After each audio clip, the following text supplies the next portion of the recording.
Hello. People have been asking for a kind of full tutorial of the kind of cartoon rig that I've done in the past. Um, Full disclosure, this is attempt two. First attempt, I lost a lot of footage. My little poor old computer couldn't take it. So I'm going to try and do it in smaller chunks this time. So there are some bits I've lost, sadly. But if anything, it just means we're going to kind of flick through the bits that aren't necessarily strictly pertaining to the kind of the 2D look I was doing. So it's all just the stages leading up to that, really. But I want to quickly go through how I kind of got to where we're going to pick up from. So firstly, the kind of design. I have a terrible habit of I come up with like, for example, I want to do like a luchador wrestler. So this always happens. I start prepping for it, and then halfway through, I go, "Yeah, I don't want to do that. I want to use it for something else instead." So that's happened again this time. Um, but anyway, the premise still remains of kind of like a big, bulky, like thug-like character. So the first step was simply to go into Blender and start kind of blocking out the design, right? So these are very rudimentary shapes, obviously not final in any way, shape, or form. And they've all just kind of been blocked together, right? All of these are separate pieces, and you can kind of get the vague idea of what I would want. Sometimes I draw them out in advance. Sometimes I just kind of move bits around in here and see how I feel. Um, but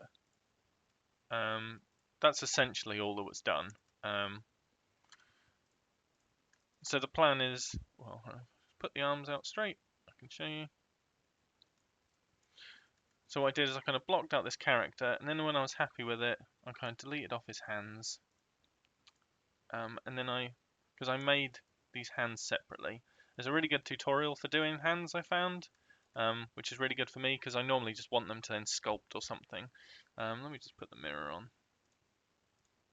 There we go. And then these were kind of put there, I think, something like that. And then this is the basis for like sculpting. So what I then did is applied all the modifiers to all of these, and if you go into sculpt mode, which hopefully I can do, sculpt mode, you've got the remesh, right? And with everything selected and joined into one piece, you can go remesh and then set a size and go remesh, and it will all be merged together into one piece of geometry. Um, but it's but in cases like this, I would work on almost like a sub-level piece. So I would join all these together, remesh these into one, remesh this into one, maybe leave the head separate, and then ultimately mesh those together. And so I think I've got an example of that period. Yeah, so this is where I've merged the bits together. So you can see I kept the hands separate, and then we've got the arms, which are just those blocky pieces we've seen before merged together, and then I've kind of quickly sculpted them out. And then the chest was already one piece anyway, really. I kind of didn't do a great job on that. And then the head, which is separate. And I can show you the process actually, right? So if I select, and I see I've got a mirror modifier on this still, so I'm going to apply. So I'm going to grab all these, and say I was happy, I would keep this to the very end. Join them all together, so now they're one thing. And if you go into sculpt, you see it's telling me that they're all different pieces. Remesh, remesh. I'll keep it quite low res. You can see that I actually did a pretty good job there quite quickly. So you can see these are all merged now. There's no hidden geometry like, peeking through. These are all actually one piece of geometry. You can see like the hands need sorting out. But you can see that that's essentially what I would do. And if you need to, so say you mess around with the geometry quite a lot, you kind of pulling bits out, and you start to get to the point where you're like peeking through. I don't know why I've given him these weird spike nipples, but whatever. Usually you can get to that point. That's when I would then remesh again. So if I remesh, you can see now this has all got more geometry, and I can work with it again. So that's essentially how I got to that point. I know this is very brief, but frankly, if you're interested in those kind of things, there's better tutorials out there than my messing about. But I think that was it, and that essentially got me to the point where I could then do a remesh of it, a kind of low res remesh, which was this. I didn't bother with the legs because I wanted to give him like big luchador boots, which I think I've got on the final. But anyway, you can see I've just quickly, there's no quick manual to read topology, but I just went in and kind of quickly did the main lines, so the arms, the neck, upper neck, and the waist, and then kind of started building them together into this. And I'm not very good at read topology. You'll notice if I do this, like some of these are like nightmarish. So yeah, again, this is not certainly not a tutorial on that, but this is close enough, right? And then what I can do is if I turn my my high res back on, so that's underneath. With this, if I were to apply all my modifiers, so I apply the mirror, I'm going to turn off shrink wrap. So you see, this is what the actual base mesh is like because I've turned the shrink wrap off, right? But what I can do is I can put shrink wrap on. I just want to show you this from the scratch. Oh god, my brain. Shrink wrap, there we go. And select our high res version. You can see it's sticking on pretty well. But what we can do is we can add this is what I do most of the time, is add a multi-res modifier. And that wants to sit above. You'll see, just like a subsurface modifier, as we keep subdividing, it has more geometry then to shrink wrap, and this will get closer and closer to the original. So I go subdivide, subdivide, maybe 3, subdivide, let's do that, shade smooth. You see, it's a bit messy, it's because I just remeshed it, linked it to the lower remesh one, which I hadn't really finished. But you can do that. And then what you can do is you can apply a shrink. If you apply a shrink wrap with a multi-res modifier above, I'll show you. Apply. It's applied the shrink wrap, but only to our top level of geometry. So if I turn this off, we've still got our default character underneath. And if I turn those levels back on, it's there. But if I go into edit mode, we've still got our nice geometry. Well, nice geometry. So that's essentially what I've done. So these are all just quick examples. They're not the best. If I turn off these backups, turn back on my original. I've also got to the stage of just quickly making a rig for it. Again, this is nothing fancy. But if I show, yep. So there's this little boots. So this is the character. So this is, so you can see I've got him rigged just with automatic weight painting. And then I've got the multi-res modifier, which I think I've just gone in and like sculpted it slightly more. You see, he's not as defined, he's not as ripped yet. I might add that back in later. But the rig is pretty simple. It's just standard for him. He's got his IKs and everything. Again, there's better tutorials, and I don't really think this is the tutorial for that. And I've given him a little quick test pose, right? So if I put this on, let's see. So he seems to be working fairly well. So that kind of gets us up to the starting point of where we're going to actually design this character and get the 2D elements coming in. Hello, so at this point I think I really need to bite the bullet and start deciding what design I want for this guy. So I think in my head I'm thinking of a kind of that almost like a biker gang person, or like a Batman thug, you know, like a generic thug kind of guy, something like that. So I think that's that kind of almost like a neon punk kind of thing I'd like. So at this point, I've just taken a screenshot of him in Photoshop, put it into Photoshop. And I think I just need to start kind of roughing out what I want him to look like. So I think first, so I mean, if you want to go the biker route, right? Like we can go like the kind of the little jacket. I'm not really a fan of that because then that would kind of be I don't know.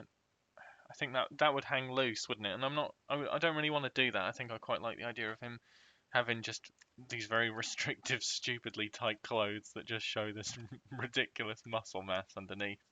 So what's the other option is obviously like t-shirt, but I think that's maybe a bit um no, I don't think that gets it across either. So I think maybe something like a vest, maybe. I think that would probably be more in keeping. And I am kind of making this up as I go, so excuse me if I change my mind on something. I think that seems more fitting, maybe. And then as well, that's a good excuse to have that be very tight. Um,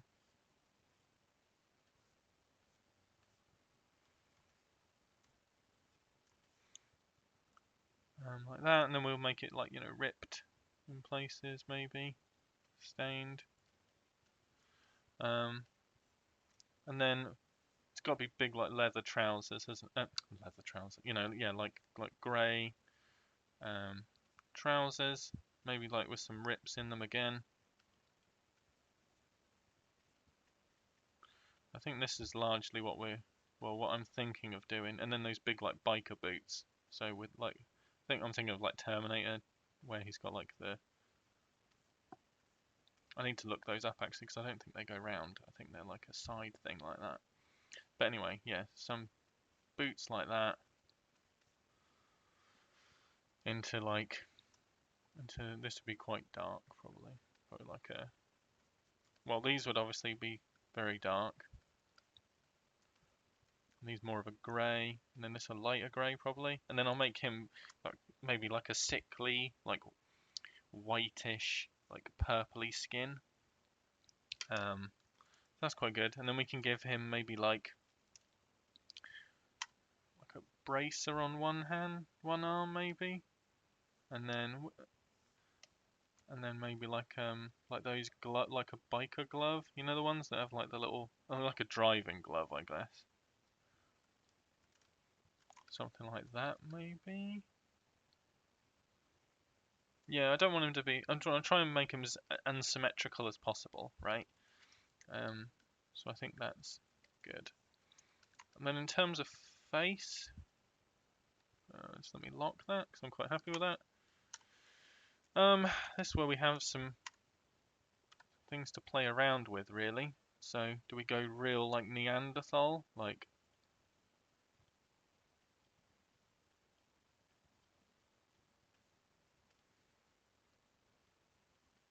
short nose?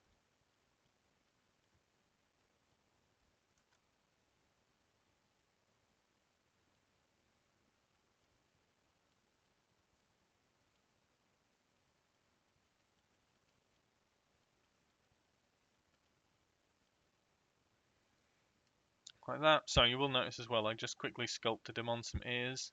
I can always move them up or down if the design changes it, but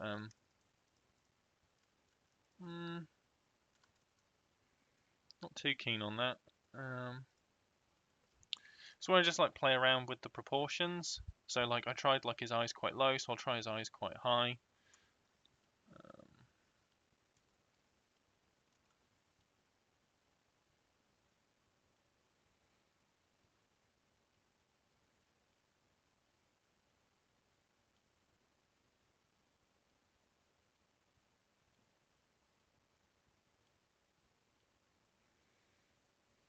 Quite like this. Yeah, I quite like that, like a real like drawn out middle face, maybe. Um,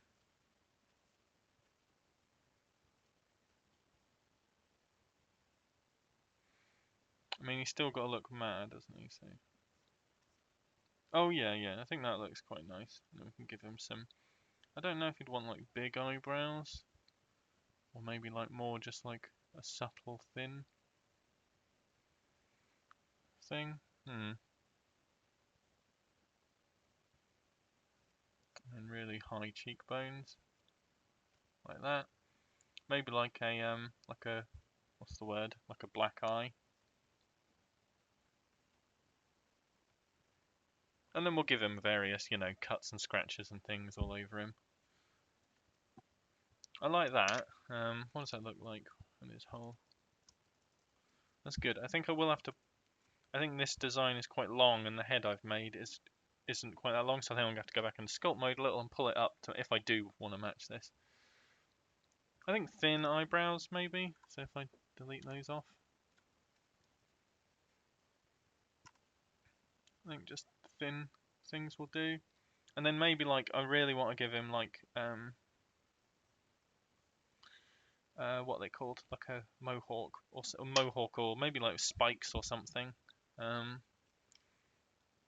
I don't know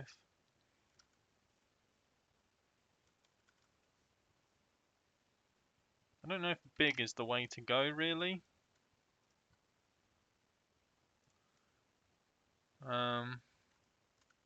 Part of me thinks it'd just be funny if they're just these tiny, you know, like almost non-existent. Maybe multiple rather than a row of spikes. So if he's side on, like that, maybe like a row and then multiple at the sides as well. So if you imagine this is the front of the head. See, I prefer the idea of that over something like a mohawk. That seems a bit more. Well, that'd be too low. I quite like the little spikes. Yeah, I mean, I can always add those later. Maybe I'd probably keep them as a separate mesh, maybe. But anyway, overall, I think I quite like that design. And then we can give him like a load of tattoos and stuff that we can design later, maybe. You know, like the standard heart. Maybe it says mom on his chest or whatever. But yeah, I just think we can have some fun with that, maybe. Maybe like a big bandage or something.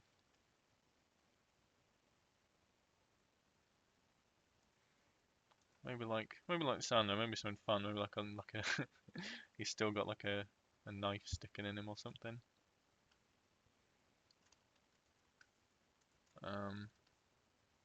Or maybe like I'll arm him with like a ridiculously small dagger. You know, maybe it's like. Well, no, it'd have to be like the hilt still, but then the actual blade is tiny. Maybe something like that. I don't know. Or maybe I guess it'd be more fitting if it was like a wrench or a tire iron or something. But that's the point. We need to get that. Maybe like more of like a inset eyes, maybe. You definitely want those like. Definitely need to give him like those popping veins to show the kind of insanity side of things, and then some like twitchy eyebrows I'll add in. But yeah, I think I like that. Like some teeth missing. Yeah, that seems quite good to me. Yeah, so I'll save this and then we'll look at what we're going to have to do to make this happen. So I've brought in the sketch I just did, and I'm going to try and, well, I think I need to, I might move it over actually so I can see. I think I need to pull his head up a little more because I think from a side-on view, he's got a brow that's too low. So um, I think if I have a front view cam and a side view, and I'll try and go into sculpt mode and just pull. Ooh, not on the pull, not on the grab brush. That might help. I've got symmetry on. Yep.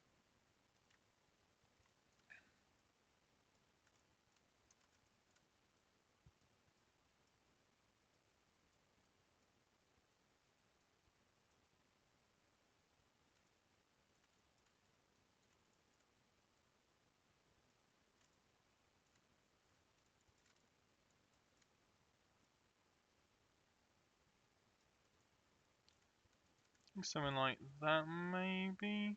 I think the brow needs to go higher still because we're gonna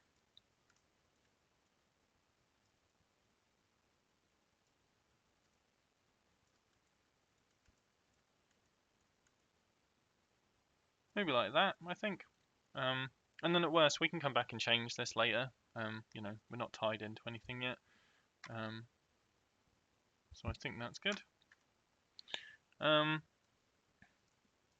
Bit torn really now where to go in terms of what to do next. I don't think I want to add anything geometry wise to him. So I think all of this can be done. All of the things we've outlined on here, I think can be done with rather the sculpt brush on what we've got, or just with textures. So I don't think I'm going to change anything. I think even the idea of the trousers being very tight is probably quite good as well, like just showing that he's so muscular that everything is stretched thin. So I don't think I need to do anything geometry wise to him. His hair and things can be added later, so I don't think that's an issue. So I think we can probably just jump to UV unwrapping him and prepping. So what I would normally do is make one UV unwrap that's for the whole body, and then one that's specifically the face region, that's larger, so I can get the most resolution out of my face pieces. So I think I'm going to quickly unwrap it. Unwrapping is one of those things I'm not super great at, so I'll probably do it on here.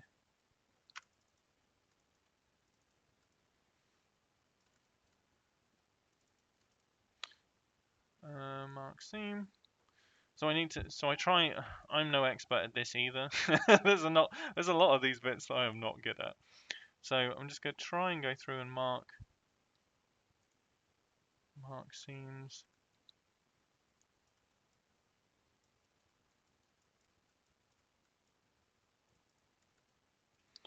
Part of me always thinks as well, like, do I need to do this? Could I get away with just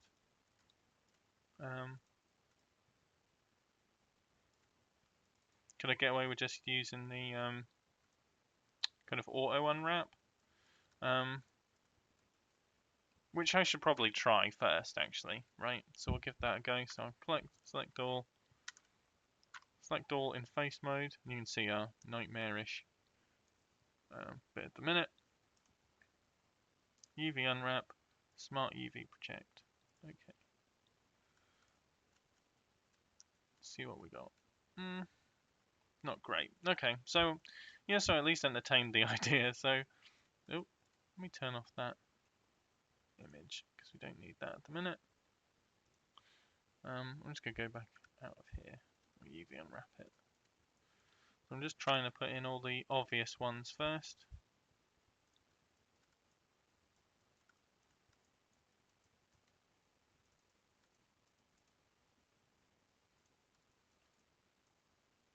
I'm not too worried about. I'm just gonna put one there. Again, I'm not really worried about the head because we're gonna have a separate one for that. Sorry, for the face. So I have a separate one for that.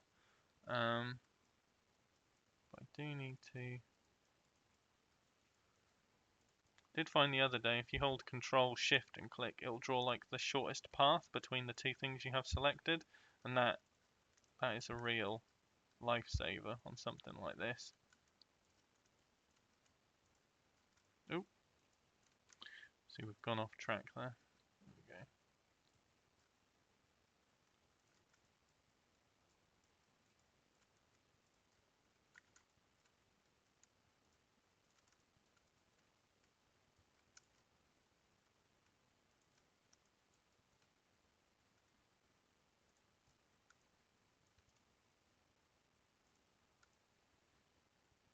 So that, and we can always use select linked by seam to check that we've captured everything we want, right? I don't think I need to cut the hands off. I think that's probably good enough. I think all the detail I'm going to want on the hands is like the fingertips anyway. So I don't think those inside bits are necessary, really. So we need to link these two pieces up. Need to make a split down there. I find I normally cut too much. Like, I cut more than I should, I think. Which one is that? That's the front one.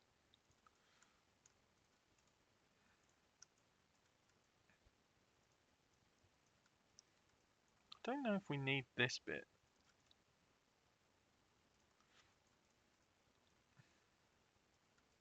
I think it would be better if we had a cut like that. Oh, well, maybe there would be better. I mean, I'll soon find out when I unwrap it and it looks terrible.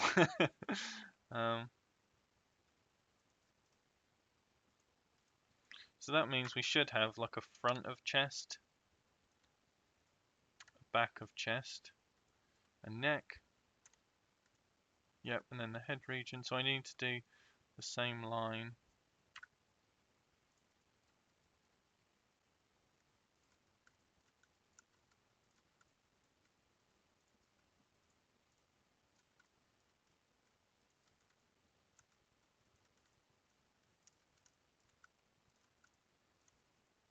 You can really see I did not do a great job UV unwrapping the remeshing. Not god damn it, retopologizing. But I don't know, it does the job just, I think. So mark seam.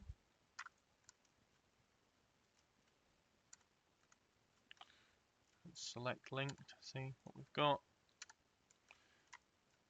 Because at the end of the day, most of the stuff I'm going to do in texture paint anyway, so we don't need like a perfect one. Oh, I do need to cut the legs off.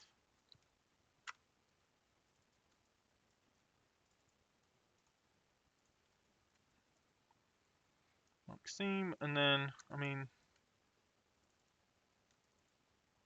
I guess I need to do down here. I mean, that bit's hidden, so I think I'm probably just going to mark seam there. Oh, God.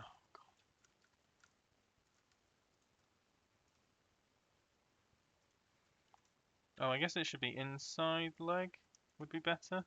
I guess that's where the seam on the trousers would be as well, so that maybe is the better choice. Mark seam.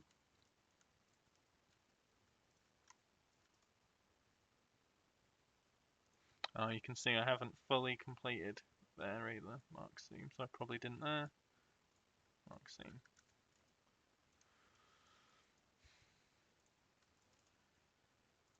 Mark seam, and then let's just cut these in two. Mark seam. Mark seam. So I think that's everything. We'll soon find out, right? So I'll go UV editing. In face select mode, select all, UV unwrap, unwrap. Oh, that looks pretty good. I think these must be the ears. Is that correct?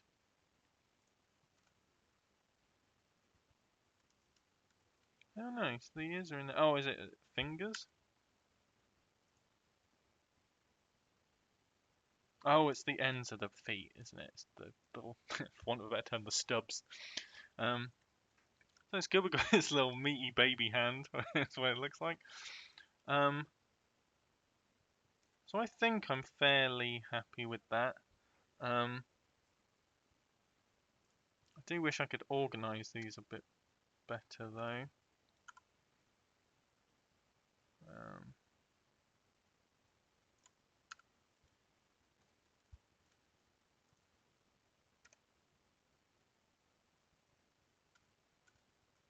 I don't know if we really need to. I think we just need to pack the islands.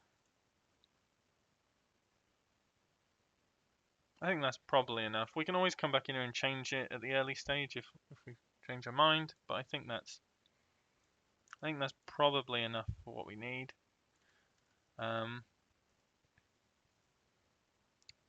Yeah, I think that's probably good. So I think now what I need to do is maybe rough out some of these designs, like actually as a texture on him, and then we can start laying the groundwork. I think, yeah, I think that makes sense. So apologies, but I lost another bit of footage. I think texture paint combined with capture footage is a bit too much for my poor little computer. Um, but I just want to quickly go over how I got to this point, which is a very rough setup.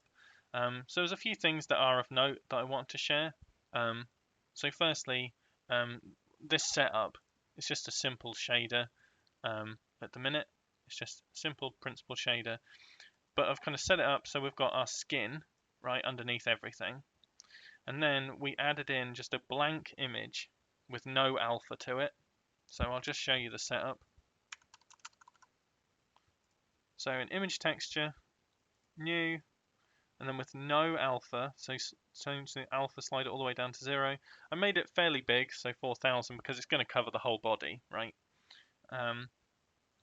So I've left it as that, and then I just left it as that and plugged it in, and it was blank. And then what we did is we can go into texture paint and we can color in the various bits. So there is one quick neat thing I wanted to show you, which we used on the trousers, is if I go into edit mode, select just one piece on each of these islands that we want to make up his trousers. If I then select linked, we have all the bits we want, and then with that selection still enabled, go back into texture paint, which I believe is A on the keyboard. I can then hit this button here, paint mask. If I click that, you'll see now it's not letting us, it's masked off just the trouser region we want. That means I can select the paint bucket on fill, and should already have the color I want, and just hit fill. And that will then fill in all of this. I'll change it to a different color so you can see what I mean. Right, so if we go quite light, there. So I do want them quite dark, so I'll go back down. Something like that. There, and you can see that's really good at giving us what we want. The vest is obviously very rough, but I just wanted to quickly rough out what it would look like. And if I go back to texture paint just so I can show you the final image, it just means that visually I'll have something that shows me very clearly where the vest is, that I can then do like a better job in Photoshop later, or maybe I'll do a better job in here. I find it's very much like a kind of 50-50 job where I'll make it in Photoshop sometimes, bring it back into texture paint, and then there's bits where I can precisely see on the model where I want something, so I'll draw that in texture paint, and then maybe I'll go back and refine that in Photoshop, maybe I won't, it depends on the bit. And so it's a very much kind of like a partnership between the two, I find, for me, which works really well. But just make sure you save your image, which can come back to bite you if you don't. So yeah, that's it. So that's how we've got to this point, right? And this is very rough. But I think at this point it'd be good to show making a second UV mask, a UV set, right? So if I go into UV editing, so we have our UV layout, right? This is our whole UV layout, the whole model. If I was to paint on his face, like his head makes up such a tiny part of this big UV that I don't know, it's a lot of wasted potential, right? Or we've got to make our image massive to compensate. So a way around that I normally do is you can make a second, in your, what is that tab called? The object data tab. You've got your UV maps and you can make a new one. So I'm going to make a second one and call it face. And then it's important that you swap to that, right? So you see what might go a bit weird now is if I go into edit view. Oh no, we're okay. Oh, that's because I haven't changed it. Because now any UVs we look at, we're seeing them as this face layout, which will become clear in a minute, right? So all I want to do is I'm going to select everything and I'm going to shrink them right down. I've accidentally made him naked with a GIMP mask somehow. Anyway, so I'll put these over here. And you'll see like this completely ruined the texture we've painted, right? And so let's fix that now so we don't have a naked dude on screen the whole time. The easiest way to do that is you have to tell which image, each image, which UV map it's meant to be looking to. So I'm going to get rid of this coordinate here, and I'm instead going to search for the UV map. And I can choose in here UV map. and plug that in. We should get all our clothes back. There we go. So now this image knows that it should just be looking for, it should be looking to this UV map for where its layout should be. So if I go back into UV editing, so we've still got our face map selected, and you'll see now if I swap between the two,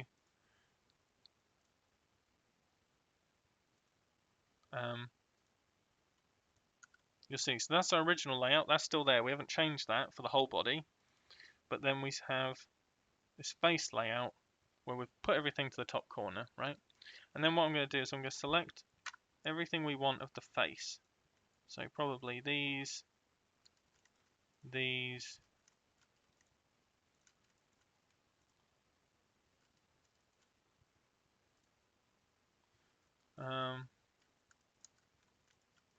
probably the next loop as well.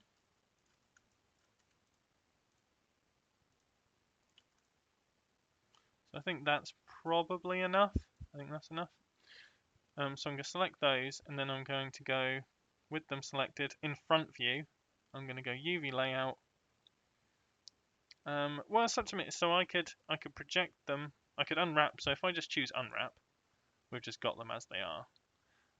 But I don't know if I want to project them from view either. I think we'll go with that, right? We'll go with this. So now we've got just these face bits we want.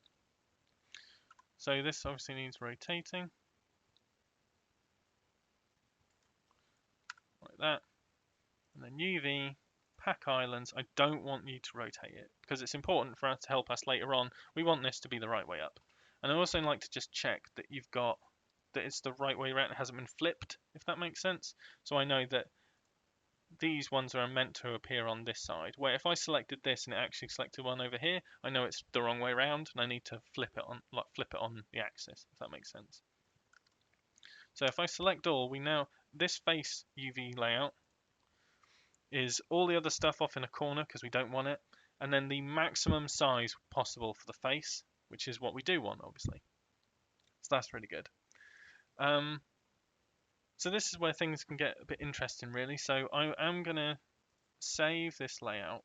So I'm going to export UV layout, save it as face UV, and we do want this to quite. I don't think it needs to be 4K. I think probably 2 will do. Oh, we'll soon see, and we can change it. Export UV layout.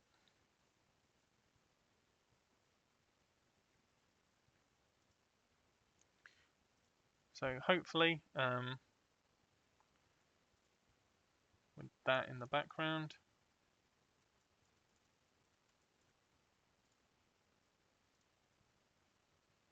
Yeah, so sorry, I was just waiting for Photoshop to open. So I've opened the UV layout in Photoshop, and then I've got the thug face we did previously. So just as a quick test to make sure that we're kind of vaguely on track, I'm going to Control C this, Control V it on here, and this will be woefully too small, but it's just to check that everything kind of roughly lies where it should. So I'm going to put that underneath so I can see. Or this will help give us an idea of where we need to place things. Yeah, so if I just go like that, right, and this is going to look mad, but it's just to see visually where everything's sitting, see if there's any issues, anything I need to move, just things like that really, right? So File, Save As. Oh no, wait. I hate the new save a copy thing you have to do. I don't know. So I'm just going to call this face test. Save it as a JPEG or something. Save.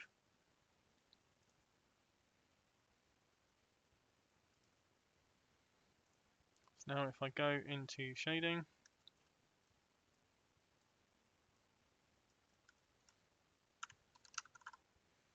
image texture, I'm going to open face test.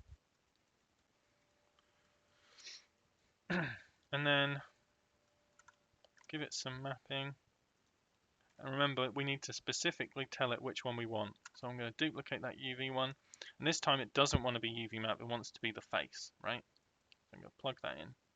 I'm not going to bother linking this in, I'm just going to preview it.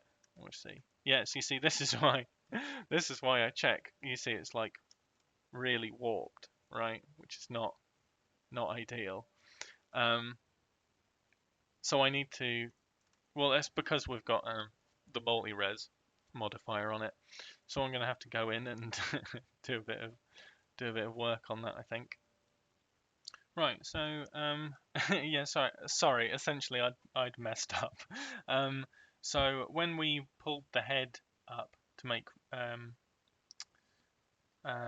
room for the kind of new design we had, I did it on the I did it on the multi-res leveled head, so we hadn't changed our actual base mesh, if that makes sense. So that meant that there was kind of a discrepancy between the UV map and the high res mesh we were getting. So in the end, what I did is I got rid of the multi-res modifier and I applied it again and did all the shrink wrap and everything again, but this time I made sure that the vertexes of the head and neck weren't included.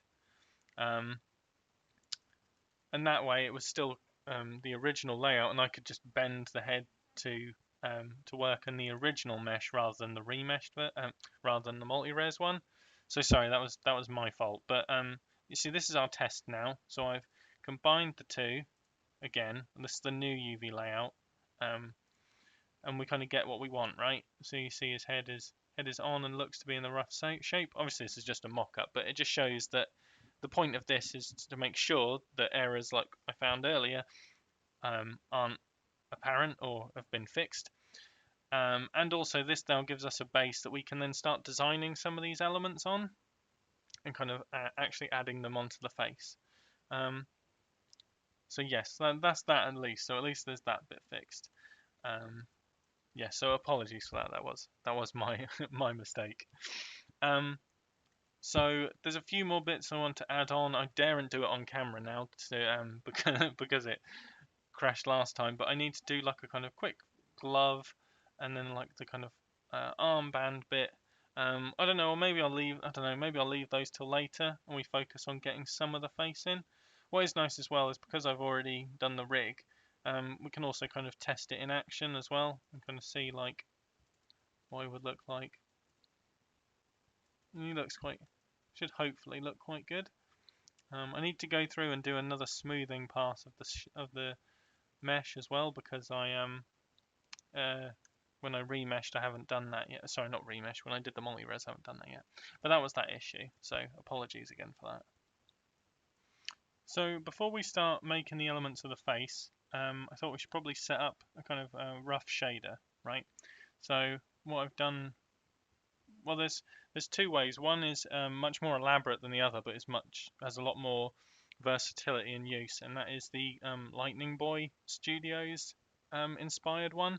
So the one I use a lot is very much based off their one. I'll put a link in the video. I've put a link in the previous video I did as well.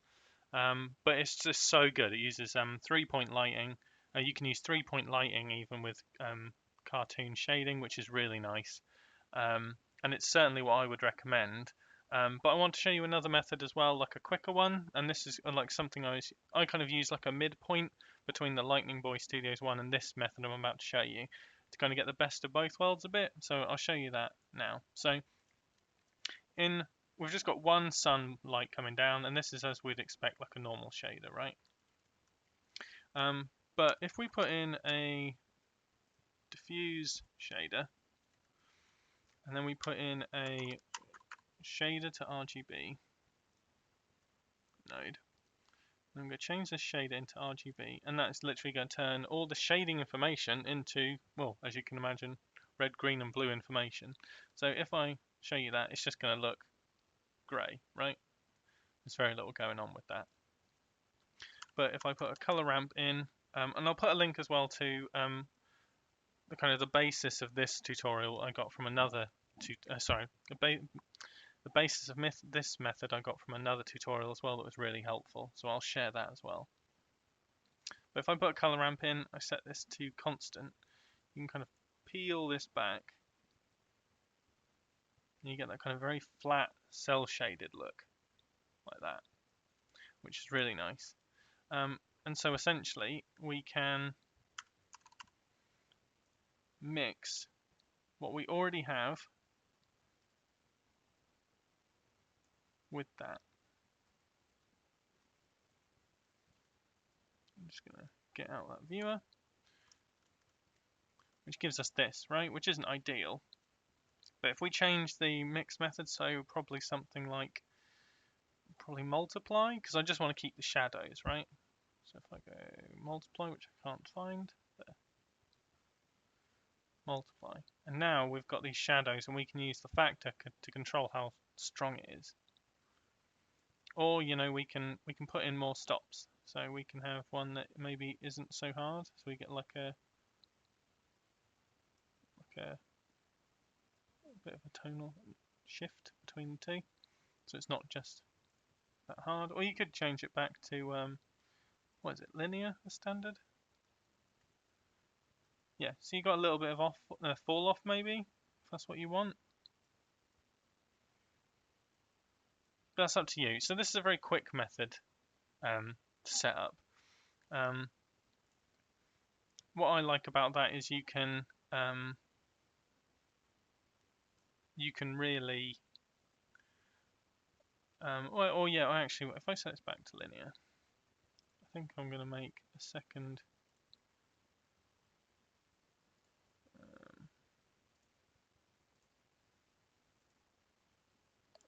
black one, and then we can have like a very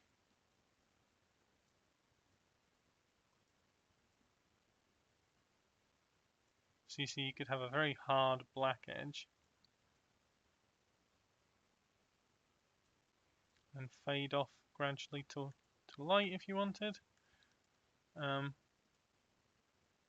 Personally, I like just the not cardinal constant. I like the very hard edge. That's personal preference, obviously. But that's it really, and you can use this information as you see fit. So you can bring more in. So you might want to have, you know, like a highlight color or something. You can just add more of these in and combine them in different ways. So if I use another,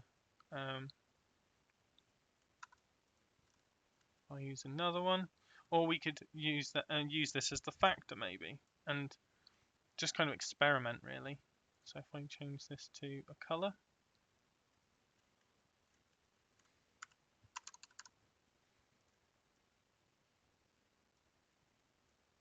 And then put in a color ramp on that, like what's that gonna do, kind of thing. You know, you can really play around with. Oh,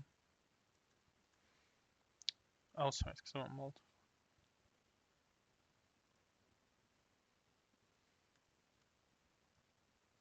You can play around with. Oh wow, that's not doing. Oh, sorry, there we go. Yeah, so you can really play around. So now I've got like kind of these like orange. You can control the color of the shadows. You know, now I've got these dark blue shadows. Things like that. So that's really nice, and I kind of use a bit of both. So I use this kind of mixed version, this version to kind of add like different effect layers in, and as well, obviously you can use a math node set to multiply, so I can kind of like ease it off a bit if I wanted, or you could,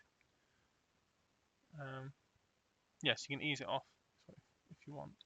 Something like that. So you very quickly got like a kind of nighttime-esque shadow. But yes, that's just something else you can add. My version is essentially just a version of that, with a few minor tweaks. Is the Lightning Boy Studio one with a few tweaks. Kind of use this system from the other tutorial that I'll hopefully also link to. So I've just swapped over to the shader I use. So again, this is very heavily based off of the one from Lightning Boy Studios that I definitely recommend you go through. It's quite a lengthy process, but once you've done it once, I think not only do you have this great shader at the end that you can use and tweak all these different values of, like for example, you know, like now I'm controlling like the outline thickness, just all these little things like that are so good in here that you can control. Like for example, change the shadow color, get dark shadows, go right up, something more pale, something like that. There's so many great features. If you watch the videos, it's amazing. I definitely recommend doing that. So I've modified it slightly myself, just for my own ends. So I've put kind of like a global saturation control in as well. If I decide later on I want it all to pop a bit more. And then I've got some bits inside here. I've added in some controls. So it's just off at the minute. But just to kind of add, like, if you want like an overall hue later on, you can do that.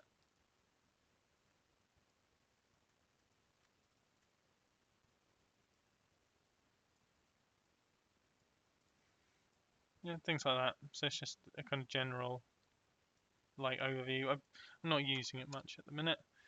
Certainly not use. I wouldn't have that on when I'm actually like creating stuff, because you don't want your colors to be thrown off at that point, I guess.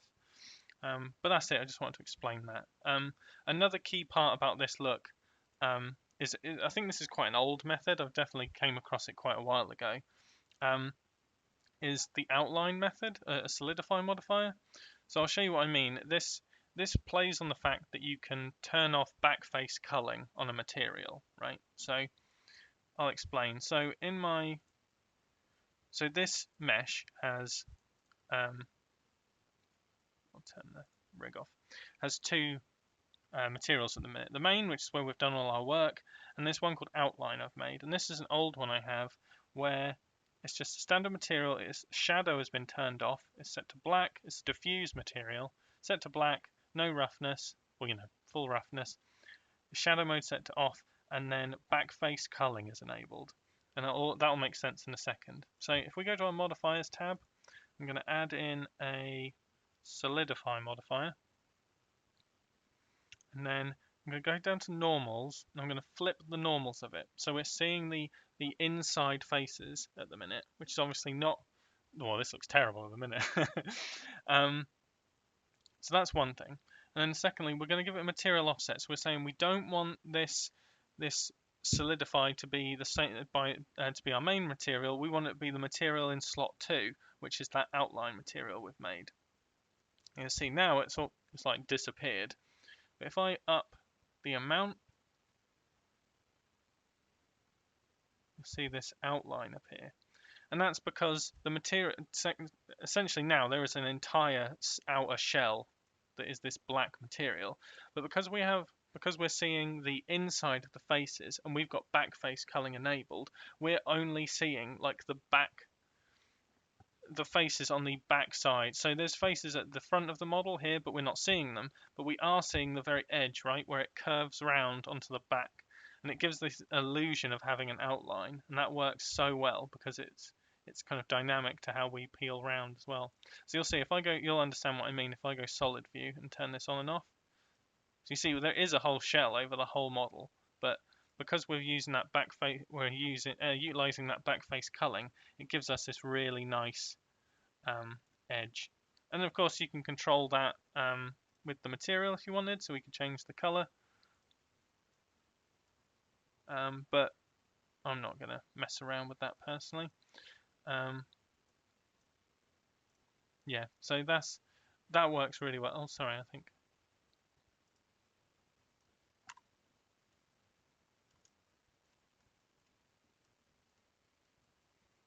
Yeah, so it's very simple. That's it. Nothing major. Yeah, so that's it. And those together work really well. It's just important to make sure you don't forget that it's on. So I would make sure that you've got it set to it being off in edit mode or something like that, or when you're texture painting, that can be confusing. So I would just have it off. So with that said, I think we'll look at making some of the elements of the face now, and then maybe we'll look at doing a better version of his clothes, and then we'll kind of take it a bit at a time. But yeah, we'll look at doing one of the elements of his face now. So let's start looking at making some of the elements of the face. So I've just opened up that quick test one we did again, because now I know everything's in the correct place. So I can start like laying pieces out. So there are a couple of ways you could do this. Obviously, you could make every piece fill the whole frame, and then move them into place using the texture coordinates and scale. But I just find personally for speed, I just prefer to just draw them.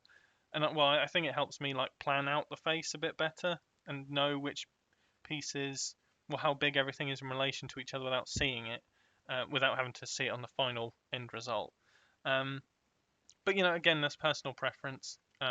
So feel free to feel free to ignore that, and make them all full-size pieces as long as they've all got their own texture coordinate. That should be fine. So I think we'll start with. I always struggle with circle-esque shapes. So let's go for something like that. Start with his eye. I don't want it to be perfect. Well, no danger of that happening, as you can see. I want to have it a bit of like an outline. Give him a little bit of crow's feet, and then just that like little tear duct, like that. And then just like the beginnings of the kind of eyelid area. So I think that really, with a white background underneath, will probably make sure it's not full white. Frankly, probably be enough.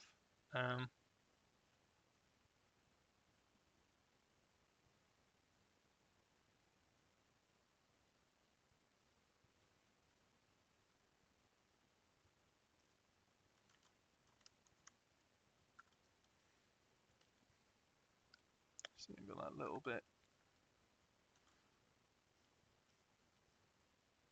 There.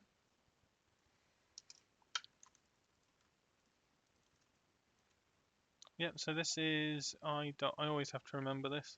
It's I.L. ibase.l. It's also as well trying to work out what bits I want to be drawn, and and what bits I want to be kind of generated pieces inside of Blender, right? So I think I spoke in the last video, about using that kind of new generated eye thing I mentioned, which we'll cover in this, obviously. God, watching me do circles is painful. There we go. I know you could draw a circle, but I don't want it to be like perfect, I'm just going to give him a bit of a black eye as well. Like that.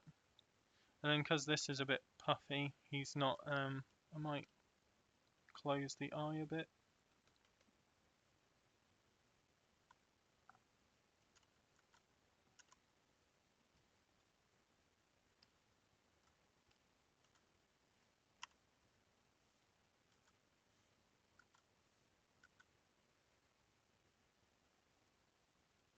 Something like that.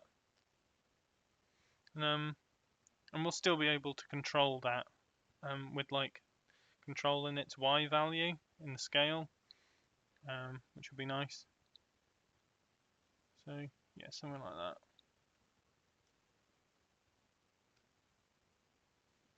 Oh, I forgot I need to merge that down. Well, no, I guess I don't. So that's the white. And then this needs its own one.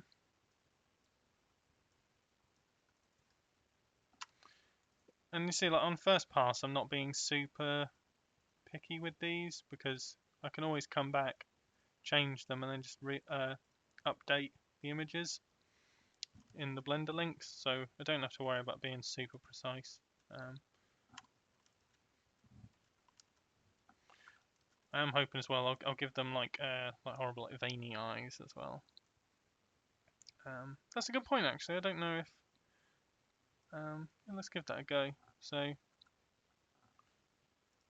yes, it's this one. So if I go to a gradient, well, I guess yeah, I guess I almost want to do the opposite, right? So all red, and on a new layer, swap to white, central gradient.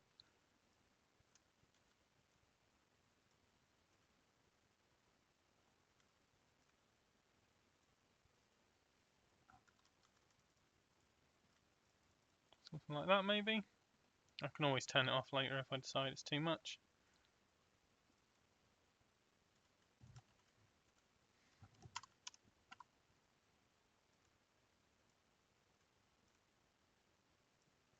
I want it to be fairly subtle though, because we're going to have those like big red like eye veins later on as well.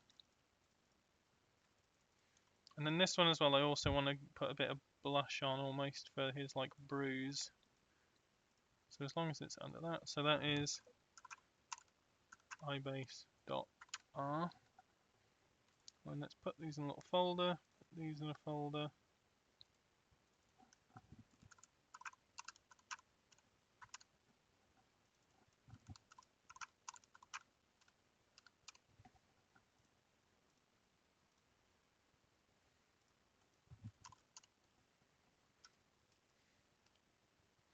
And I'm just going to quickly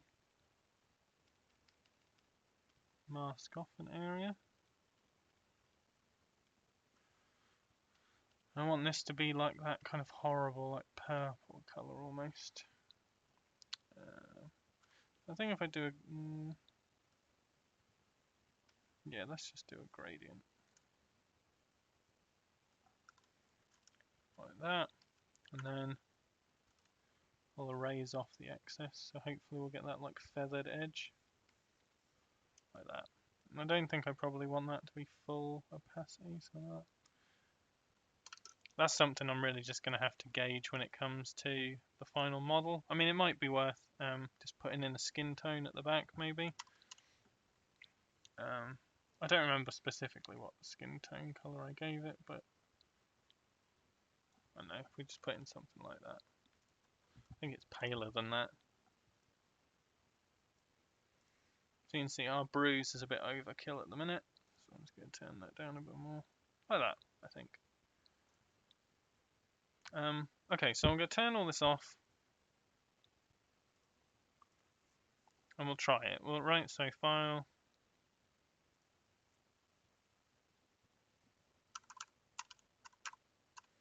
So this is ibase.l, and we want to make sure we save it as PNG because we need that alpha.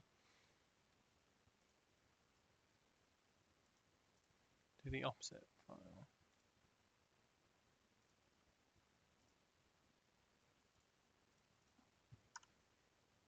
Ibase.r, save. And then before I forget, we'll also save this as face master.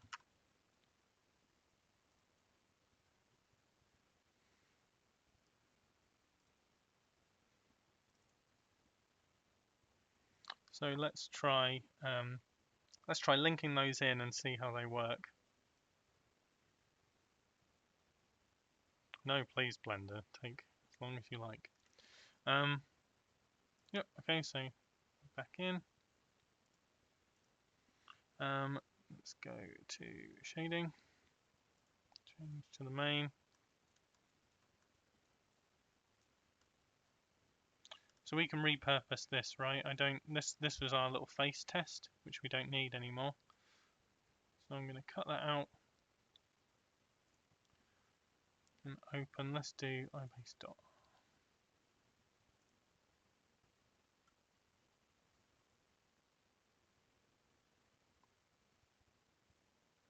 Any second now.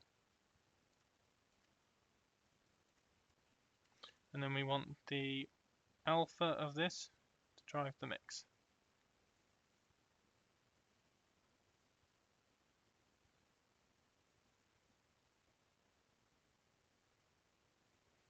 Yep, so there's his little horrible eye up there. So let's grab these, move them down,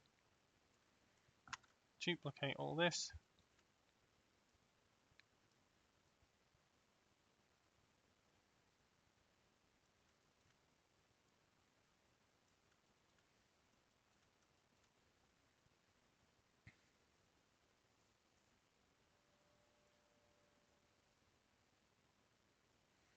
I'll change this to, oh damn it, I don't remember what one we just did. So it would be L, I think now, right?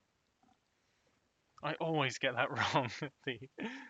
It's just because they're looking directly at us. It's so stupid of me that I can't work that out.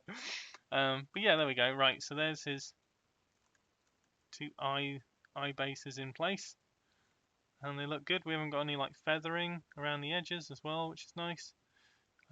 Yeah, so they look good. And what's nice as well is, say ultimately we do still decide that we're not happy with the placement, we can always come in here and move them up or down accordingly.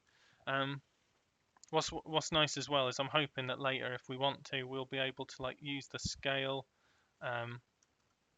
Use a scale combined with and different mapping nodes, swapping between the two. We'll be able to get a bit of like squish and stretch out of it, so we'll be able to make them like tweak a little bit. Yes, so that'll be good. See, now I'm thinking, because looking back at the original, we've got that long nose. I don't know if that would really, if that should be something we should be making, or sorry, if something we should be drawing, or something we should be using geometry for, like I showed in the example video. But I think we'll park that for now, and we'll look at the eyes, right? The eyeball themselves. So I'm just going to come out of the pose setting. And then we'll now look at setting up his eyes. So apologies, my computer seemingly can't handle a lot of recording, so I've lost a few more bits again, but I'm hoping I can kind of quickly go through them and kind of catch you back up to speed. So starting with kind of the lowest importance bits and working my way up, I neatened up his vest. So I redid his vest, and I just drew over what we did previously in Photoshop. And there's a few quick, like, easy tricks I did there. Like, so I pen tooled his vest and then stroked it, so we get this black line, and then stroked that, and then stroked again, and then deleted the middle one, and that's how I've got this like nice inner line. Obviously, it took a little bit of cleaning up in here as well, and I've added some like rips and tears, and I'm sure I'll add some more, but for the moment that will do, just as kind of like a placeholder. I've added in the nose and the eyebrows and the mouth, but I think the mouth I'll show you because that's a bit more elaborate. But I've also done the eyes, and I've deleted off one of the eyes to show you again because I think that's a good bit to demonstrate. But you can see if I move this, what we're going to achieve is if I move this empty, we can move the eye and it's sticking within the boundaries of the eye. So how we go about this, if I jump into shading editor, well, first thing you need to do is create an empty and put it roughly where you want it to be, and then give it a object constraint set to shrink wrap set to this object. So that means, just like the shrink wrap modifier, wherever I move this across, it's going to stick to the surface, which is what we want. So yeah, so jumping into the shading editor. So I've already just plugged in just a mix RGB node.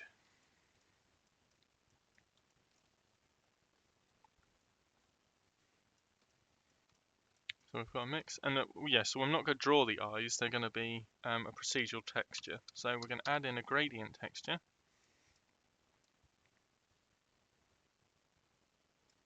And just to set up initially, I'm going to leave the color slot blank and set to black. So we've got this, and then I'm going to add in, oh sorry, I want the color to be the mix, because it's a black and white image. Right, so give us some mapping nodes.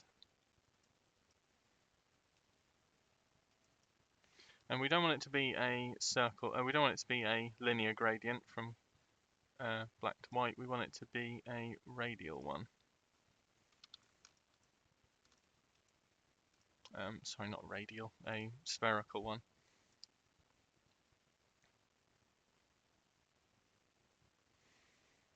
And then we're not using the texture coordinate, generated coordinates, normal, UV or anything, we're using object.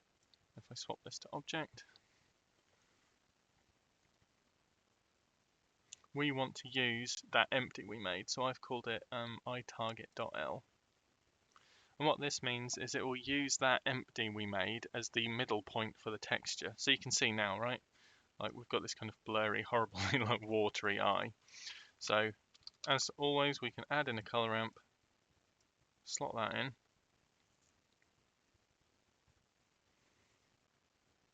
Now if I set this to constant, there'll be no fall off, it'll just be on and off. And you'll see when I move this slider, we've now got our pupil. So you can stop there if you want, because now we've got something we can move around. And like, oh yeah, it like comes out of the boundaries of the eye. But if you just want to be careful, you could work with that. And then you can control the size of the eye, rather by using that slider. But a much better way would be to put a value node in. Attach that.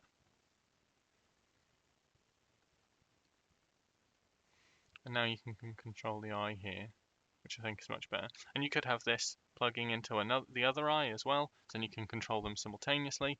For this character, I wanted, as you saw, well, no, I guess you didn't see because I deleted it. I want one of his eyes to be bigger than the other, really, to get that kind of like maddened look over. Right. So that's one bit, right? But we can do a lot more with the eye. Firstly, right? Do a lot more with the eye. So firstly, I'm going to fix the fact that we can pull the eye out of the eye base, right? And that's really easy. So I did make something for this, and it's simply I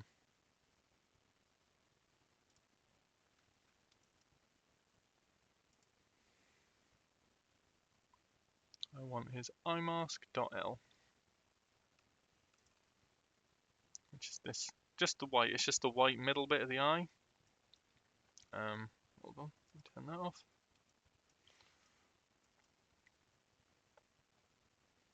And I can use this as, I can add this into the mix for the alpha of the factor rather. And I find what I really like to do is when you're adding two alphas together, if you want to get like the kind of a union of the two, or where they overlap, is use a math node set to multiply.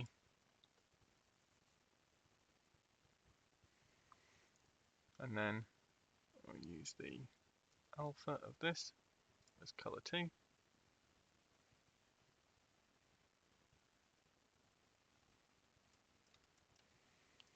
Right, and with everything with the face, I'm going to give it the mapping nodes, delete the texture one, bring in a UV map,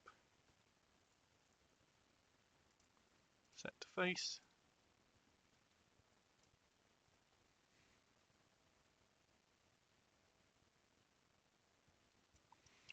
So now, in theory, if we come out and we move this eye, yep, we're now sticking. Because previously we were saying show this eye anywhere within the boundaries of the eye itself. But now we're saying, by adding in that alpha, we're saying show me the eye anywhere within this bounds. And that's what we're getting. So if we go back in, so that's fixed the kind of boundaries, right? So now we've got, so now the eye will stay where we want it to. Let's make it a bit more interesting, right? So I'd like it to have a big red iris and then a tiny dark pupil. And the way we can do that is if I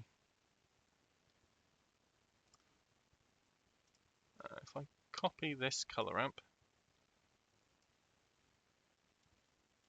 slot that in, and I'm going to put the color of this into the color here.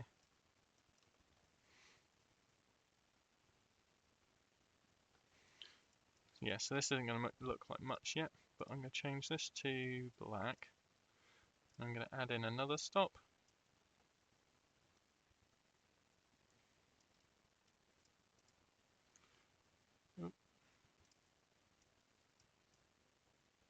Change it to a red color. Now you can see if I move these around, we're changing how much pupil, how much outline there is. And then we can just add another stop in. like that. And that's it. Now we've got something we can fully change. Come back to later if we want. We can change the scale of it. Up to you. So yeah, I really like that. I think that works. I think that works really well personally. Giving you that kind of maddened look. And you could scale these, add a bit of noise to it if you wanted. Do whatever. But that's really nice. What's really nice as well with this generated style is, hold on, if I just turn those off, unplug this for a second, is you can warp on one axis. Oops, sorry, I meant this one. So you can get like different shaped eyes as well if you wanted. So yeah, that was it. It's just really nice, and it's another thing you don't need to make a driver for later on, which I'll show you. Instead, we just have to parent these.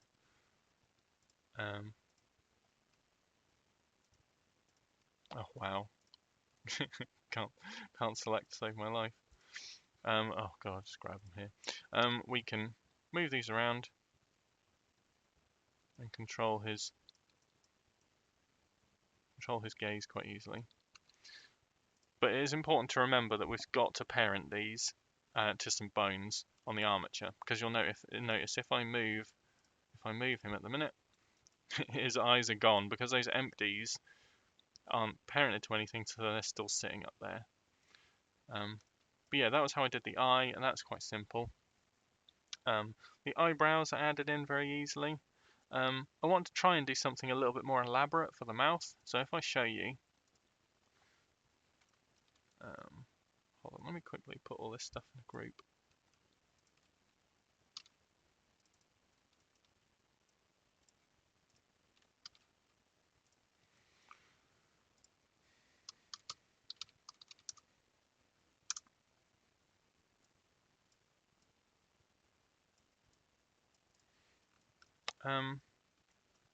His mouth, yes.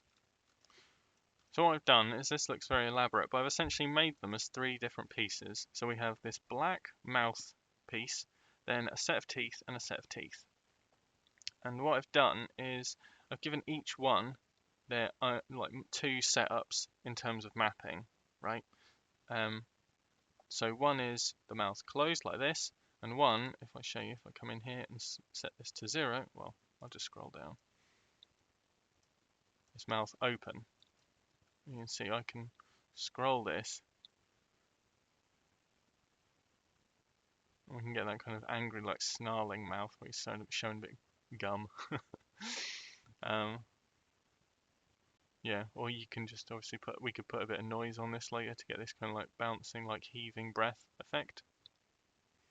And this looks quite elaborate, but it was very easy. So all I did was set up two maps, right? So there's one for the mouth open, and that's one for the mouth closed, and that's simply by stretching it on the y-axis. And then this is being mixed into the factor for each of the sets of teeth to make sure they're showing at the right place. They're not showing outside the mouth. And then again, the teeth have got a position where they're closed down here, and then a position where they're up here open. And then the way you can shift between two is by using the mix RGB node. So if I just had a mix RGB node here, I'd be able to shift from one to the other. But what I've done as well is I've put that mix RGB node in a little group, and then that group is being used on all these different pieces. And that means that anything you change in a group is applied to any instance of that group, right?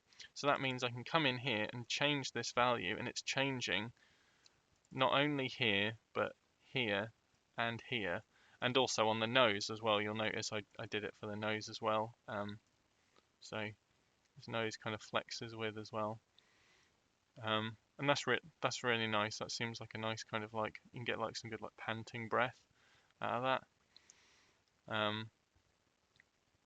Yeah, that was it so far. Yeah, I was a bit annoyed I lost that on camera, but I think that is pretty self-explanatory. And things like that, I'm not really a master on. They're just things I would recommend just trying and seeing how you get on. because I was just planning for this to be one piece. But it was only when I was thinking about it, I was thinking like, oh, you could probably scale that on the y-axis and make it like open and close, and then it kind of escalates from there. So I definitely recommend um, just having a play around with these kind of bits. You can also always do that in a program such as Photoshop or um, something like that as well, just to have a play with what, because essentially if you can do it in there, you can probably do it in here, or more so really. Um, so yeah, that's where we're at so far. So I don't know what's the next step. I think we need to add some more details into his face. There's still the mohawk we need to do, and then there's a lot more detail like the trousers, the boots, and some more details to his skin. Um, yeah. So now that we've got a few bits in place, I took off his eyebrows because I think I'd like to at least try doing them as some geometry. So I want to make some eyebrows and then a kind of these little cleft pieces that will come down from the nose to the mouth. So I'll start with um, the mouth pieces because they'll be the easier one in theory. So to do that, I'm just going to add in a mesh plane. Pull it out in edit mode. I'm going to merge the vertices at center. So we've just got the one point. Just going to pull this vaguely into position like that. Just move it closer. And pull this out.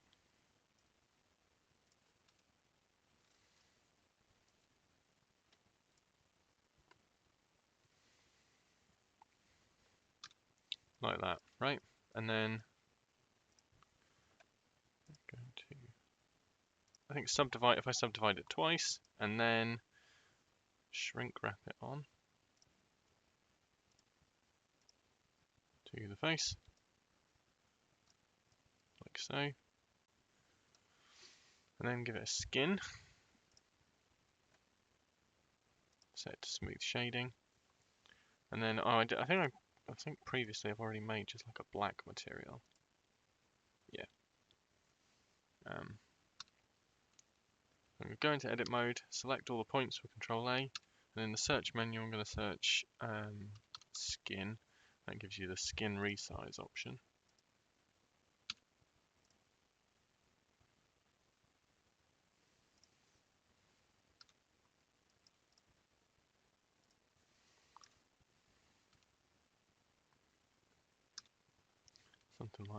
Something like that so far.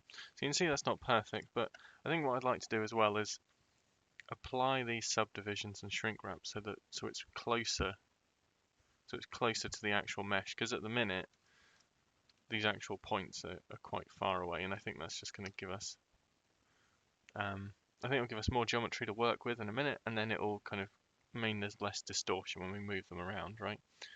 So I'm going to apply that. You can see now we've got a few points, and then because we're working with something that was literally just 2 points initially, we can always delete them off.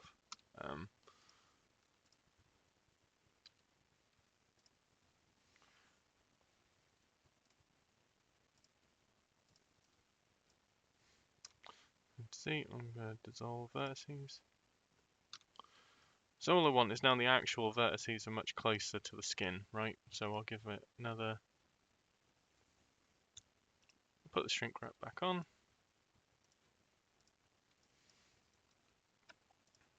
And then just to give it a nice smooth appearance, I'll give it just a low shrink wrap, sorry, a low subdivide on the top. So that's it, and then we can mirror this.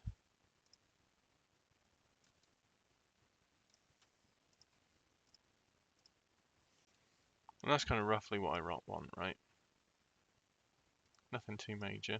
You can see, like, because we've got the solidify on the main body, these almost get a bit kind of ghosty if you go too far around. So it's up to you. You can leave it. Honestly, I don't think you'd probably notice it a great deal, but if it does start coming up, you can always change the shrink wrap offset. So I can kind of pull it in, pull it out.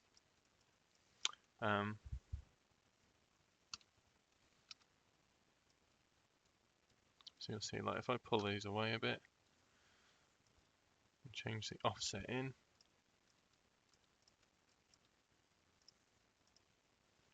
like that. I should be able to move these around. I think probably, I don't think we need them much smoother, but I think it would be good to have that geometry from a shrink wrap point of view, right? So I'm going to move these over here.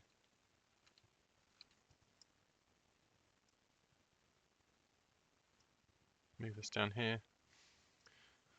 I think I'll put a midpoint in as well, right? Because my thinking is later we'll be able to set up a shape key that when we open the mouth, these flex up. But just for the time being, I think that'll do just as a placeholder. And then we'll come back and change it later on. I will apply the mirror as well because these two sides will want to be handled separately. So you can see, you know, even here, I want this to probably come up to like there. Yeah, I think really you just want to break that symmetry. You don't want them to be symmetrical if you can. So like one eye is slightly bigger than the other. Yeah, I'm just trying to add in all these bits to make them a bit more organic looking. So the next one is probably some eyebrows because I'd like to at least try giving him some eyebrows that way. So I'm going to add in a plane. And so you'll notice because we're using that 3-point lighting with the different colors, you can't use just the default material. So even that black I've made is actually a emission shader that's just set to 1. So that's just something to bear in mind. If you do want to get around things like that, just use emission. So I'm going to pull this down.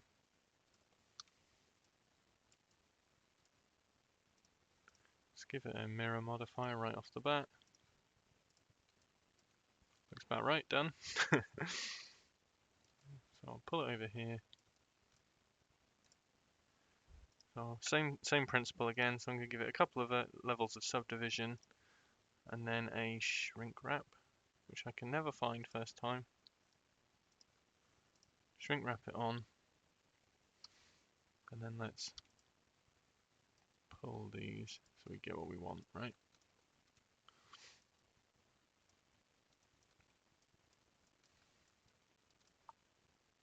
And we can add loop cuts in to get the shape we want. It's kind of up to us really what we want. Say hypothetically we were happy with that. I think it's a nice shape eyebrow. We obviously want it to be a little thicker, so I'm going to give it a solidify.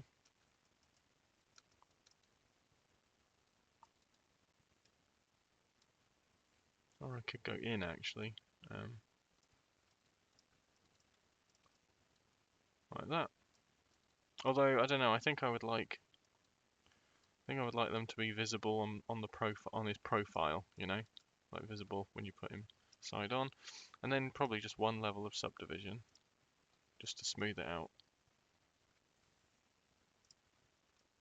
So you see, in total we've only got 3 levels, so it's nothing too major. I think that's good, and then we can, like we did before, we can change the offset. Oop.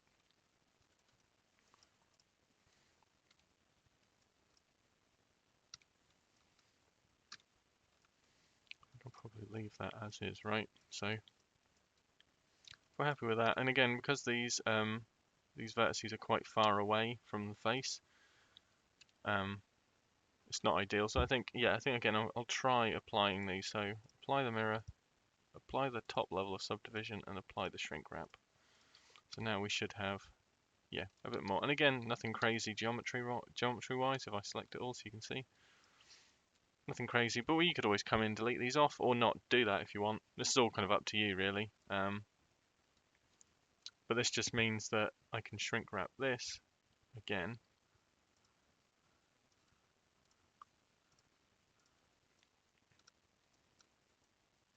And it won't deform as much because we're kind of not really changing as a great deal. I think I'll probably change the offset of the solidify, right? So if I,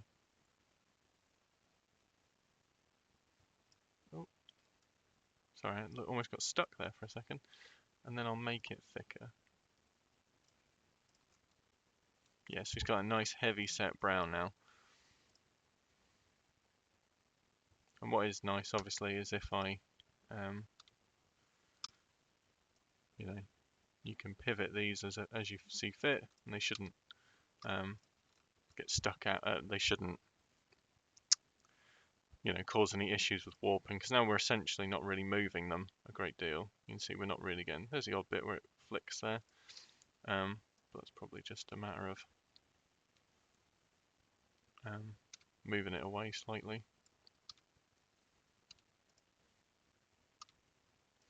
But it's up to you. This is all kind of stuff you can fine tune if you want. I'm going to separate these.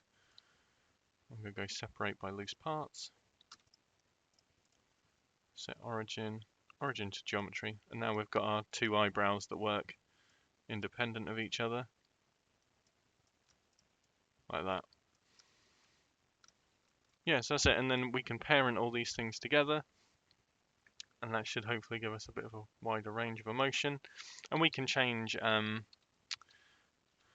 you can use shape keys on these as well, if you want. We might do later on, but that was it, just kind of initially setting up these.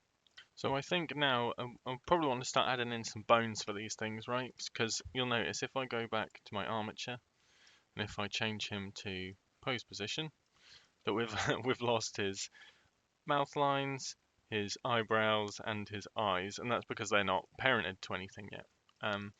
So I think the best thing for us to do is to add some bones in for that. So I'm going to bring our rig back on. And let's do the eyeballs first because they'll be the easiest part. So I think I already have, but with the eye target empty selected, I'm going to hit Shift X and then cursor to selected. So the cursor is there. Now I'm going to go into the rig. So we want the eyes obviously to be the parent of the head bone. So I'm going to pull out a new bone from the head. I'm going to go into the bone tab and make sure that deform is unticked. We don't want it to affect weight painting. And I don't want it connected to this bone. And I'm going to call this I.L.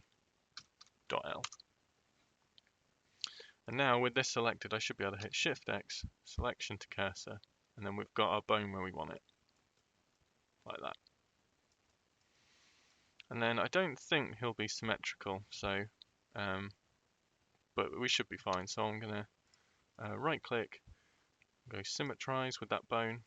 Now we've got the other eye. I did a pretty good job of placing that actually, but just to be safe, I'm going to Shift X, cursor to selected. Go back into the armature in edit mode and Shift X, selection to cursor. And now I can select empty, select armature, edit mode, select that bone parent, parent to bone, select the other one, back into edit mode, edit pose mode on this armature, and then parent to bone. Now hopefully when I move these, oh sorry, it's because I'm in, well hopefully we'll actually have the eyes now. Yes, so you can see we've got them nicely in place and they move as you'd expect, which is good. Let me turn that on. So that's good, and then we can test it if we move his head round. Yep, nice. Cool, so that's good. So back to select mode. Come out of that. We just need to set one for the eyebrows. I'm not going to bother with, well I guess these I can just parent actually, for now at least. We can always come back and change it. I'm just going to parent them to the head. Parent to the head bone. So if I go back here, hopefully they're not too distorted or anything. No, they seem good. But yeah, that's something. That's still just kind of a bit of a placeholder really at the minute. I'll look into that later on. But yeah, for the eyebrows, the same premise really. So Shift X, cursor to selected. On the skeleton, I'm going to duplicate one of the eyes. Shift X, selection to cursor. I'm going to rename this eyebrow.l. And then with it selected, symmetrize. And I know that these are in the same place because we generated the other one from a mirror. So select that 3, parent to bone,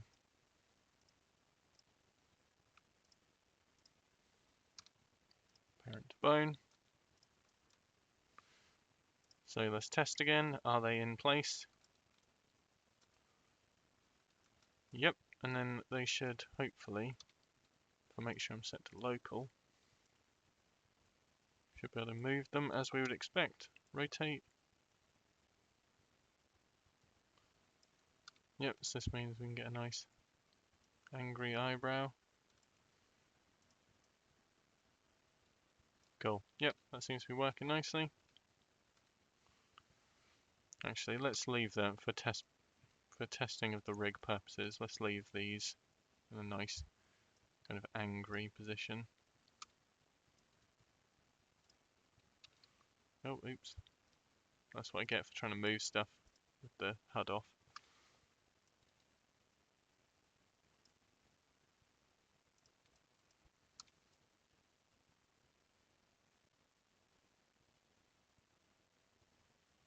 I know it's only a test pose, but again, I'm trying to break symmetry, right? I don't want the eyebrows bending as kind of to look as kind of symmetrical. So I'm kind of just left it a little offset, but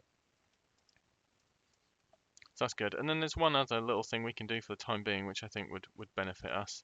If I come back into edit mode on the armature, I'm going to select both these eyes, so I know I've got the middle point.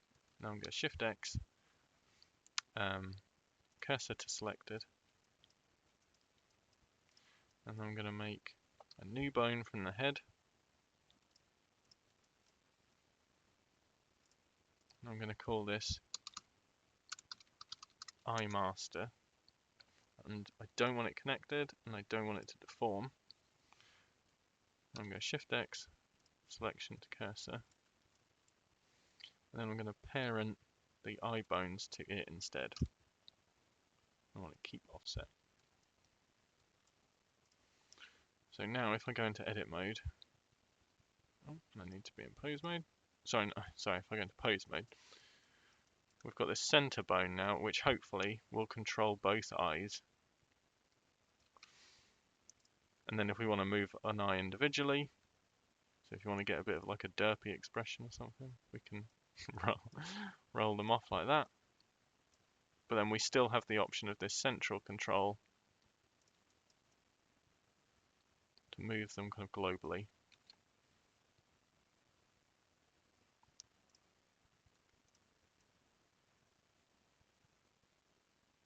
Yeah. Yeah, so that's good. So that should be a nice bit of functionality that we need, and that will come up quite nicely in the future. Hello. So I did a few little quick things off camera just for speed. Number one, I just quickly sculpted his legs a little bit more to look like trousers. And then mainly I've just added in a few more mouth lines, doing the same method that we did before, just sticking them on. Oh, sorry, I got the HUD off.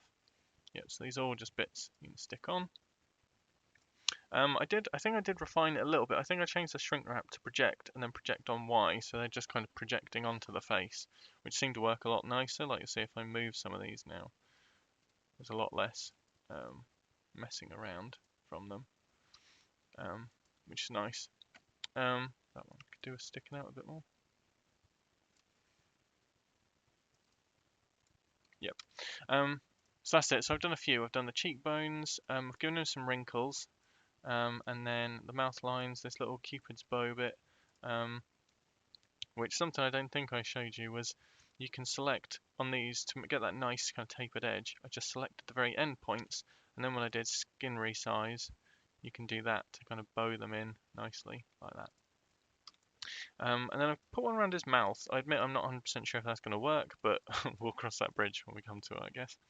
I've also, what I thought we'd do now is I've put a bone in for setting up a driver for that mouth control, right? Because I think we need to do that before we can do any shape keys on any of this stuff. So I'm going to go into shading, and inside of the mouth, I'm going to grab that mix. Also, I took the nose out of this control just because I want the nose. I think what I prefer is the nose to be stationary, and then I'll sculpt and kind of plump up the nose so it actually has some kind of definition to it. But anyway, so we want a value on this, right? So I'm going to right click on it, add driver. And this is that little mouth control we have that flexes the mouth and the teeth. So if I come back out here, we want to pull out a second window and change this to driver page. Oh, and you want to make sure you have this selected. So have that selected, come back in here. Did I not choose the right window? Oh, that's why I couldn't see it. So you see we've got it here, that default mix value. If we pull out that little extra tab, with that selected, I can go down to drivers, and then we've got the driver at the minute, how it is. Obviously it's not working at the minute. Firstly, I need to point it at something, right? So I'm going to point it at the armature, and we want to find this bone. And I think just called it mouse control. Yeah. So if we go look at the bone in pose mode, we can see that you want to make sure you set to local. I can see that Y is the direction I want to use to make this like a slider for it. Yeah. So back into this Y location, and it's immediately wrong because we're set to world space. So I'm going to set this to transform space. And now it's fine, right? Because what is happening is at the minute it's simply value plus 1. And that means that if I click back on this bone's Y coordinate is set to 0. So 0 plus 1 equals 1. So that's why that switch is set to 1. So if I actually just set this to 0, to just value its mouth open, because 0 on that slider is what we want, right? So I can then ratchet this up, and it controls that mouth. We don't really want that though, right? I would prefer the opposite, that down is closed. So this is where things get interesting, because I guess you could, if you wanted, come into here, put in an invert node, I guess. This is interesting. I don't actually know about this. So if I come back out, back onto this bone. Yeah, so that works nicely, so we don't have to change the driver. But you see, you really have to like move it to make it work, and I think it would be better if you didn't have to move as much. So I think what we really want is, I think if we just go value times, so I'm going to do a little bit of maths in here, so times 2, I think, hopefully, this will be right. So now we should only have to go up to, oh, sorry, I want to divide it by 2. That's stupid, because we want it to do more for less movement. Oh, sorry, I said times and didn't do it. Times 2. Yes, that's nice. So now we don't have to move much to make this work. And now we can limit this bone as well, right? Because we know we want it between 0 and 0.5. So I'm going to come down to bone constraints, add bone constraint, limit location.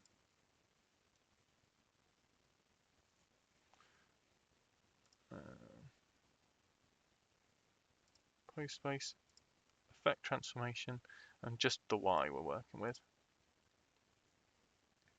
So it's minimum to be 0, it's maximum to be 0.5.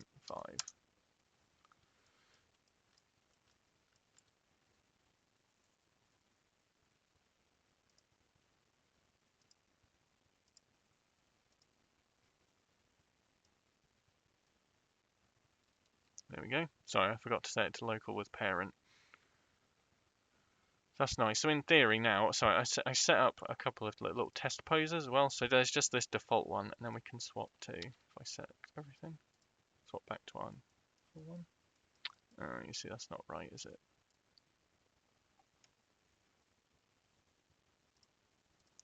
Oh, let me find that out quickly. Right, sorry about that. It was just that I'd said it. I needed it set to local space. So now if I turn this HUD off, see now we've got this control for his mouth. And his teeth are flexing with it, which works quite nicely. And that's it. And we can only move between, well, although the actual value changes, we're not moving between any more than 0 and 0.5. So that's really nice. Let me pull this back to its default.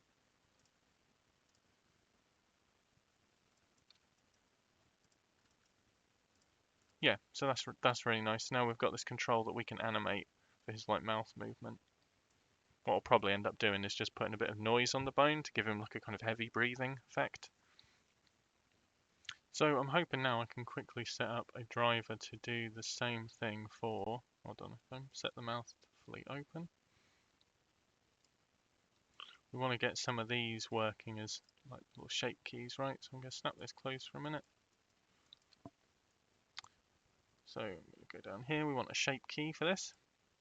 That's our basis. We want another one, which is open. And in front of you, hopefully I can come in here. And we can move these to what we want. I want these to flare, right? So that's why I put in these middle points. Like that. So that doesn't look like we've done anything because it's set to off. So now it flares up like that. So my hope is we can add driver. This is going to be a little experimental, I warn you. like everything's been really smooth so far. Key value drivers.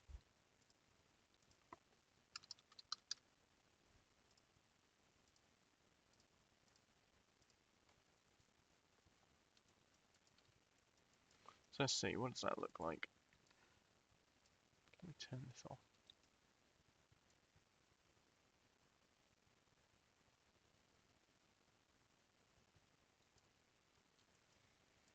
You see, that actually works pretty well, right? Like the mouth opening.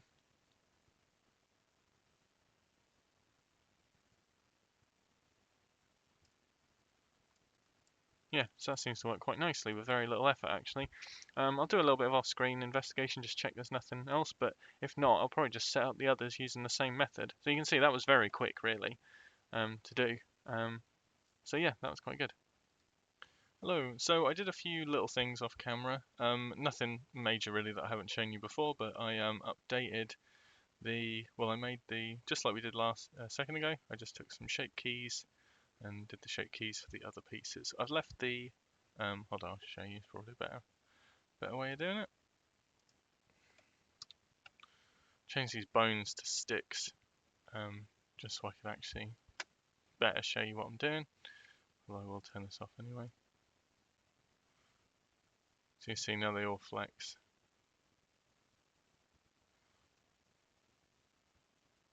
Which is nice. I've left the eyebrow, the kind of forehead wrinkles, because I want to kind of do that in tandem with the eyebrows, I think. You notice a few other bits as well. So like I just quickly wanted to test this really before showing you guys, but I gave him a little kind of eye gleam, and it was really easy actually. And some like some more bloodshot eyes, and you'll see if I move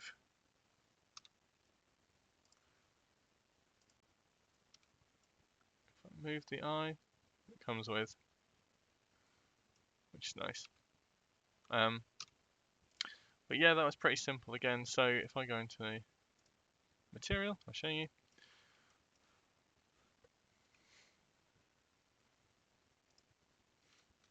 So all it is there's an eye veins bit in here, and I've just put in a texture that is isn't that working?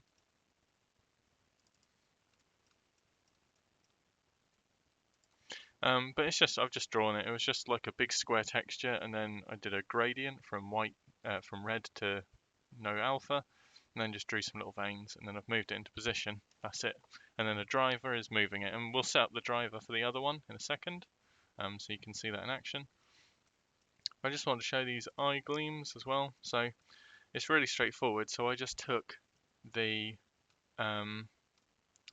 gradient that made the eye, and then it's got the same mapping nodes, but it's just been given a vector math node set to add, and then it's using these to offset it, right? So it was central, and I've offset it to make this gleam. It's exactly the same, so then this is controlling the size of it. And then I've obviously had to mix in the eye mask bit so it doesn't go outside of the eye. And that's it really. It's very simple. And because it's drawing upon the same empty that we linked to, hold on, let me show you. Yeah, because it's using the same mapping node, right, which is using that eye empty we made. So that's it really. As soon as we move the eye, it'll move with it. Which is really nice. That was a nice little experiment. But yeah, so I'll show you what I did for setting up the eye veins as well, right? Because I think that's another good demo of the drivers. So I go back into here, go back to the top level, eye veins, and you can see this is it here. And so I made it just a big texture that filled up the whole canvas. So I used the kind of the scale and the offset to make it fit. So I don't really want to mess with these values because I think that would just be more difficult as a driver to deal with. So I've added in an add vector node, and those are the ones that are being driven. So we're just going to do the same thing again over here. I'm going to add in a vector math, slot that in.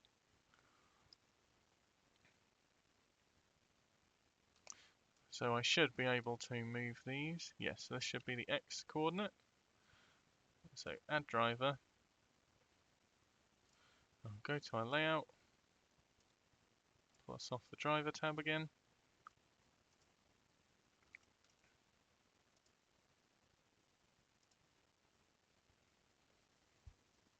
I don't know why we've got so many values. Hold on. Is that something I've done? So it should be this one. Well, it's easy to tell because it's the one that hasn't been set up, I guess. I don't know if you can name these, actually. No, I don't know. So firstly, I'm just going to set it up, and then we'll see what we're kind of dealing with, right? So I want it to be the armature, and this should be I.L. I'm finally learning that. And you can see we're obviously starting to do something because it's off-center. And we want to use the X location. This is where we should check the bone as well, right? Yes, we do want to use the X location. X location, we want to set the transform space. But you'll notice when I move this, there's a bit of a problem, right? So if I go left to right, you'll notice the eye is kind of doing the opposite we want. It's like going the wrong way. And that's because the bone is technically the wrong way up, right? Because Z is down. So we want it to do the opposite direction. So it's easy enough to fix. So at the minute we're saying that it should be a 1-to-1 ratio between the variable, i.e. how much we move that bone, and how much the eye moves.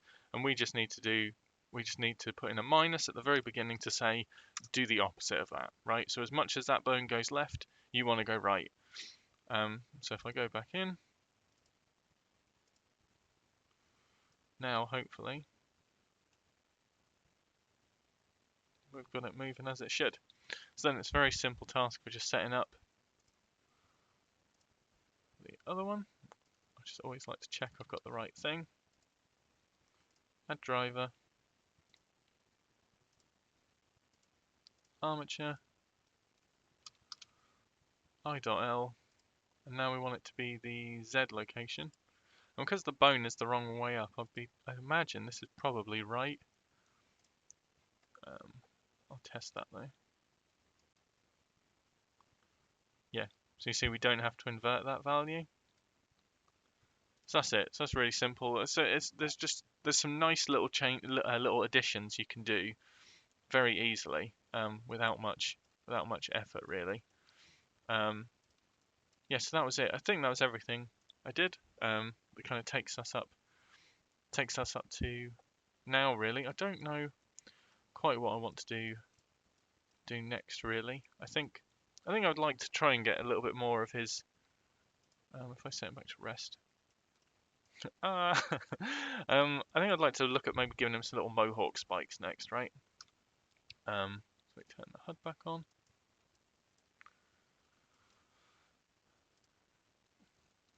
So I've already got the crosshair, the the 3D cursor in the middle point, so I'm not too worried about that. I'm just going to turn his armature off for a minute. So I think I'm going to try doing it like we've been doing before, using the skin modifier first, right? So merge vertices at center. We've just got one little point. Now I'm going to put it in here, and back in edit mode, extrude, pull it out, and point it like that. I'm going to select all. I'm just going to put in, I like doing it like this because then it's much easier to edit later on.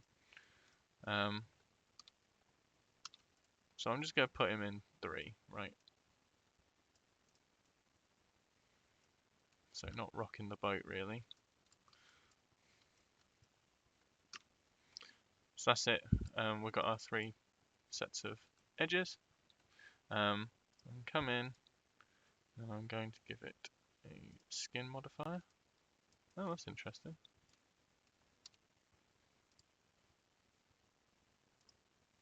Oh, I'm sorry. So if you got multiple, you just got to mark a root point, you know, an origin point for each stick, if that makes sense. Yep. So we've got that. Shade smooth. I'm going to want the subdivision surface on. Crank that up. And then with all of it selected, skin resize. Like that. And I'm just going to select all the end pieces. Skin resize.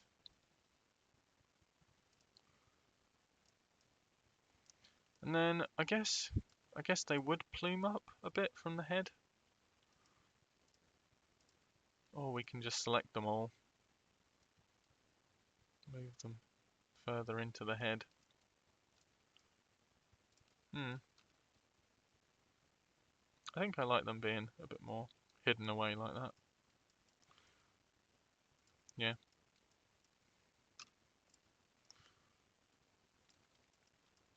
Yep, so that's nice. We need to set them up in material as well.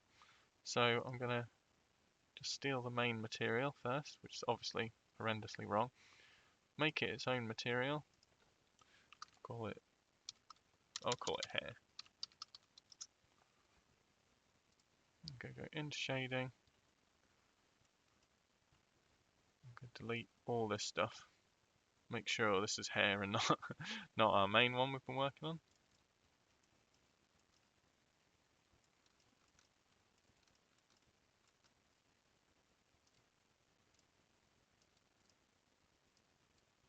I'm definitely thinking that kind of neon green, like that. So for the moment we've got that. We've got this little edge highlight going on. And then I want to give it another material. Give it our outline material. And then another a solidify modifier. Flip the normals. Change the material to slot 2. And then buff it up like that.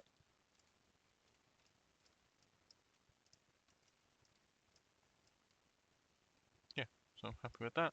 And now we can really easily change these, right? So I think I want them to be pointier. So I can really point them up like that. And then of course they're probably too perfect at this point, right? We don't want like sticking up like that. So it's up to us. We can kind of move them either way like that. And then you could come in and subdivide each of these. And I'm just going to kind of yank them in a random direction, really.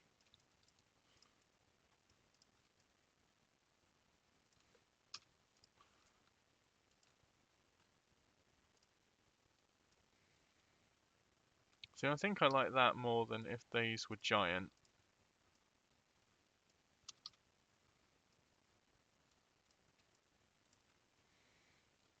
And like bigger.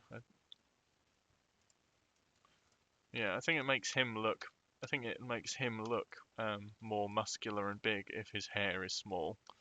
Um,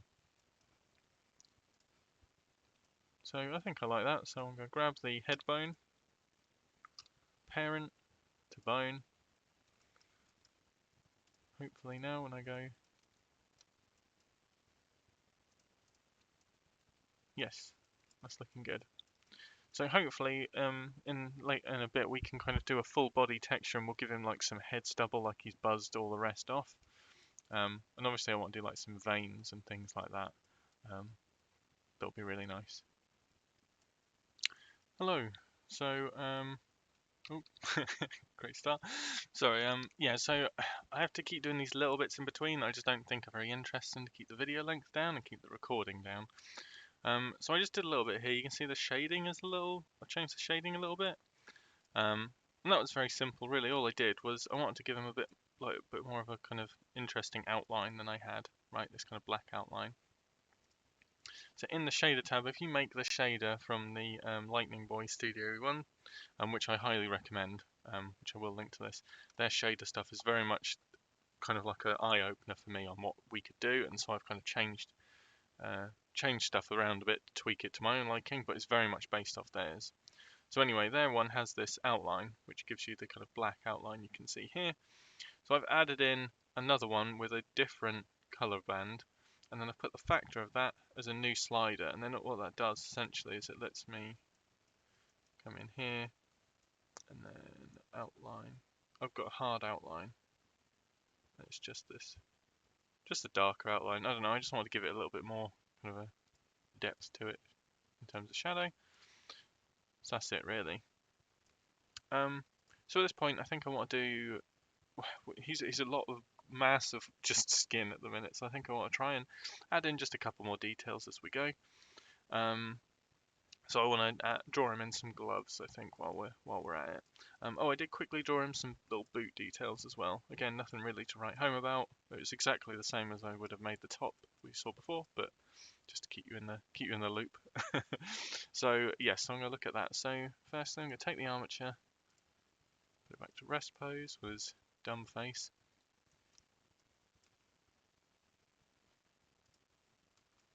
Just want to check that that bit's moving correctly because it didn't look like it was.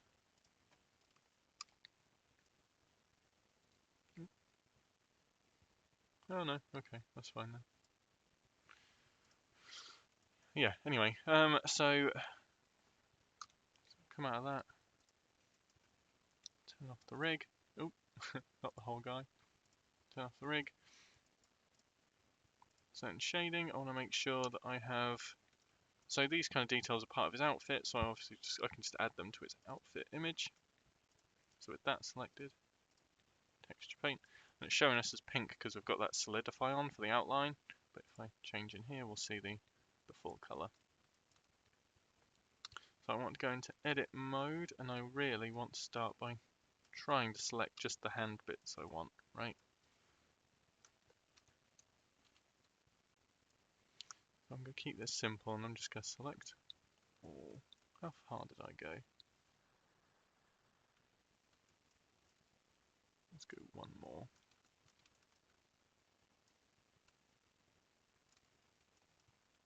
To there. So now we've got the whole hands.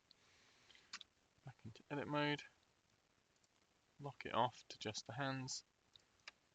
Paint bucket. I guess I'll start, like obviously we can always change these, but I'll start with like a dark brown colour.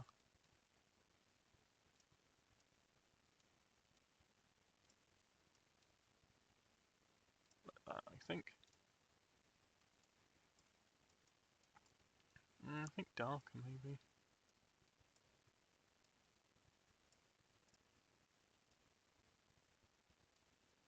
Yeah, I think something like that. Looks good.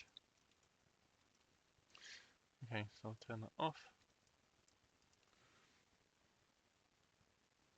And then we've got X mirroring on. So I should, in theory, be able to just come in here and with the brush set to erase alpha.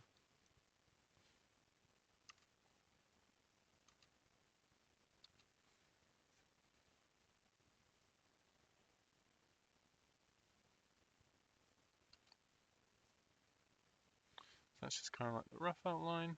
Stroke, turn on stabilize stroke. I'll see if I can do something a bit nicer.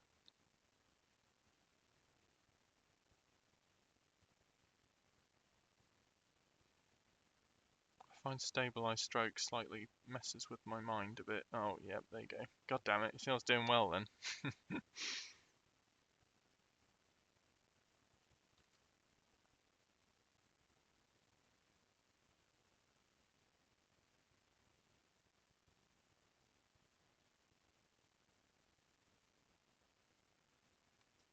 That's good. I like that.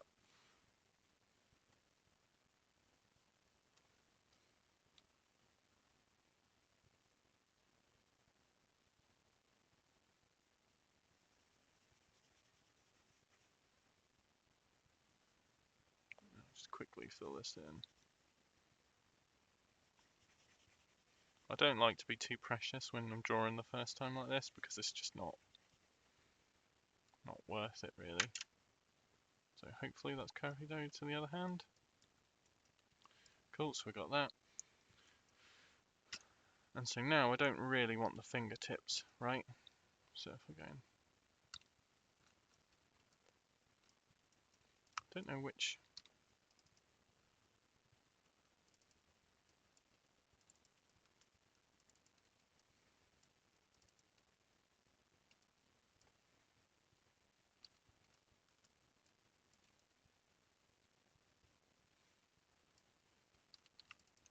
Ooh,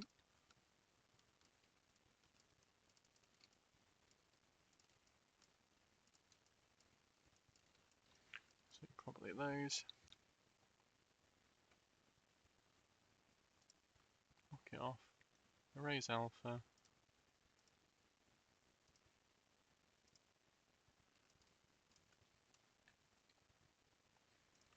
Should have done the thumb while I was at it.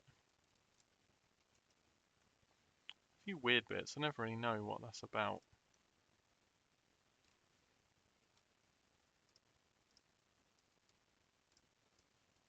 Don't know what that is. I'll have to have a look at that later. It's probably just some little graphical error on my end.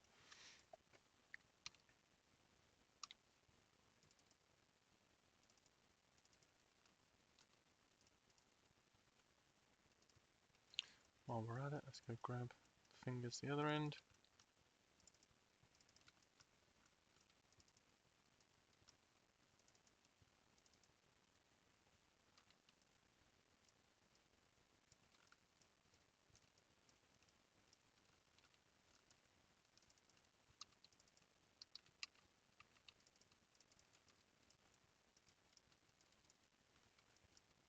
Like that.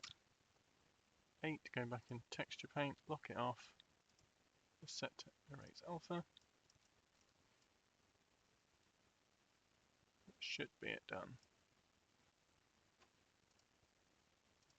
Save the image. Let's just see now if it looks okay. Yeah, looks good. Need a little bit of tweaking and I need to add in like the band, but I think that's good for a initial pass. And you see it just immediately helps to break up some of this bulk. So hopefully ultimately I'm going to give him like some tattoos and things as well. But I think that's good at kind of getting the ball rolling. Would be good to give him a little belt, I think, actually, while we're at it. So I'll go back in.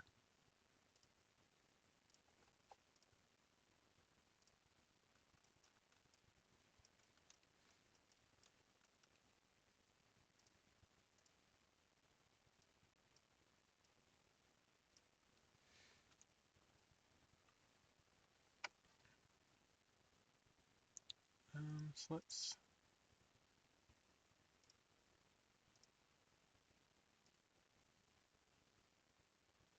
No, I want a bit more of a.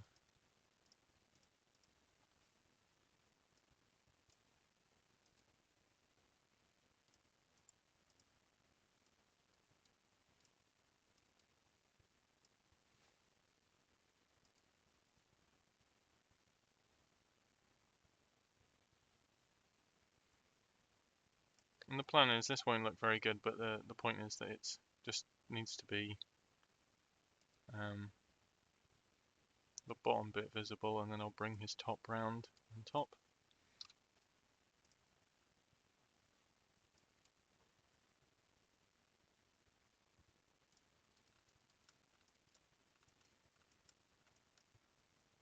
Does that look?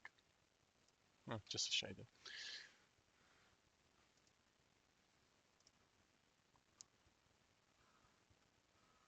So I want to give him a very desaturated light belt buckle.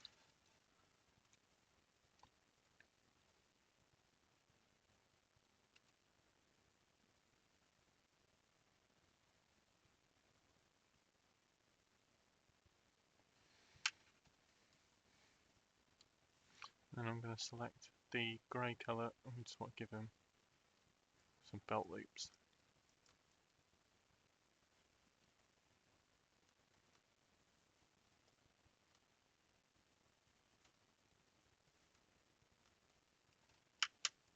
Like that.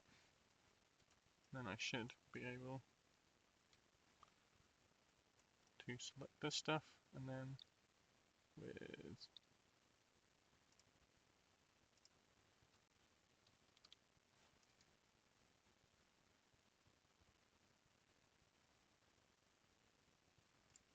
it's got quite a harsh fall off, so I'm gonna go in and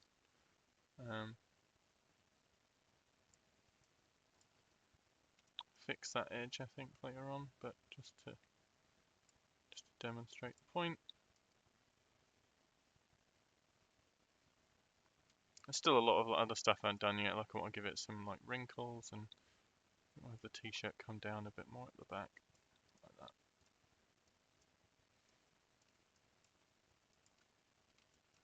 And I don't want it to be symmetrical either, so I'm gonna turn that off, and we're gonna pull the t-shirt. Didn't I just turn? What did I press then? That.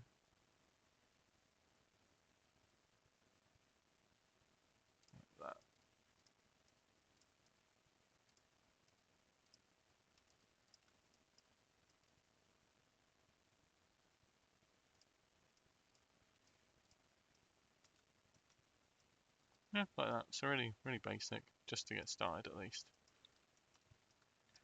Yeah, so it's just a nice little bit of extra detail. Hello. So, sorry, I know it must be frustrating that there's all these little bits keep changing in random sections of the video. But I've just got to do a few bits off camera to try and keep the time down and to keep the load down on my computer, really. So all I did, as you can see, the main bit is I added this big kind of plaster mess to it. I thought it would be funny if he's too big for one bandage, so it's got to be like cobbled together out of loads of them. And I've just done a few small things. I just with my brush set to erase alpha, I just erased off some of his outfit to give him these like ripped clothes. And then also just for test purposes, I set up another pose, like a scared one, just to see him from another angle, check everything's working all right. So there's a few things left to do. Like I haven't given him eyelids yet, but I think I'll probably do that in a bit. I think what I'd like to do first is add some details to his skin, right? Because he's still a bit of a block. So I think we need to add in some of the basics, like some hand details, things like that. So I think we'll do that now. So I'm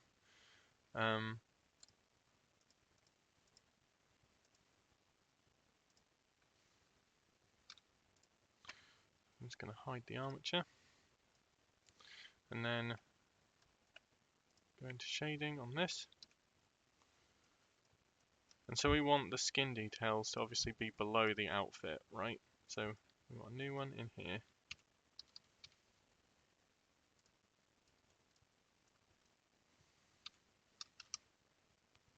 New image texture.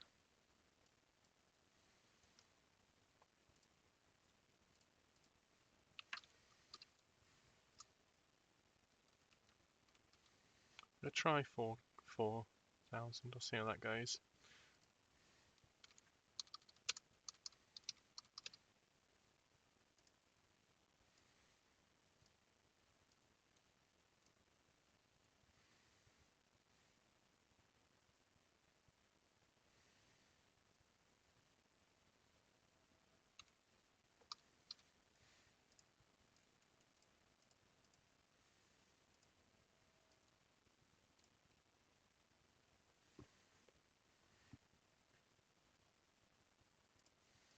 Okay, and then I'll try adding in just a few details that I can always go over in Photoshop later or something.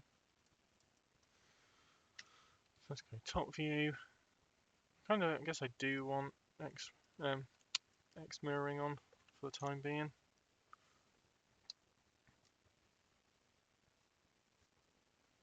That pin is way too small.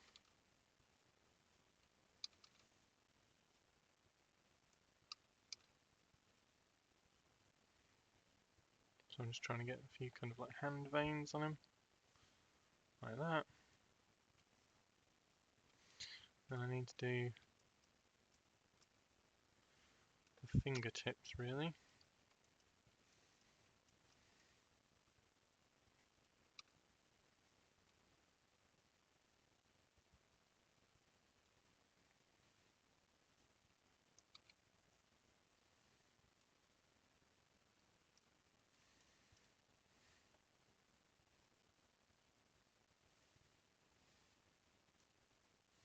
So I'm just kind of roughing these out.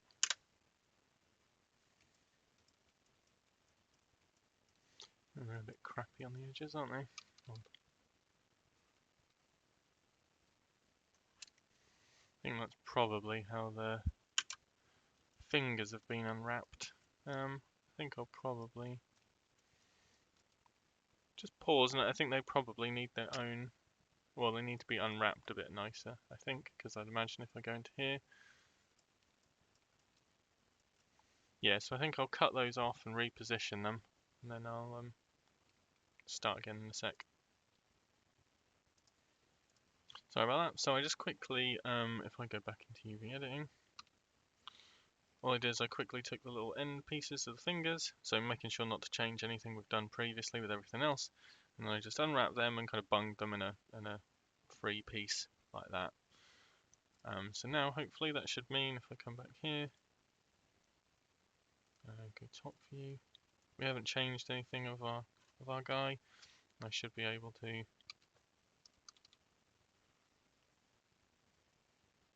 draw on him in a bit higher detail.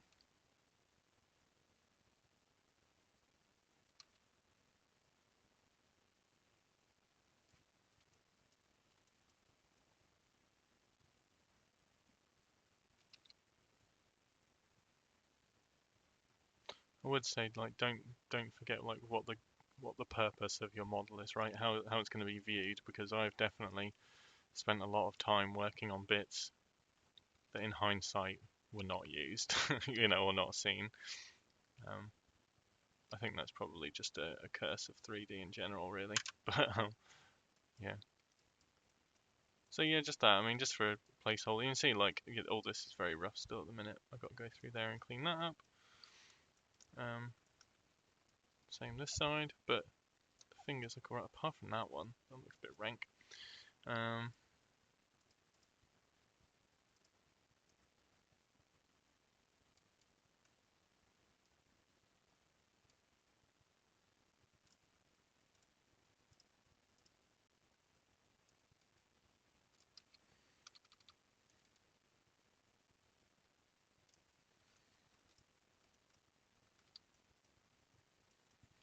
Just like that. Yep, so just for time being, I think that's good. It's also a good time for us to maybe look at doing some more details on his skin, right? So, for example, maybe we want to define his muscles a bit more, kind of things like that. Or you want to give him some veins. I don't know if I do actually. I think that's something I'll probably do. Do I need to UV unwrap his ear bits, or have I done that? Yeah, they need unwrapping. So let's have a look at them quickly.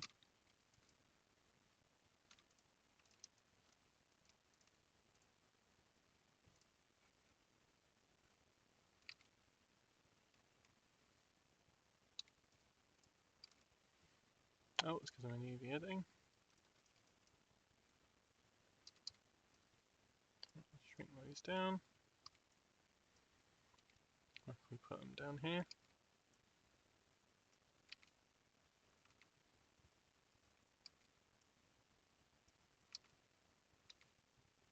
let's try that. Okay, so back to texture paint.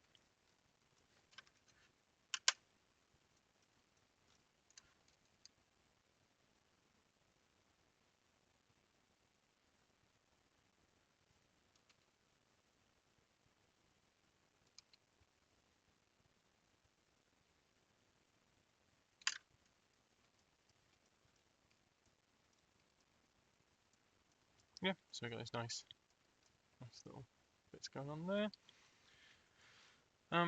Yeah, so I don't really want to do too much else yet. I don't think. Maybe just like elbows, maybe. Frankly, it's hard to see. But I don't know. I think maybe I'll leave that for now, and then I think we'll look at the eyeball, and then the eyelids, and then we'll look at maybe starting some of the tattoos, things like that. Because we're starting to get there now. There's still a few things I need to do, like the eyelids and the eye wrinkles, but yeah, it's definitely getting there. So I've just opened up both the eye bases for us to make the eyelid from. The eyelid's obviously up to you. You could do like one big eyelid that you then position into place. I think I'm just going to make one that's the right size, and then take it from there. I think, make it to size like this. I want to try and make it a bit wider than needed because I've got to allow for one eye being taller than the other, one eye being smaller. And, well, just kind of take it a bit from there really. So I think I want this to be like a kind of off purple colour, like that.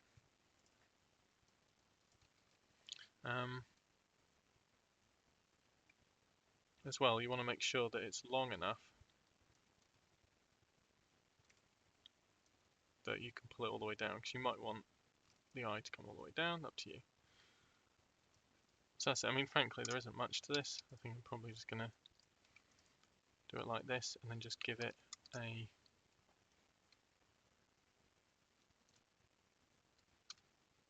black streak.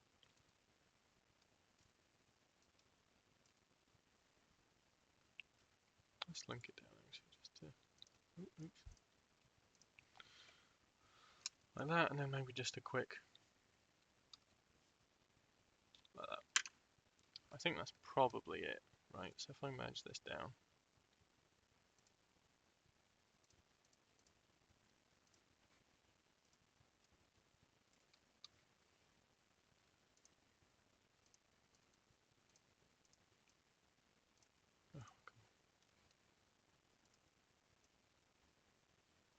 so I know obviously we've got this. Well, I need to use the eye base, but I think that works. And my thinking is, this is a little experimental, but I'm hoping I can then play with its saturation and hue to make it less purple for the non-black-eyed version, if that makes sense. In fact, I should actually position this over this eye, really. I think that would make more sense, like that. So again, you could do a full-size one. I think for speed, I'm just going to render this, save this as an image.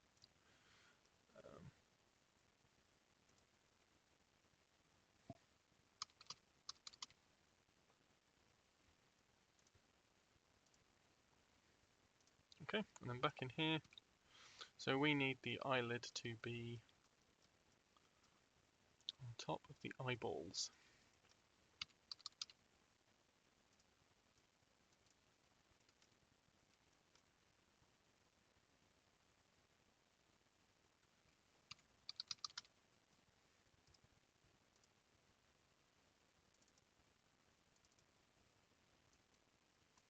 So colour for colour 2, alpha, there's the mix. Then it should hopefully be in the right place, but showing the whole eyelid, which is what we don't want. Yep, so that looks good. Also, just to be safe, well no, we will need some mapping coordinates for this. Oops, wrong button.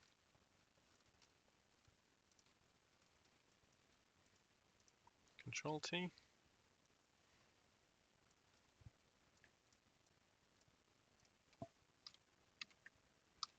Give it a UV map.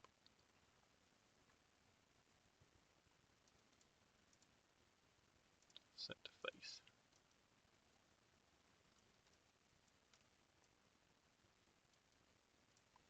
As you can imagine, like before with the eyeball, what we're missing is the alpha of the eye. Um, so I want an image texture. Actually, I'm sure I can steal this from somewhere else. Oh yes, sorry, that is something I set up. What I did is to make sure that if I ever moved the eye, that all the eye base masks and things we made would come with us. I put its controls in a little group, and so that I can just move them one time and it will move everything at once, which is kind of the first time I've done this. And I thought it was a good potential time saver. Where's that been saved? Pasted rather, right. So just like before we want a math node, want the alpha of that going into there. We'll change this to multiply, and the alpha of this to be the second piece, and that should give us the union of the two.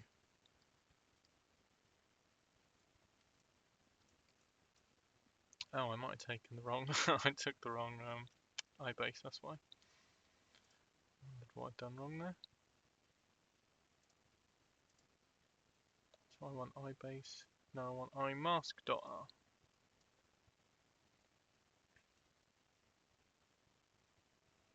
Phew, there we go. Right, so eyelid, change it to pre-multiplied.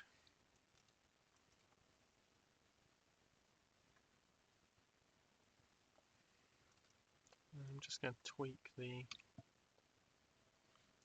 change this to pre-multiplied as well. And then it's just got a little bit of like hazing around the edge, so I'm just going to fix that with a color ramp.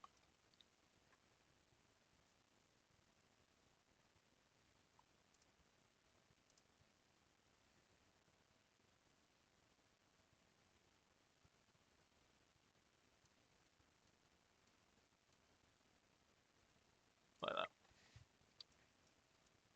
So now in theory, if I move the y coordinate of this, we have our eyelid, which works really nicely. And so from there I can just give ourselves some room.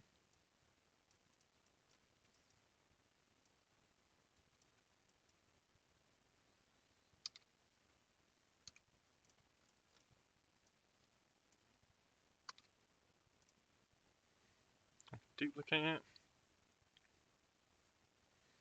If you do put things in a group and duplicate, make sure, because I want to set up the other eyelid, right? Make sure that you break the kind of link between the two, right? So now this is its own node group. I'm just going to reset the eyelid to, oh, I hadn't allowed for there being two there. So it's kind of rough midpoint, right? Go into this one. I'm hoping this will be reasonably, oh,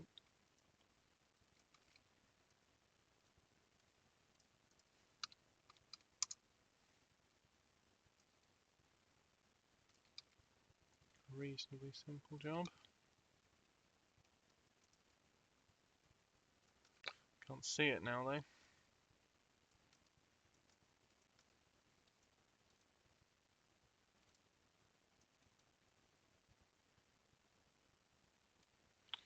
There it is.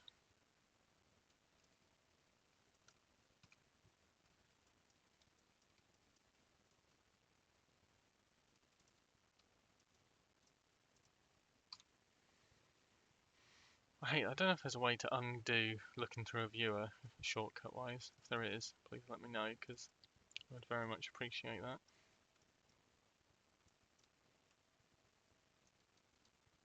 I thought we just...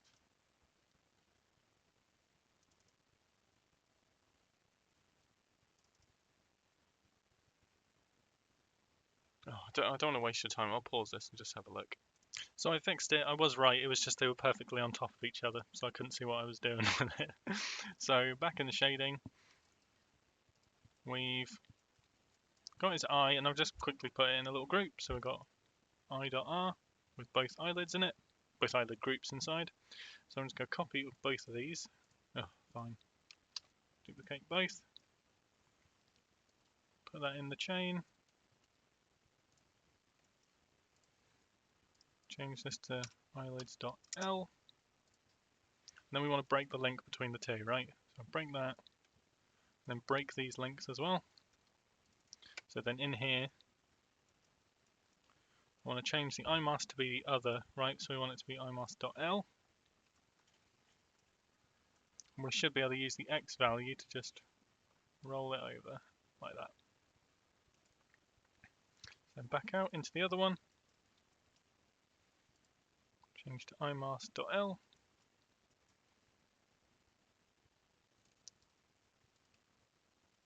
And roll it on over like that.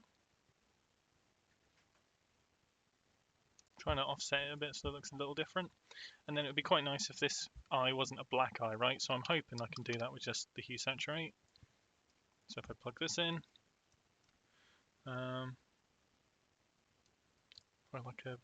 that's probably not far off, maybe like, maybe just a tad more, and then lower the saturation, maybe like 0. Maybe something like that, and then we want a little bit higher value, I think.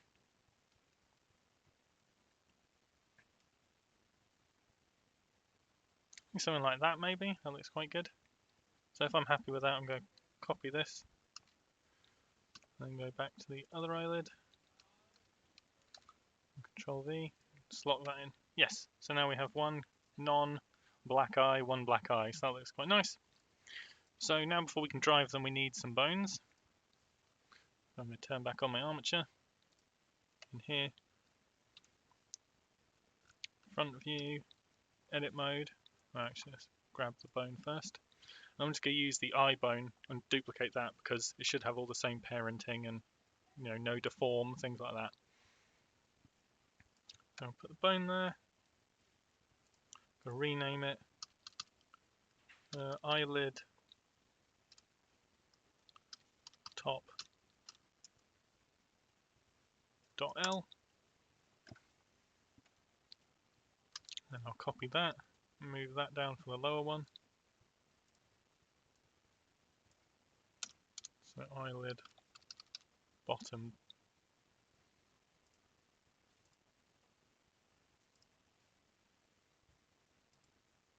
Why is that eyelid?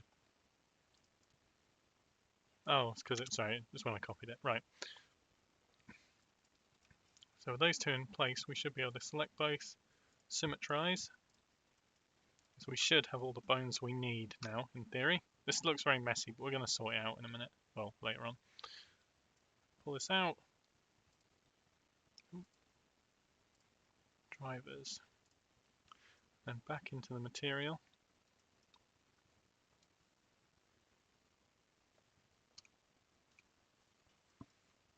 Let's start with the left eyelid.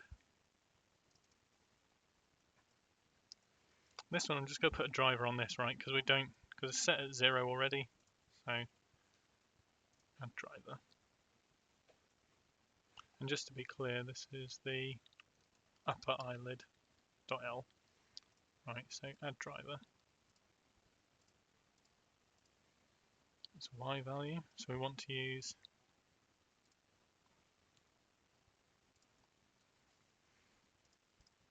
the armature. We want to use eyelid top.l. We want to use its Y locate. Well, hold on, actually, that's something I need to check.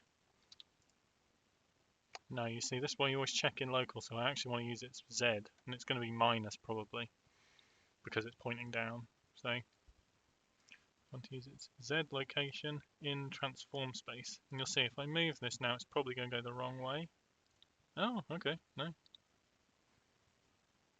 You see, that seems to work quite well without really much offset. So that's quite good. We'll see how we get on first, and we can come back to that. So if I come back in, look at the bottom one. So the bottom one, because I've offset it to move it down and rotate around, I think what I'd prefer to do is, I don't think there's a downside to this really, is add in a vector math, and then we're going to use a driver on this, so just so we keep the numbers simple, just so we haven't got to allow for this 2.51 offset, right? So hopefully when I move this, we'll still get that's a great look. So hopefully we'll still get that same finish. So add driver, layout, and you can do it in that little quick menu, but I don't know, I like coming back into here. Armature, eyelid, bottom.l, and I'll just double check to be safe. Yep, same. Z location, transform space. Oh, there you go. So you see this one's going the other way. I don't pretend to understand why. I just know I can put minus in there. Again, I make no qualms about not pretending to be an expert. You see, that's quite good. You can see it's moving more than we would expect, but I don't really know if that's a problem necessarily. Yeah, as well, I swear there must be something I can do with bone constraints to make sure that these bones are never closer than this from each other. So essentially, I can move the eye down, and I can have this one here, and I'll be able to pull this down, and I know that it won't snap further than needed. But that's something I need to look into, I think.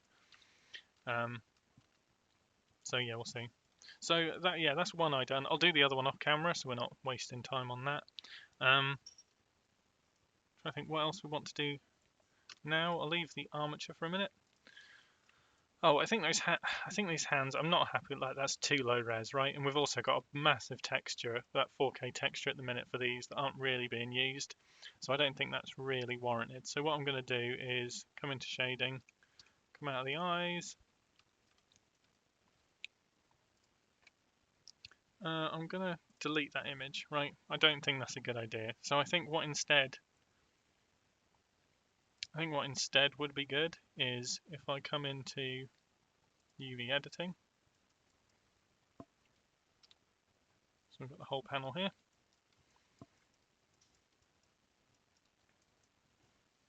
I'm going to put a big band around the wrists as well.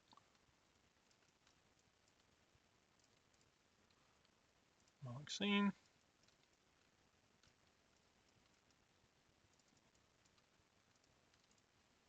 Mark scene. I'm going to make another map, right? So we've already got two, but I'm going to make a third one. I'm going to call this hands.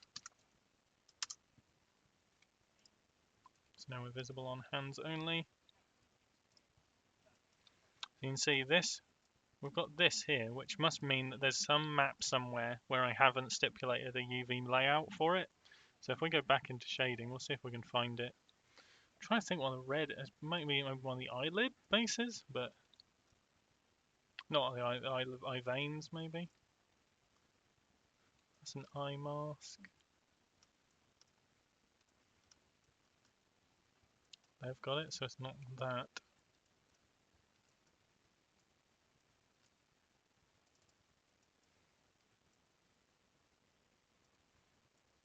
They wouldn't need it. I don't know what that is actually. I mean, it's not a problem because I just make sure I swap it back. I'll find out where it is, but just for keeping your time down, I won't ignore that for now. So yeah, so anyway, I was in UV editing, so we've got our new one hand selected. I'm going to select everything. I'm going to shrink this right down. Move that off to the side.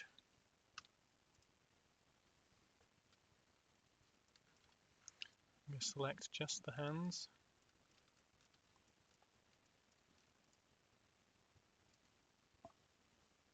I'm going to UV unwrap, unwrap, and then UV pack islands.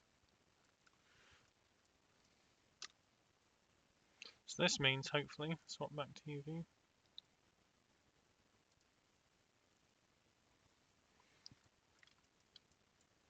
Swap back to UV.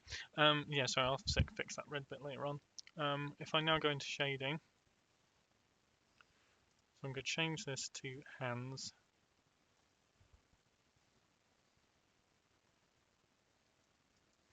So we don't have to worry about the gloves, right? Because they're on the normal unwrap, and that's fine. So I can make a new texture. I don't need to go as big. So I think we can go 2K. We'll see. So I'll call it hand lines. No alpha. Okay.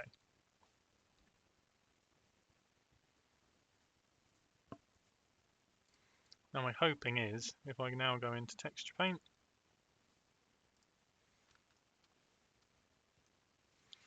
my hoping is I'm going to be able to have a bit of a better time now when it comes to painting in here.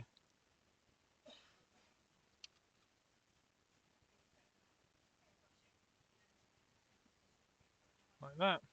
Have I got mirror on? Yes.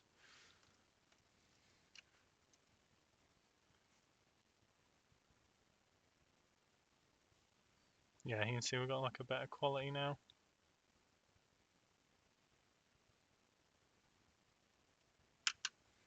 Or hopefully we do.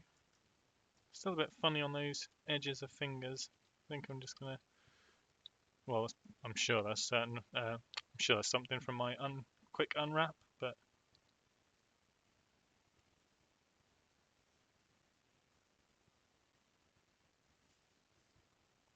I'm just gonna put these fingers on quickly. Again, these are more like placeholders really than anything, because I can always come in late. It depends how much they're warranted for the end result. But if like his hands featured really prominently, or you could see it, I'd come back in and do a better job in Photoshop or something. So I'm working on my little home one. I'm not as accurate, but that should do it. So hopefully, image save.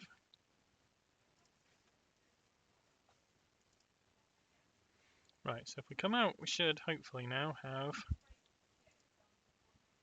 What am I trying to do? Yeah, I'm trying to turn this armature on.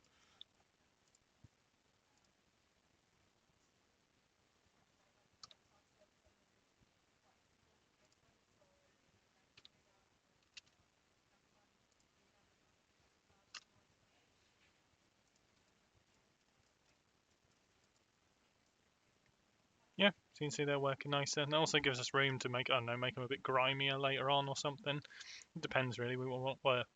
Depends really what we want to do. I might put a bandage around one of his hands actually. That could be quite good. Yeah, but yeah. Yeah, so I think that's it for the time being. I think I'll probably off screen just quickly do the other eyelids so we can see. And then probably look at tidying up some of this rig, I think, would be the next step, because as you can see, there's a lot going on. Yeah, so we'll do that next. So, yep, as I said, I've gone through and set up the other eyes. So hopefully now if I swap to like scared, for example, yeah, you can see his eyelids in motion, and then they've all got an individual bone, which means we can get some nice nice expressions out of him. So yeah, as I said last time, oh sorry, I want to select all. As I said before, I think it's time I tidy up this rig a bit because it's a bit of a mess.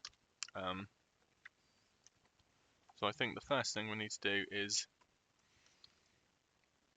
probably hide off some of these unwanted bones firstly, because there's a lot of bones that visually we don't need, and they're being controlled by bones linked to IKs anyway, so we don't really need them. So for example, I'll go into pose mode. So the hand IK is in charge of moving this hand, so we don't need the hand bone. And then we don't need this, or essentially anything. Oh, oops.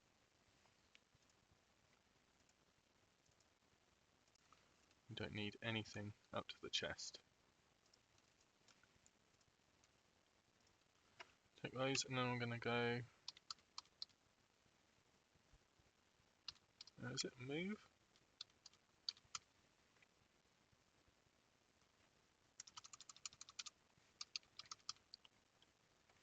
There we go, change bone layers. So I just search layer normally. Change bone layers. I'm just going to move them onto layer 2. So now we can't see those bones. Yeah, so those are the ones we can do. So his hip bones aren't especially needed. And also, if you change your mind, you can just move them back on the way we did. So it's not the end of the world. So I'm going to select those.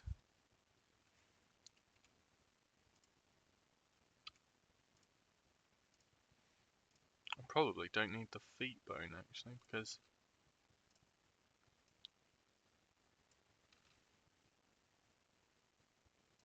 yes, I think we can probably get rid of those. I'm just wondering if it's worth setting up an IK for his feet actually.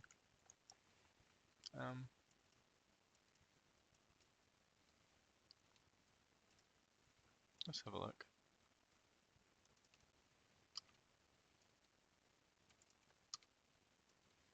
So I'll pull 2 bones out. I don't want to deform. And I'm holding Alt, so it's affecting both in theory. I don't want to be parented.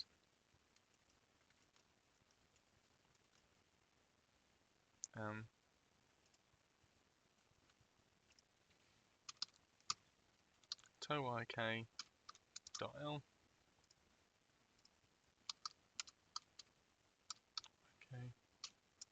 Dot R. So it shouldn't be parented to anything. So hopefully now in edit mode we can come back here, select this bone,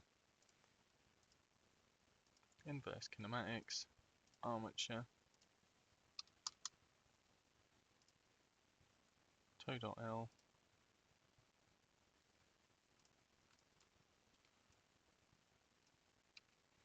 so hopefully this will mean now when we move this foot, yeah, you see we get that nice like drop off.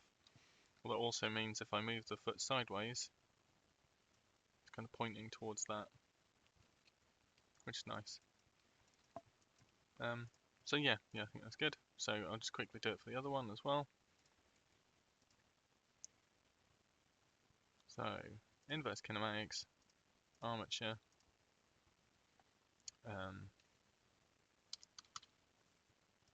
k.l, and then we just want to affect one bone, this bone. So now if I move both these, yep, cool. So now that means that we don't need either of these.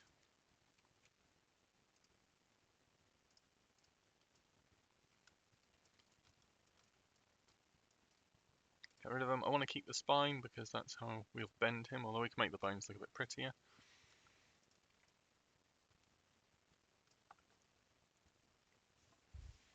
These, I feel like, well, these are put in, these are put in a bit multi-purpose, right? Not only do they give you a kind of, then you can have like a bit of kind of like chest heaving, but also they help, then I didn't have to go in and weight paint, which, well, it's probably not ideal. But I think what I might try doing actually is just pull a bone straight forward.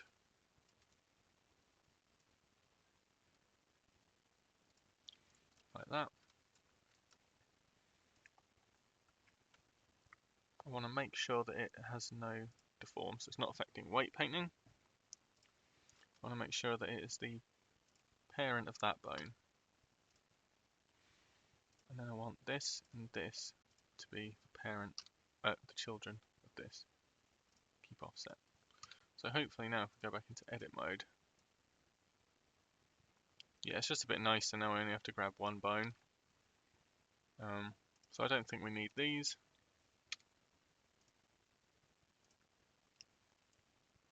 See already how much neater it is. We've got the head, neck and head, so we want to leave those alone. These bones we obviously can't get rid of, but it's a bit of a mess at the minute, right? So you can see if you move one too far, it'd be hard to tell which one is which bone. So I think we need to swap them out for some little custom shapes, I think. So I'm going to come out of this for now. So let's do the eyes first. So add mesh circle.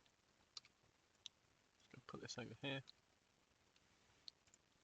edit mode. I'm going to go fill it actually, because I find that's then it's easier to select. So new face from edges, like that. Go into edit mode. I select one of these.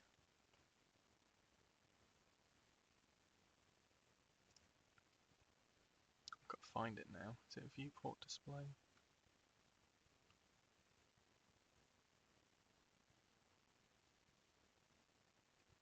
Custom shape, custom object. Yep, so you can see now it's this big circle. Which is not ideal, right? So I'll select the other one. You can see they're terrible, right? They're massive and they're the wrong way. But what we can do is in edit mode,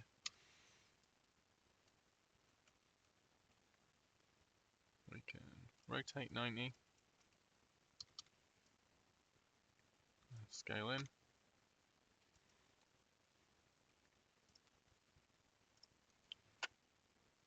and then I'll change the scale. Oh wow, I didn't realize I've changed all the scale options now. So let's see, how big do we want these? Oh, sorry, that control was not as fine as I was expecting. It's probably like, what, 0.2? Yeah. Yeah, I think something like that. 0.2. Sorry, normally I think that's new. I'm used to just being just a scale button. Well, you know, scale slider.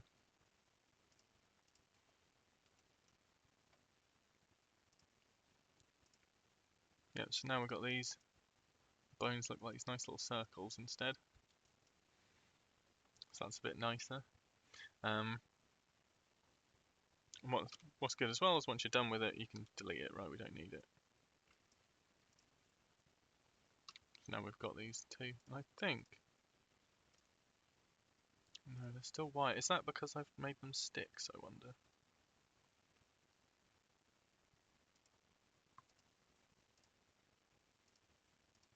No. I was wondering, because it should be solid. I don't know, whatever. But anyway, so that's that. And then I think we need some ones for these eyebrows and eyelids. So I'm going to add mesh plane.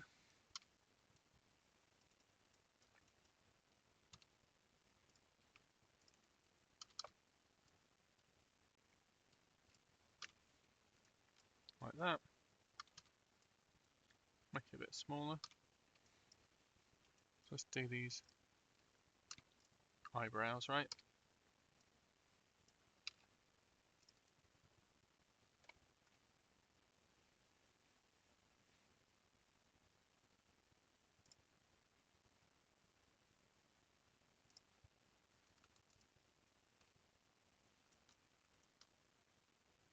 No, it didn't do. Can't control alt that, I guess. Oh, so you can't alt that to do both.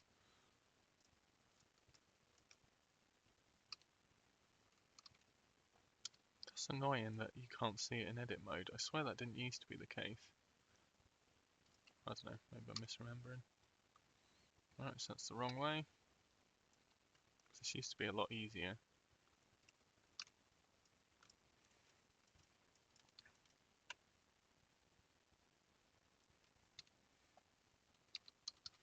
Just make it much smaller, so make it easier on us.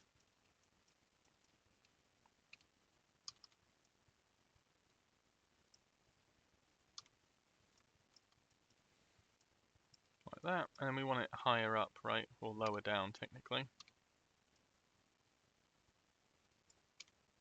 Oh, that was way too much.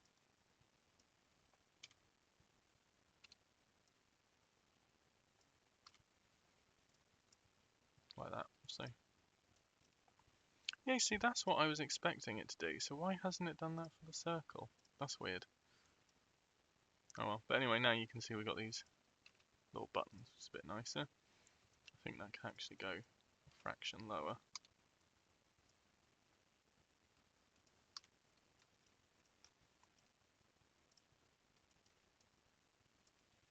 Because ideally I want them just in the middle. Oh, there's probably an easier way of doing this, I apologise.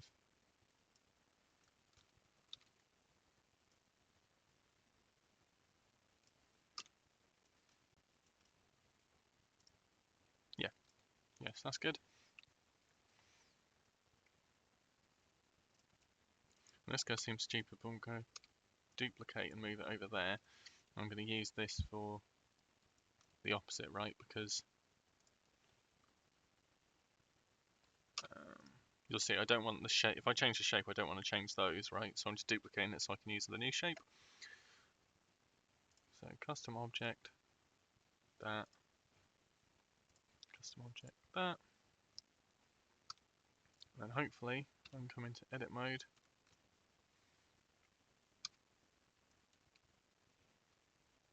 Flip 180 and put to the top of its origin point, which is there.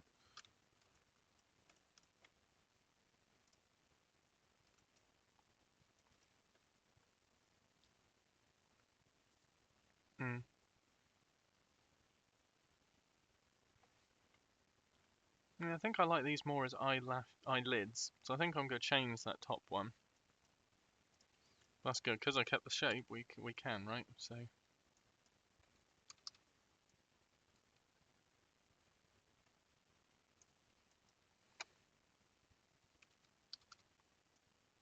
going to make that more of a block, I think, like that.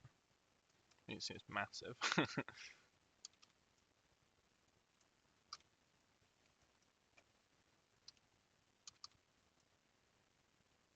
Scale it down, move it back towards the origin.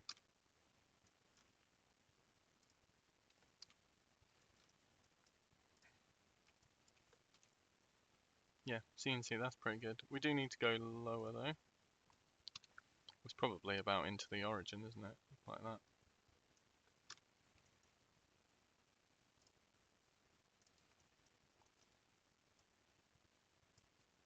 Yep, cool, okay.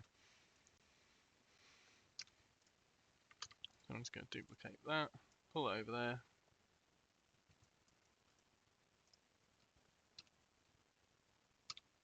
Go into edit mode, sorry, pose mode, custom shape, that, custom shape, that, and then again, I just want to, I could have saved myself this job by just duplicating before changing the eyebrow one, but here we are. Yeah, cool. So you can see it's just a lot, it just reads a lot better now, right? Now we know that we've got these controls here. In fact, I might lock off because we don't want to be able to move on X. Don't want to be able to move on Y, we just want to move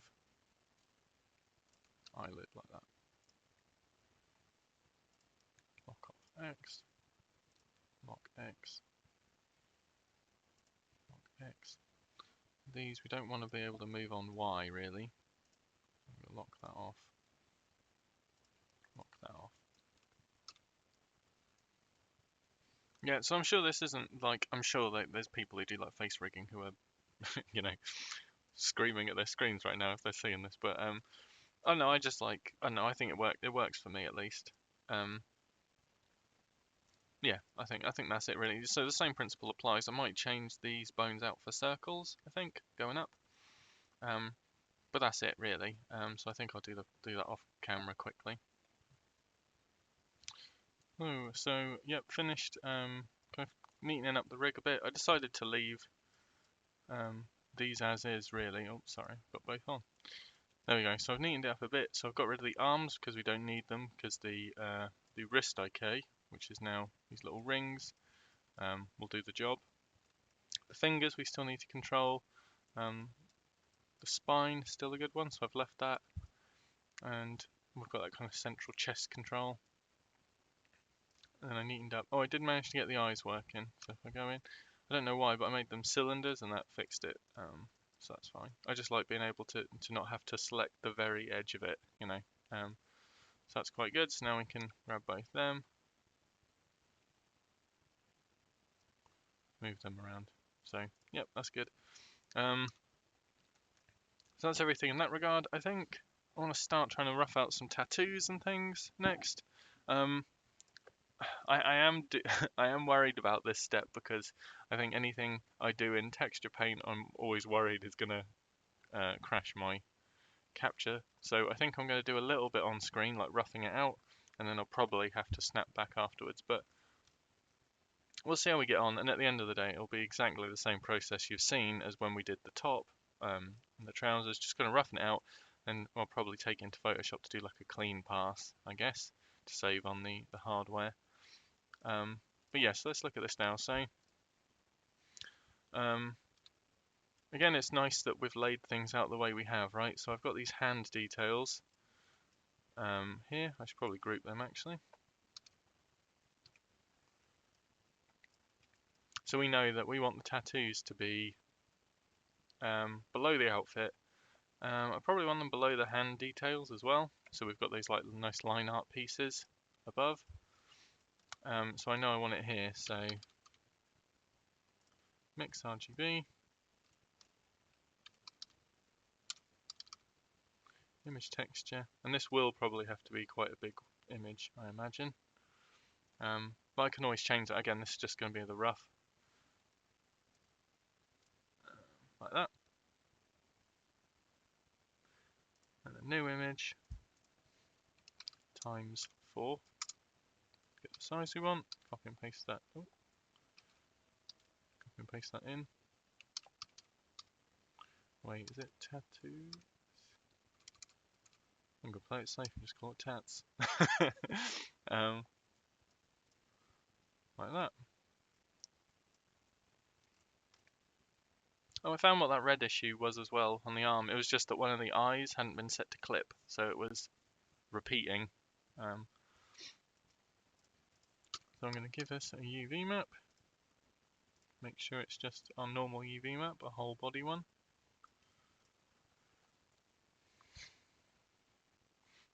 So my plan is we can draw out here, and then I can put like a math node into the factor, and then we can kind of divide, multiply by 0.5 or something like that to get that kind of faded look on them. We can, well, essentially just that we'll have that control. Is what I mean. So let's have a look. So go texture paint. I also don't really know what I'm going to add yet either. So let's have a look. I think on the original. Oh, oops.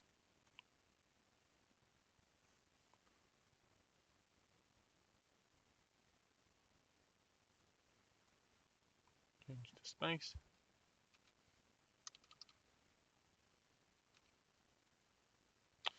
Oh, yeah, you can see I'm kind of lagging a bit when it comes to.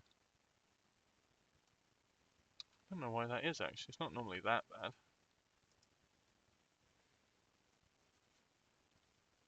That's interesting.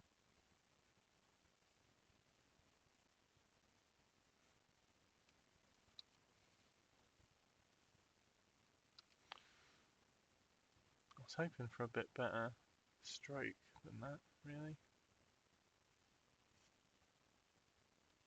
That's a bit nicer, I guess.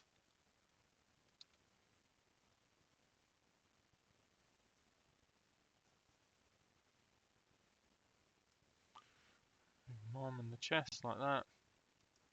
What else? The obvious ones, like a big heart. God, well, I don't know why this is running so badly. Because it shouldn't be too taxing in terms of what I guess because this is like a kind of a curved surface, I guess.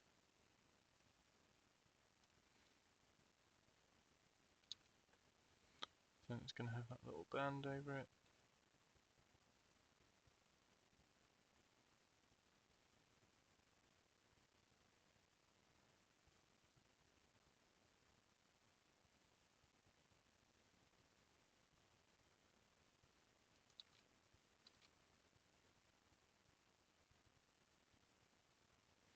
I almost don't want the tattoos to be too good. I think that would behoove them to not be that great. What else do we want? Probably like a tally, right? That could be quite good. Don't know where to put that. Maybe on the side of the neck.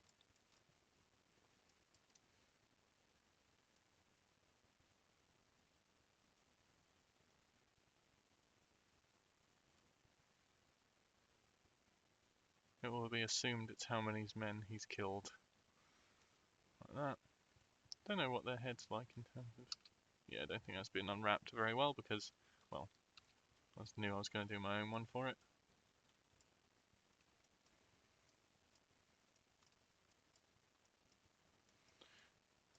What else? Maybe like a chain.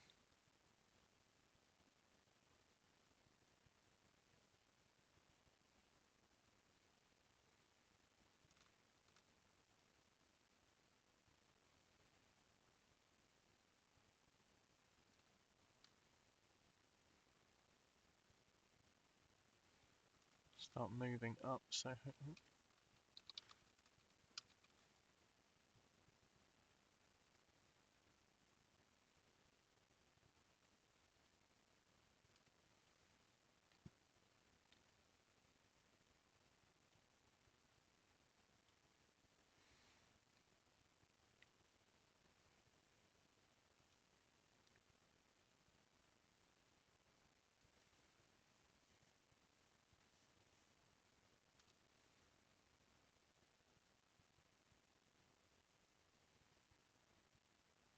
so my chain shape has changed a bit since I started.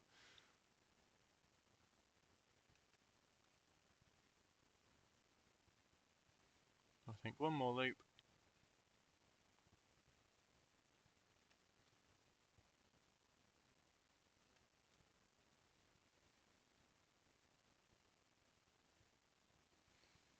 I want to keep that kind of cartoony vibe to it as well, so I don't want to go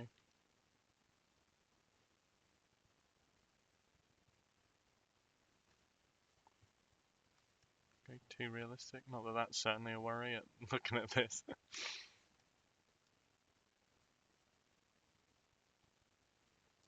Maybe a little like concertina in.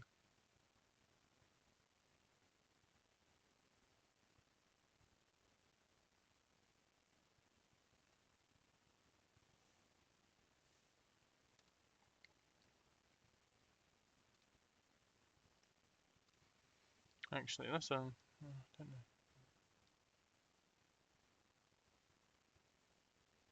like a big prison ball.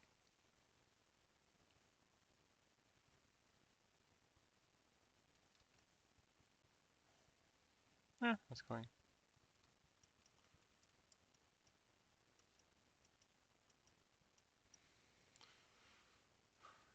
good.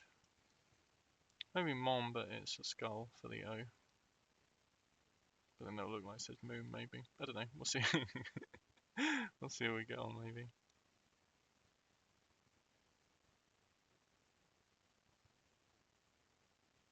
Yeah, I think that's...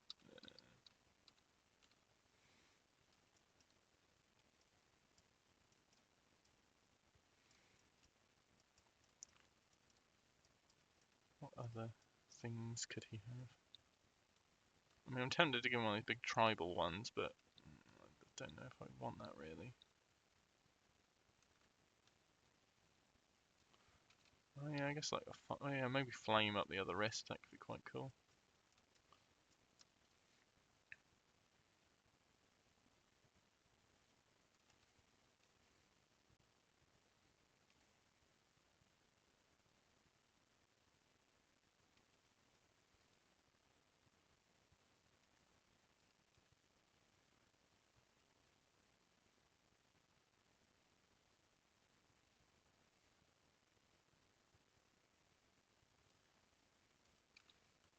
Don't like that section.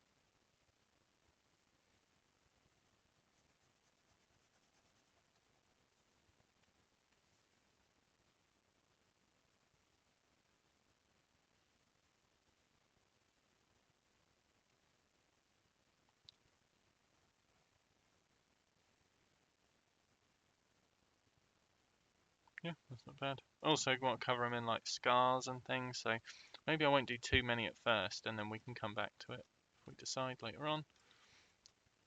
I like the tally, but maybe more.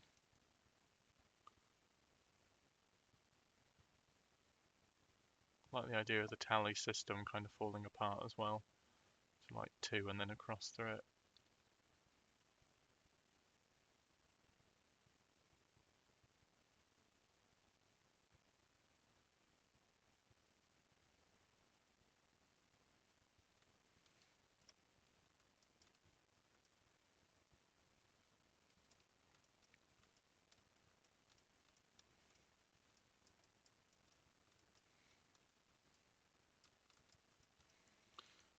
So that's the main bit really. I don't want to keep you too much on this. So I think I'm probably just going to finish roughing them out and then try and neaten up some of these, really. But I think that's it for that. So maybe I'll park that for now. Image, save.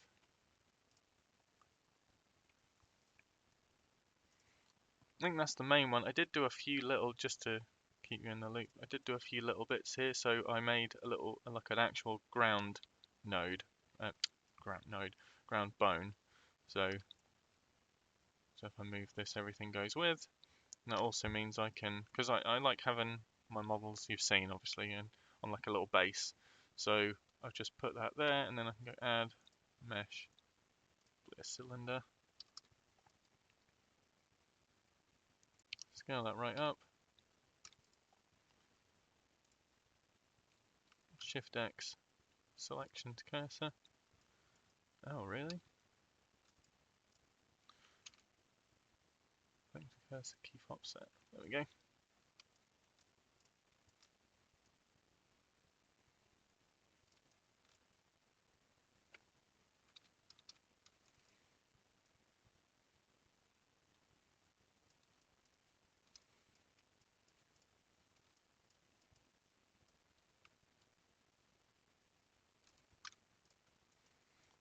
No, nothing major. So now if I change the pose, just selecting all the bones, so I should be able to apply all of it. Yep, so you can see now that if I made sure the bones are attached to that bottom one, no matter what I pick, he should still be in the same place, which is good.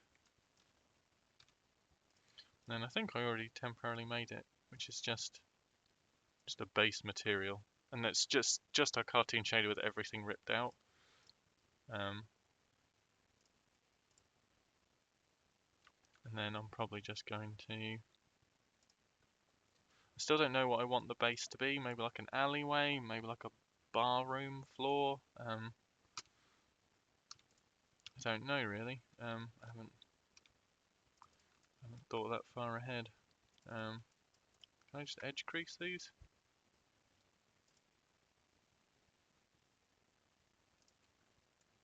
I think I'd rather just put a holding faces in.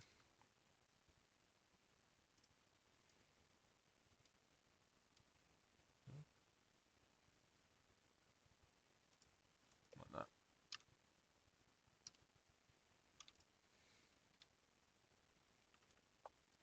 And then I'll put in another material. Put base in again. And assign. I'm going to break the link between these two. I'll call it base rim. I'll change that to black. There. So now we've just got, at least for temporarily, just a little base for him to stand on. Yeah, I don't know. Probably like an alleyway, I think, would look good. Yeah, we'll see when it comes to it. And again, that'll just be something I'll probably very easily, or very quickly draw. It's nice as well just to see these kind of rough tattoos flex a bit as well. So that ball and chain one looks very nice. So yeah, I'll off screen just quickly try and add in a few more details in that regard. So yeah, I've added in a few more, kind of sorted out his tattoos a bit. So we've got nice little dedication to mum, big snake wrapping around his arm, his kill count tally, and then just like a few little odd ones.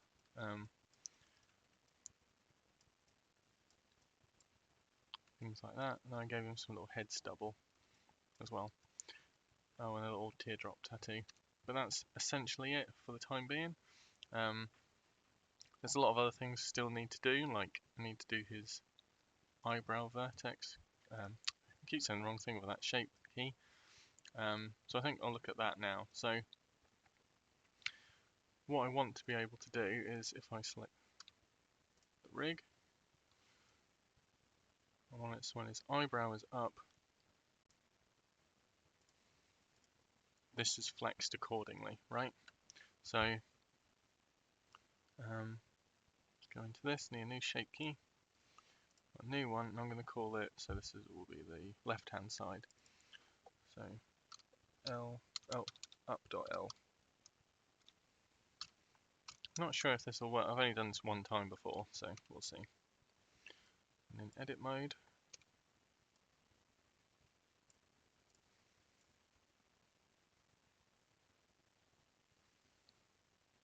pull these up like that.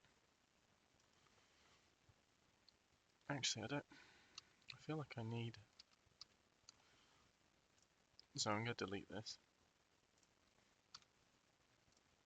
So I think it would be good to have a few more points to work with. So I'm just going to subdivide this once as well. I think that makes sense. So up dot L.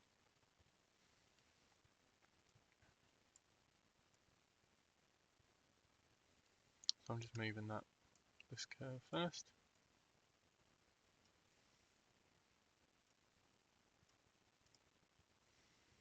Yes, I think that's nice.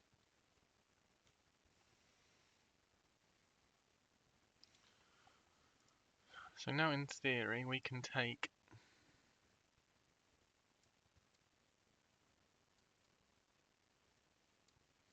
I want to change that. That one point doesn't want to move as much. Move it to there. How's that look?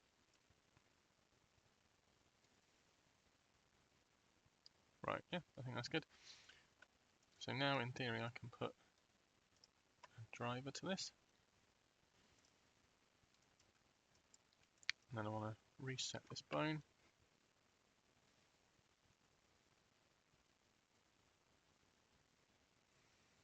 God, sorry, I couldn't think what to press then. So reset, and then I want to use that, right? So I'm going to select this, pull out a panel, set to, oh god, drivers, select the key, the up value, drivers, armature, so it'll be eyebrow dot R, no, dot L. And it's not going to be its up position, is it? It's going to be its Z. It's always good to check that, I always get that wrong.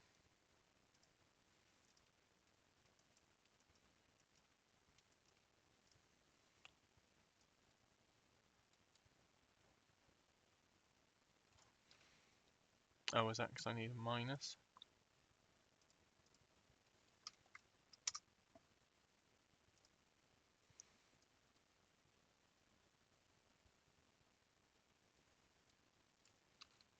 No, I think it's just because it's way too high, I think. You can see at the minute, yeah, you can see with the driver result, there's -3, so I shouldn't have put minus on. You can see at the minute, I don't want it, I want that to be 0, right? So, I guess I want this to be var minus 3.440. So let's see now, if I move this. Yeah, see that's not bad, but we need it to move more.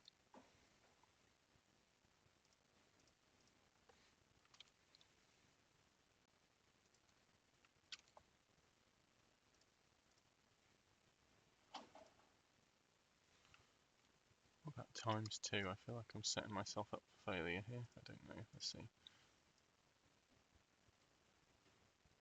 See, that's the right, yeah, we're on the right lines. So I'm saying before we do anything, minus this 3.44, which brings us back to base 0. And then it was moving too slow, so I need that number to be greater than, right? So probably ×4.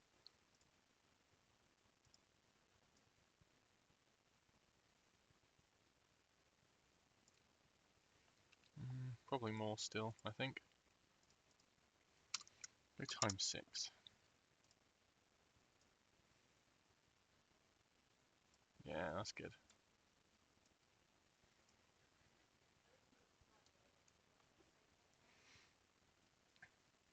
So let's reset that bone just to be safe. Yep, so I think that looks good. So in theory, I can copy this. Well, I can come back to this later when we set up the other one.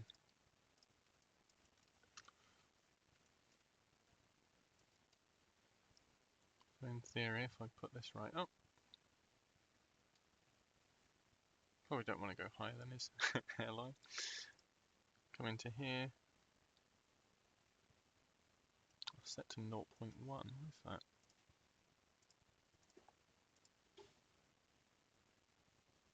That must just be a minor amount.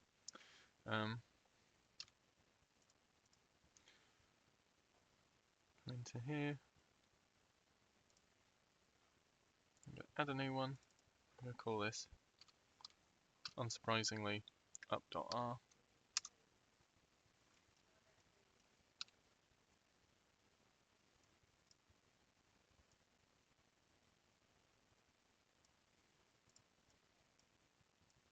I want them to kind of squash closer together, right? To kind of give that illusion of them wrinkling.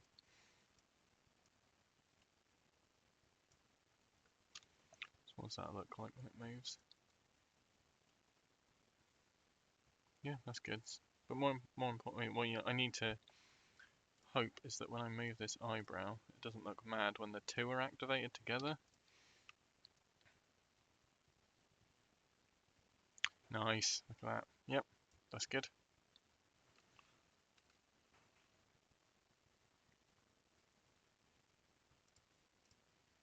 Okay, so hopefully I can copy this. Give this a driver.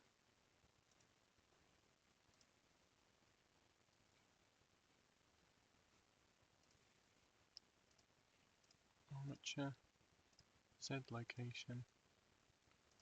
Oh, I don't know if I set the other one to transform space. Oh, I didn't. Oh, so that's probably all wrong now, everything I've done. That's frustrating. Alright, well, let's scrap this. Just put var for now. I probably made that way more complicated than it needed to be, did I?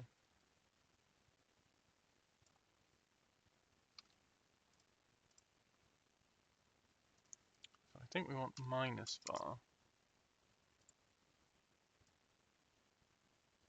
Yep, so you see it's working, but very, very slowly. So var times, I don't know, 10.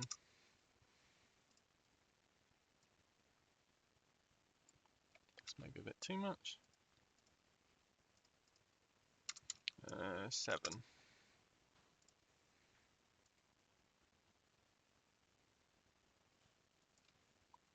That looks good for now. So that means I can take this one. Var times 7. Oh, sorry, minus var times 7.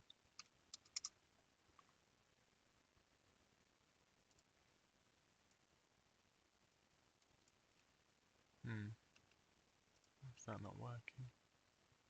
Oh, it doesn't have the it doesn't have the bone selected. Not elbow. God. So eyebrow dot r.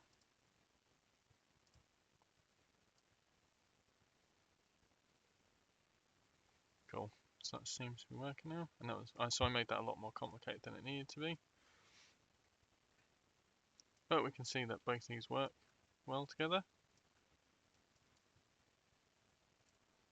So now we can have like a nice kind of confused look.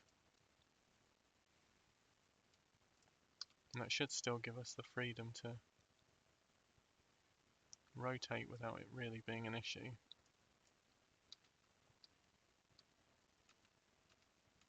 Yeah, so that's really good. So we can do one for those flexing down, right? I don't know if I want that though. I think I'm happy with his brow just being like that. Yeah, I think I'm fine with that for now. I can always come back and add that functionality if needed. But yeah, that seems quite good. So in theory now if I... Oh, sorry, it's because I haven't got all his bones selected.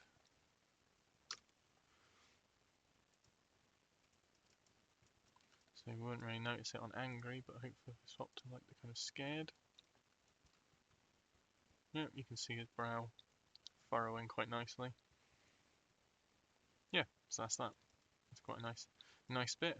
I think, try to think what I need to do next really. I think generally now it's probably like scratches, scuffs, and dirtying up, kind of a bit more detail, so it's adding some rips and stains and things, which probably I'll do with with some procedural textures, I think. So I just set up another example pose. And it's also nicely kind of showing the kind of eyebrows, the kind of wrinkle flex in motion. So as I was saying, I want to try and add in a few more details now, right? So I think a good start would be some more kind of more details on the clothes, right? Some stains, those kind of things. We'll try that. So there's a few ways we can go about it. So I'm not sure how these are going to work necessarily, but we'll see how we get on. So I want to add some stains and things, so obviously that needs to be above the outfit. Well, I'll put it in the outfit group, but it needs to be above the outfit.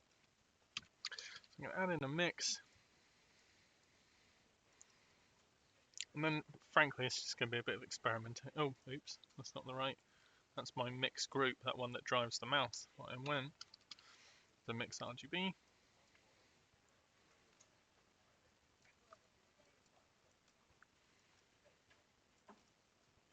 So I'm going to try a noise texture first.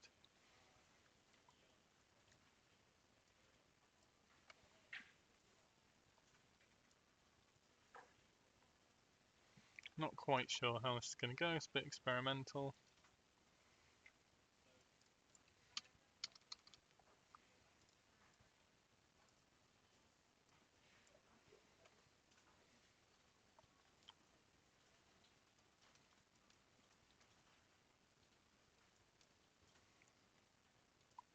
So I want to use the UV map as the vector. Well, most likely.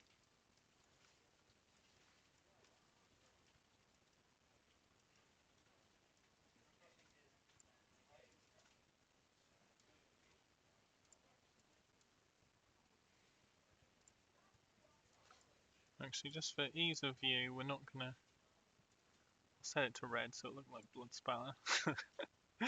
And then let's change the scale right down.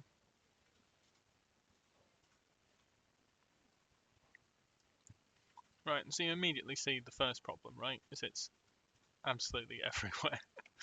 So much like with the eyes, we need to add the alpha of the outfit to the alpha of this mix.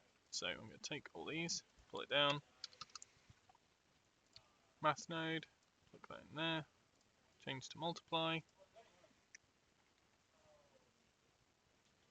and then I should be able to take the alpha of this, which is just the alpha of the outfit, and add it in. So hopefully it will now only appear on the outfit. Yep, nice, which is what we want. So this is good, but it's a bit much, right? Like,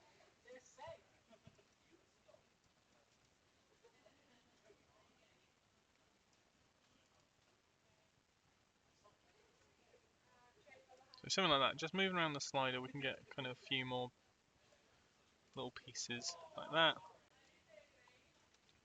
And you can also change like distortion. I think would probably be good. Yeah.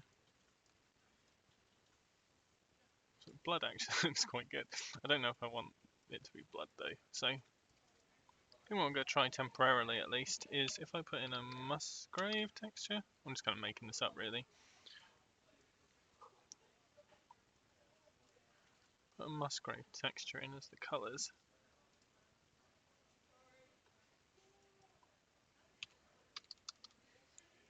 Put in a colour ramp.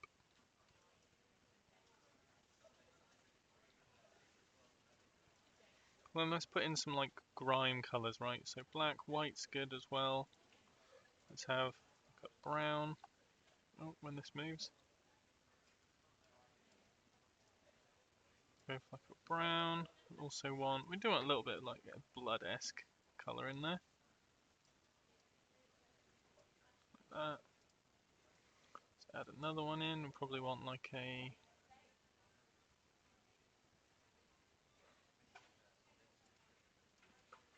an off shade of that. Something like that. So then in theory, if I show you this, right? Oh, sorry, no, I'll show you this. So this is what we've got, right? A bit nightmarish.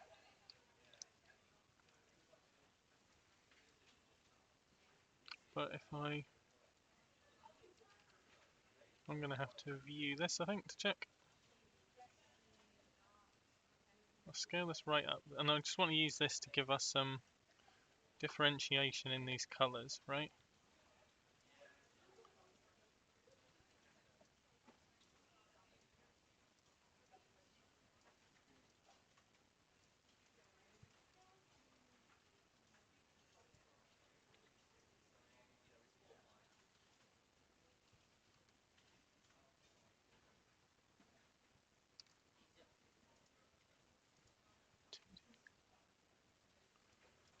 Essentially, I just want there to be different bits of colour that when they pick up on the previous one, you'll kind of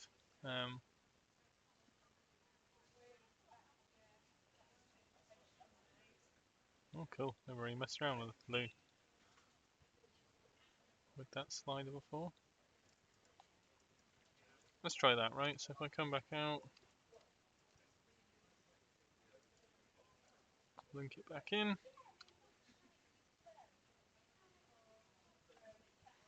Yes, so you see now we've got a few bits that are different colours, right? We've got a few like black stains, a few light stains.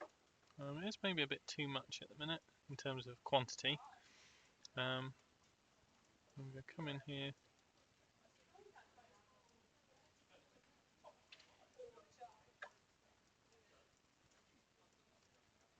Crunch it down like that. You see now we've got a nice few little bits. I don't know if I go. Got a few nice specks of different colours.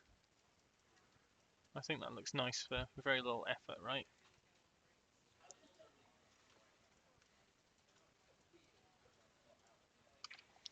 I want to make sure they're UV and not generated because I don't know. I think generated won't move correctly when I move my model. I might be wrong on that,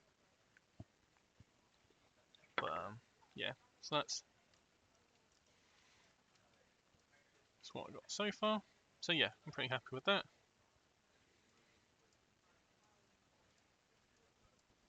So I'm just going to tidy up a bit. So that's the actual outfit.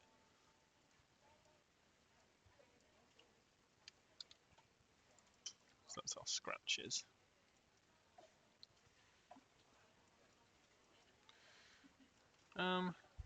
So from here, really, so I want to kind of turn my attention to the skin, right? So I'm not quite sure really if I want to. There's a few methods that I'm kind of mulling over in my mind, right? Do I make a small texture that's a couple of scratches and then let it be kind of generated over the body and we'll see what that looks like? Or do I make a big texture and add in loads of manual scratches? So I think I'll try making a texture. So this can be quite small. So I think I'll probably make it. Let's go.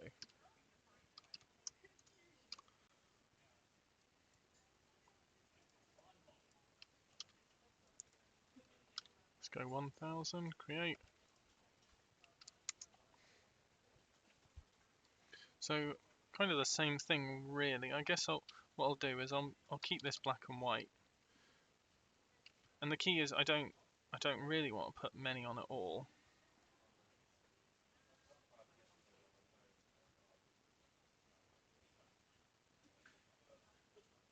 Because this is obviously going to be duplicated to high hell, right?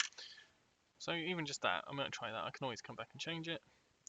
So File, save a copy, and I want to save this as PNG scratches. Save.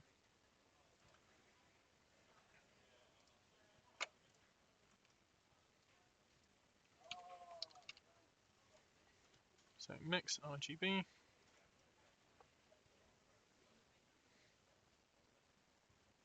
So this is below the outfit, so it won't show up on any of it. Image texture open.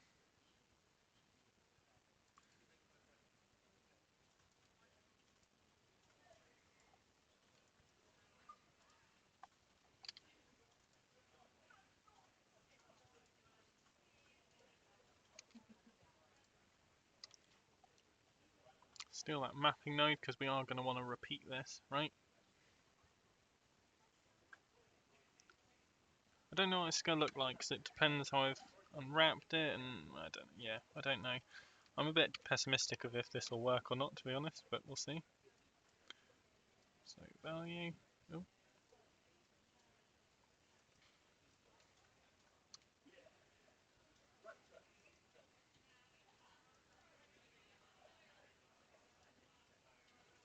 Honestly, I can't see what. Oh, it's kind of set to white as well. Let's again go red so we can see what we're doing. And yes, you can see these scratches. They're a bit small.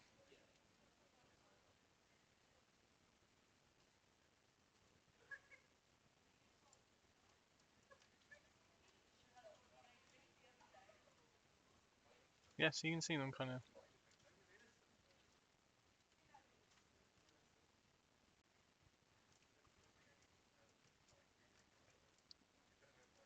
So this is where kind of personal preference comes in. You could duplicate this and have another load that are smaller, or make your own, or there's a million different ways you could go about doing this. I personally think I'm fine with just. I don't know. I want there to be quite a few small ones, I think.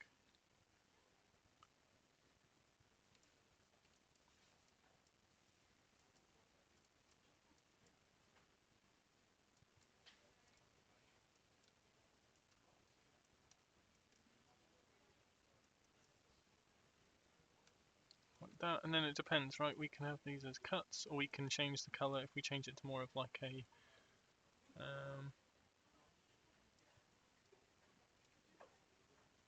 You can make it like kind of scarred skin if you wanted instead.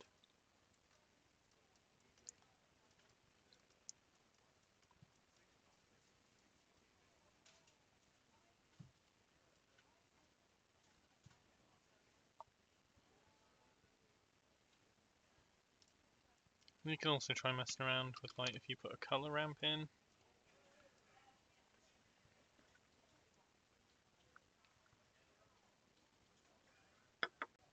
Put color ramp in, and if I pull this in, I'm getting kind of sharper definition, right?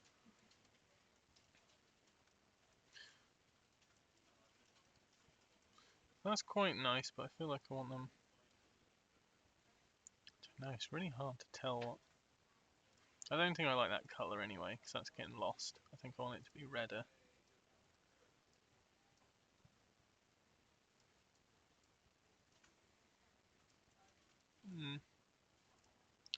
Bit too red.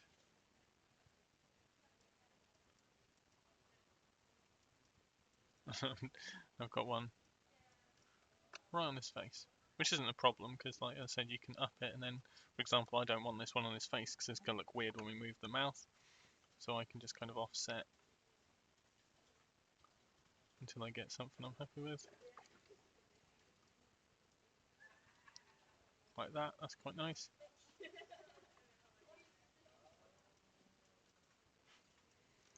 And again, I can up this.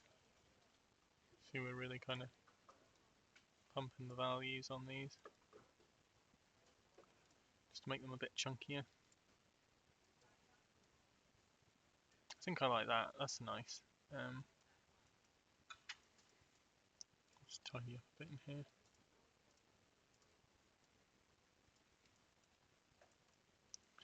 And you could, if you follow the Lightning Boy tutorial, which I definitely recommend, you could plug this in as the normal map. I personally I don't know, I'd stay away. I don't know, that would look quite nice because it would look like scabbed over maybe. I don't know, but also we can copy this, right? So if I Control C, go back into Outfit, Control V, it's over here. Don't know why I've got these two color outlets. I think it's just the leftover from the from the temp viewer. I hate that. I wish I knew how to get around that. Can add. So now all I've done is I've added these scratches into his clothes, right? Which obviously not what we want.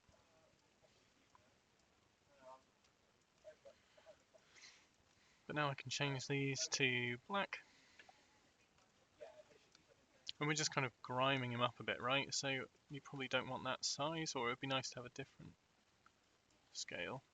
Oh, sorry. Of course, you know what I haven't done? I haven't allowed for that we want it just on the clothes. So math.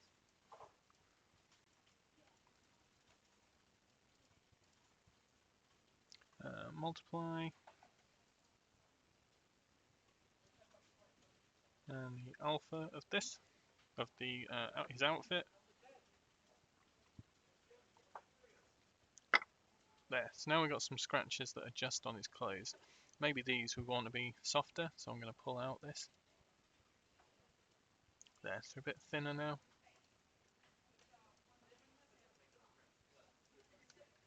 Like that.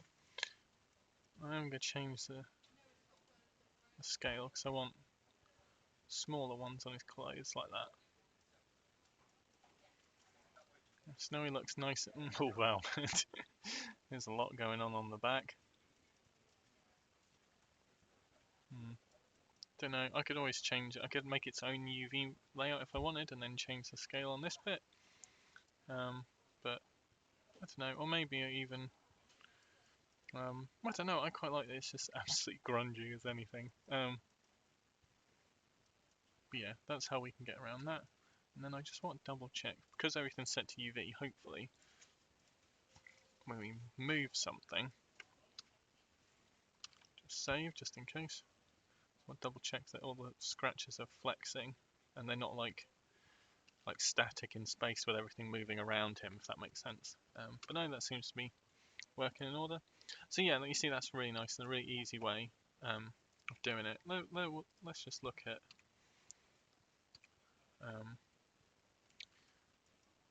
using the normal map actually. Oh, I think I need to. Oh no, so I want to put in a bump map of this, color of this into the height. Shoot this right over. Normal into there, which is just, if again, I would definitely recommend using the Lightning Boy Studio one. That's what I would do, and that's all I've utilised in this. You can see we've got these scratches now. They're a bit high. We've got that hard edge as well. So if I change to non-color, maybe that'll help.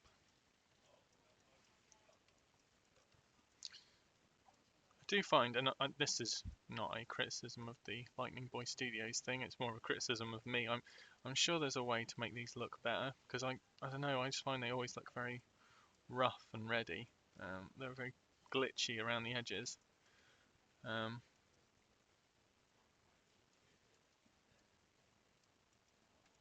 Yeah, but you can see now they're like sticking out, but it's just not.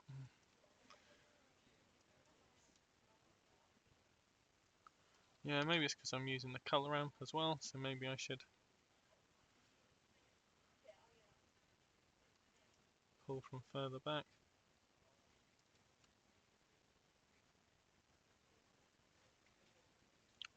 I've got to learn the shortcut for moving moving things, connecting nodes from a distance. Oh, come on. There we go.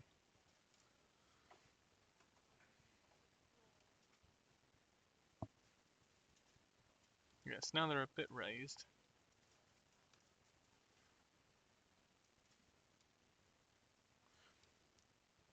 I mean, you could do a second load if you wanted that were like indents, but I want them to be like scabbed over, like that. So I think that works pretty well. We've got a nice one on the eye, on the side of the head. It is a bit strong still, isn't it?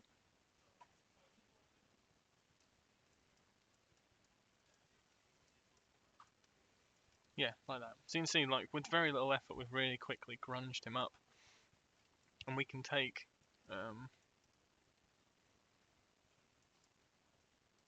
is this the grunge one I did? No, that's the hand lines. Oh, sorry, yeah, we can copy all this and put it into the boots as well, right? So copy that, go into the boots.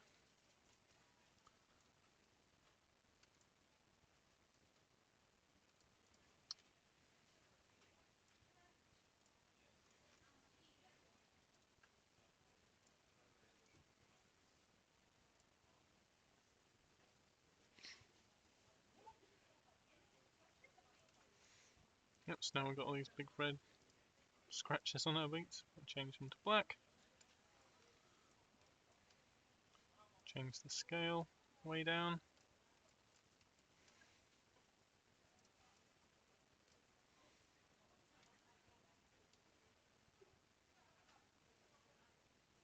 Yeah, something like that's nice. And we can go back and take the, if we wanted, we can go back and take the dirt and grime we added and add that to the boots as well. But for me, I think I'm fine with that. But yeah, just another quick way, or a few quick ways of very quickly adding a lot of detail very quickly with very little effort. You see like a few scratches on a page, and you can kind of reiterate that. I might add in a second layer of scratches, but I think I'll probably do that off screen. Yeah, that's that bit.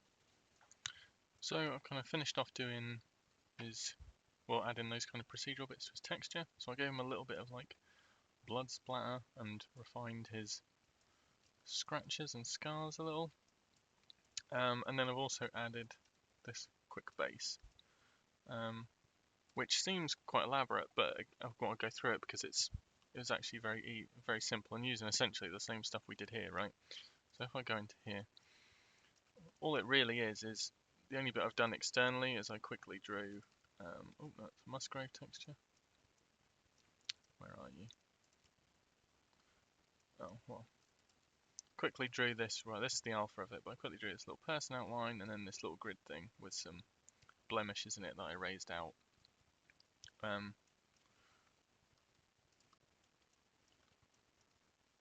So that's it, and then the rest is procedural, right? So just like we would do if we were working on the guy, I started with just a background color, right? And then, so in this case, I made a noise texture and then went brown and gray. So I've got a little bit like muddy parts and gray in there. And then that's being mixed together with the image I just made. And then as well, I wanted it to be a little bit more faded, so I've added in, just like we did on the eyelids and things like that, to add to the alpha.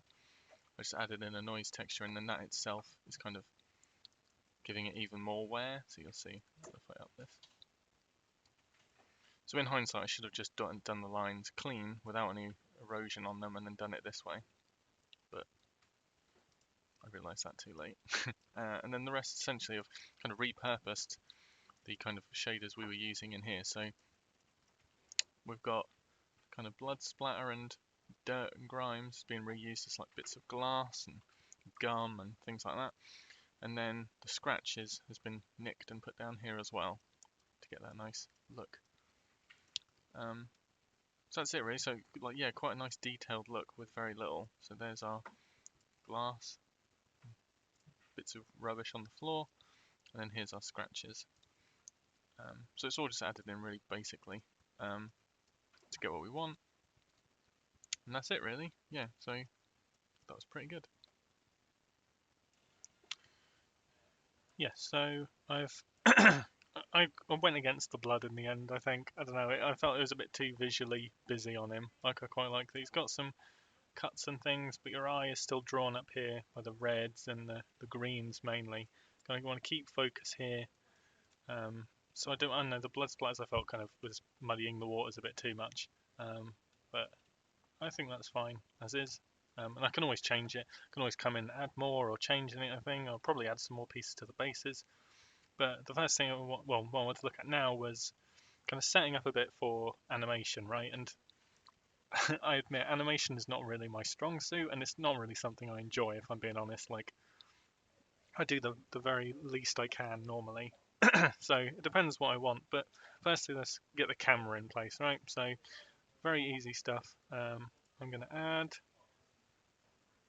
an empty plane axis. Just going to bring that there. I'm going to take the current camera. I'm going to delete all of its rotations.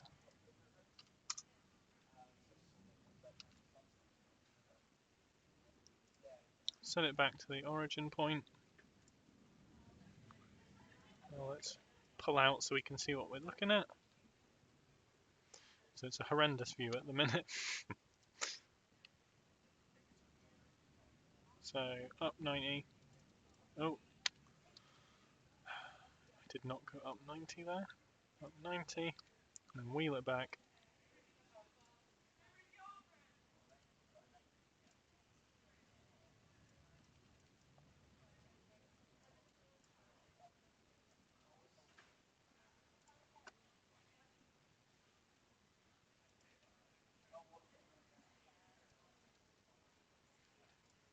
A bit further like that. I'll give him a little bit of headroom, but not too much. Just like that. And then what I normally do is just like a 360 view, right?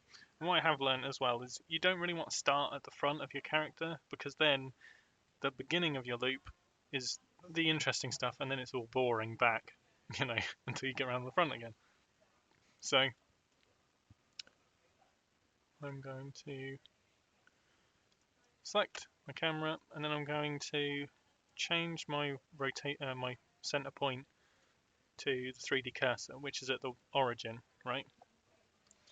So I'm going to pivot this round. So now we're moving the camera around, and I want to start maybe like around here.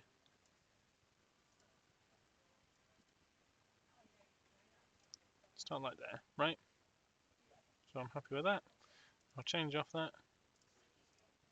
I'm going to take this, and I'm going to parent it to that empty. So now what we can do, if I give myself 400 frames.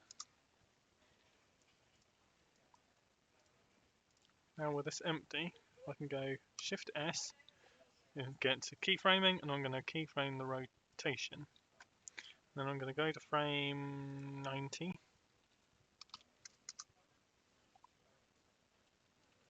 And I'm going to... Oh wait, no, sorry. my basic maths let me down there. I want to go to frame 100, which is a quarter of the way through my animation. And then I want to rotate this 90 degrees, i.e. a quarter of a full rotation, right? So that's Shift S, rotation. So that's it. So now if I play this, it goes around like that. Which is all fun and well, but the speed is all wrong. It speeds up and slows down. And then what are we going to do about the rest?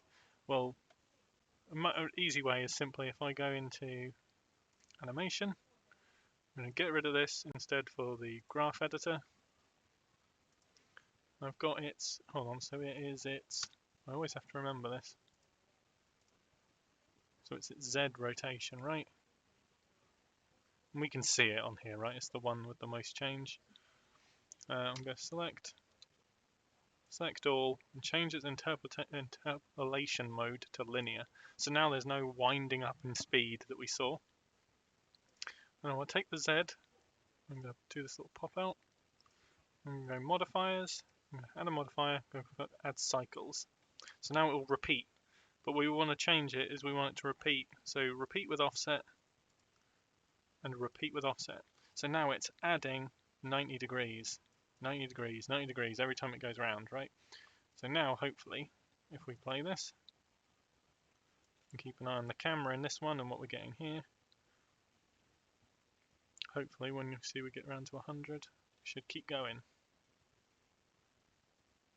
I find that 400's a nice speed. You seem to get like a nice, good kind of look. I do think you need someone in his back. Maybe we'll put a knife in his back or something interesting. There, so you can see that nice kind of rotation right the way around. Like that.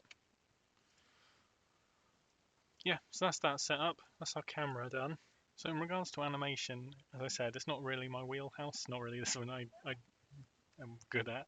So I like to rely as much as possible on just very simple things. So, for example, the main one I use is noise on bones, right? So I'll show you with this. So I'll show you with this mouse control, right? So I'm just Shift S on frame 1, set a location. So we've got one point in space, which is the bone is set. And I know that if I move this bone, the maximum the mouse opens to is about 0.8, right? 0.5, something like that.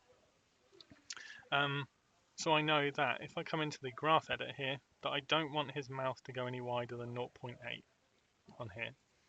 So if I go into the Y location for his mouth, which is this, we've only got one point in space, so there's no movement on the line graph. It's not moving between 2 points, it's just here.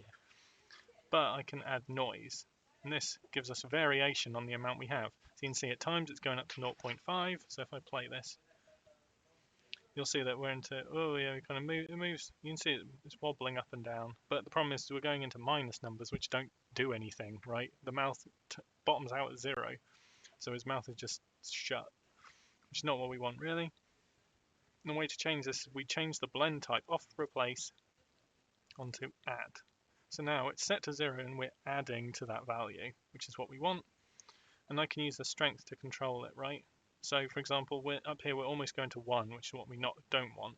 Also, I don't even really want his mouth to go to maximum because I want that to be like a kind of breathing mouth, right? And you don't, I don't know about you, but I don't open my mouth fully a lot when I breathe, which would be quite nightmarish thinking about it.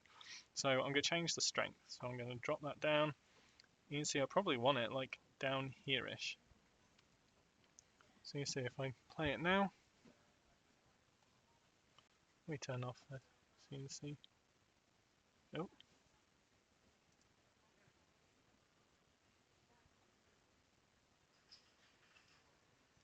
So his mouse movement is very, very quick as well. Also, this is partly the reason I don't like animations. It's so difficult to see what you're actually working with. But that's probably more on my computer than anything. So yeah, so I'm going to up the scale, right?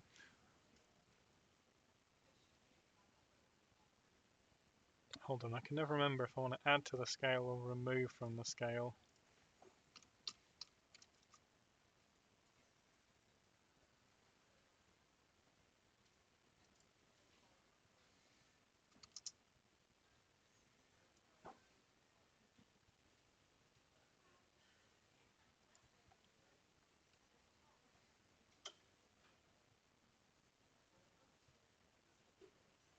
Yeah, so I'm just gonna give that a go. I might try rendering out just a couple of frames of his mouth, see if I can get enough to see how it looks. But that's the general premise, and you can use that on a lot of other bits, right? So if I take this bone here, this is his like heaving chest bone, right? So Shift S, rotation. And so we're currently at 0, but if I move this on the X, you see I don't want to go, really I want to move it 1 to -1 at most. So that's its X rotation here. Noise. You see it gets to 1, and also up the strength a bit.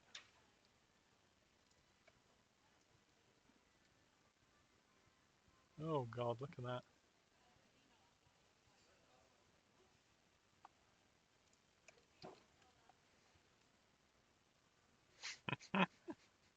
Why is that so strong? Oh, it's because it's 0.5, not 0.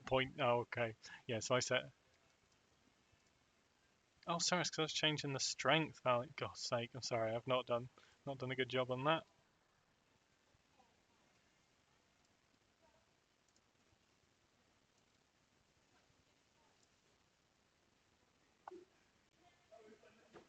So you can see this is still way too much, right?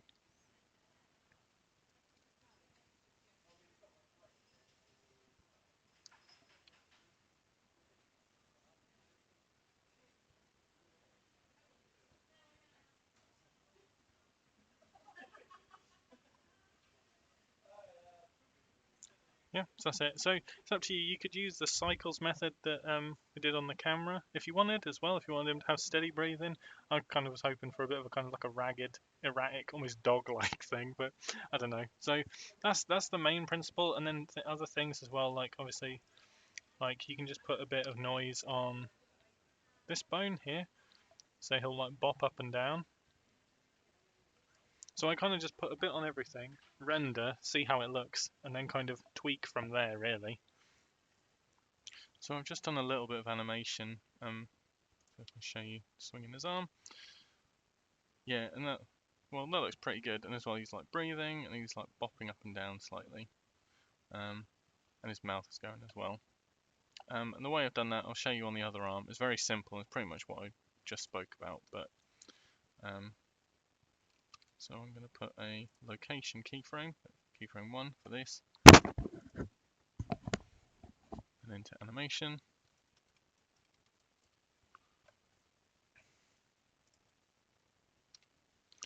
So let's do his X location of his wrist first, right? Do that. Noise, which hopefully if I hit F in here now, we'll see it. Yep. So that's it. So I swear something screwy was happening earlier, but I find this is working as I expected it to now. I changed the scale and we're moving out how often it's moving, right? Or how quickly it's moving. And then the strength should be how much. So you see. So that's kind of what we want, right? That kind of rough amount. And then I can come down to Y, back to the beginning, add modifier, noise, and hit F so we can see it. Then up that scale a lot and lower the strength. It's maybe a little too little because it's barely moving. Like that. And then you can obviously fine tune this all later. Z location, noise.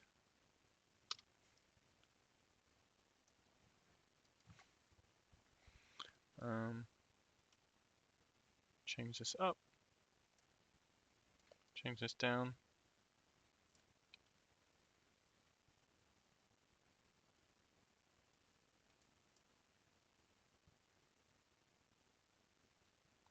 You see, it needs a little bit of fine tuning, but that's essentially it. You can do that on a few elements as well if you want.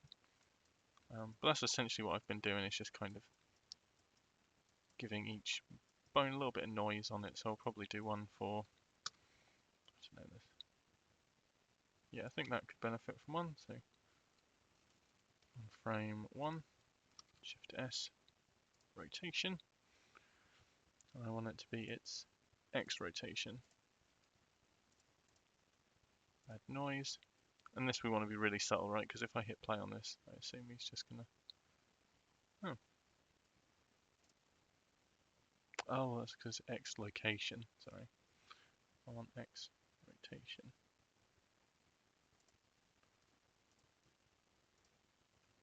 There we go. Now we made a headbanger. I'm gonna up this a lot.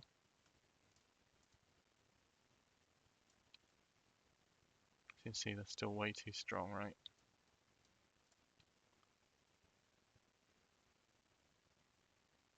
Just like that. So it's just to get a little bit of deviation.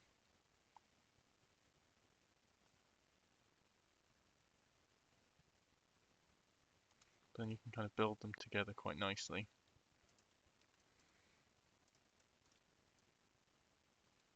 So, for example, a little bit on the neck, maybe. Rotation. X rotation. Noise. And obviously, if you're more into animation, you could do a much nicer job actually doing it properly. But for me, I just don't. For me, it's more just about the characters. And and just doing a little bit of animation just to give them a little bit of life and personality.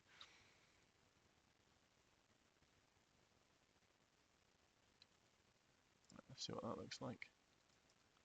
I've turned his multi-res modifier off so I can see what I'm doing. Well, so I can actually run it somewhat.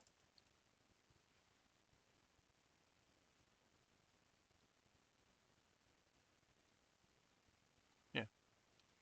And I'll be doing like test renders in between, like rendering out some frames, see what it looks like. But that's the main crux of it really, is that kind of adding a bit of noise to things. So yeah, I don't really want to go overboard, I don't think. Maybe a little bit of sideways motion, just so he's not so rigid. So to frame 1, Shift S, rotation, Z rotation, noise, and hopefully this will go terribly. Excellent, that means we got the right rotation. Put that, put that right up. And the strength right down.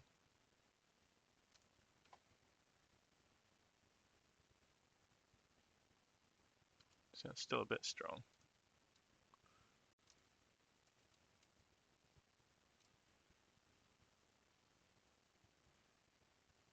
That's it. So it's very subtle, but I think it just adds another little level of movement to him.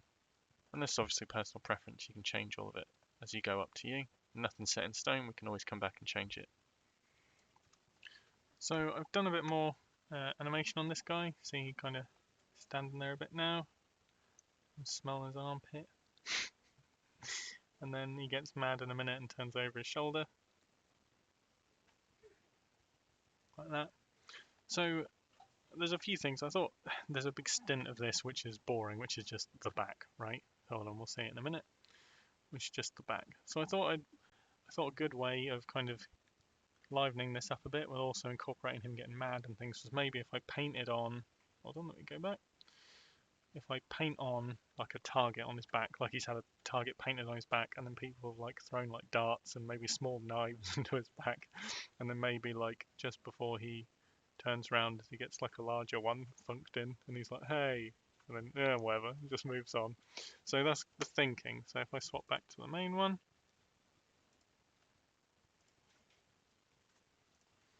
so I'd look at trying to paint a target and look how we can go about that.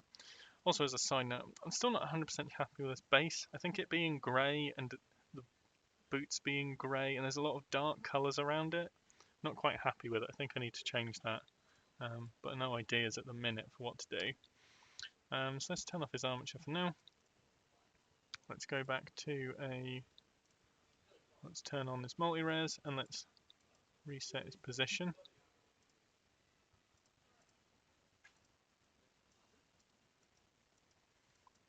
So let's see what we can do. So I want this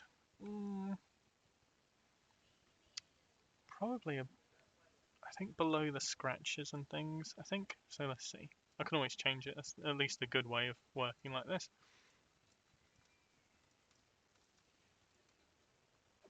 If I go into his outfit.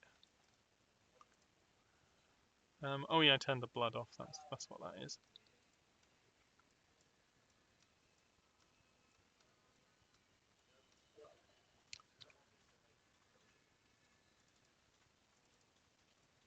So these are the scratches. So we probably do want to put it in here, I think. So mix RGB.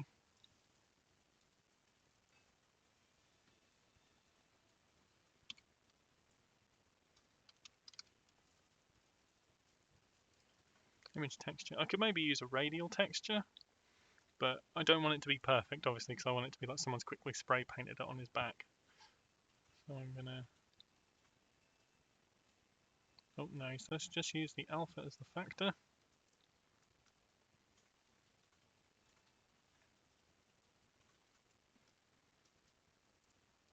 We want to use the normal UV map.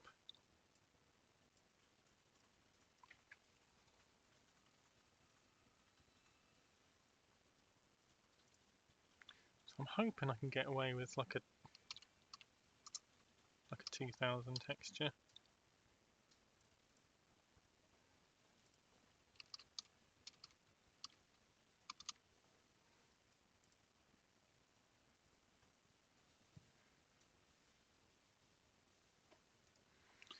So hopefully now if I go texture paint,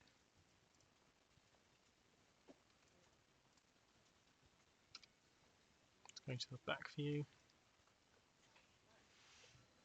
Let me get my tablet ready, which hopefully will wake up in a second. Yeah, my thinking is I can just kind of quickly paint something on, so I'm just going to work in white, which hopefully will work. Yep. So this is just going to be rough. Wow, that really was. Maybe that's a bit. Now I can't bloody see it.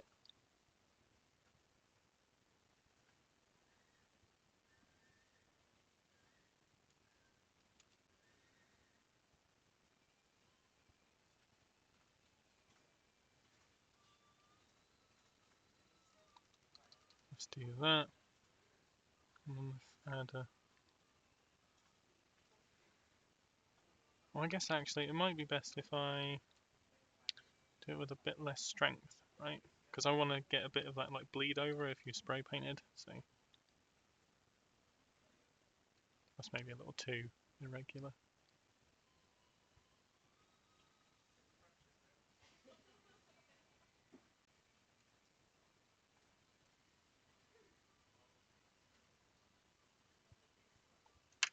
What's that look like? It's maybe a bit too big.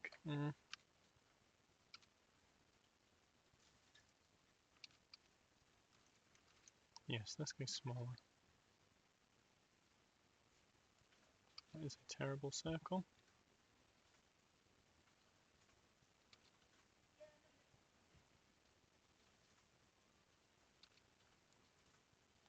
Under pressure, I can't draw a circle now.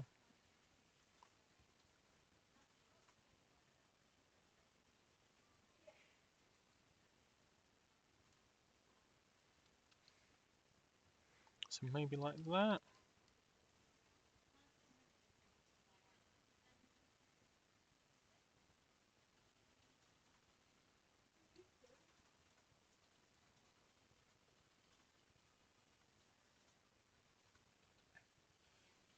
Yeah, so I'll try that, right?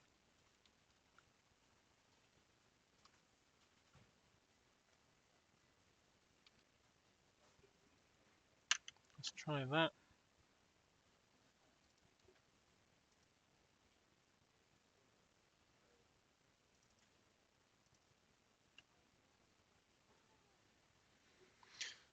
So back to shading.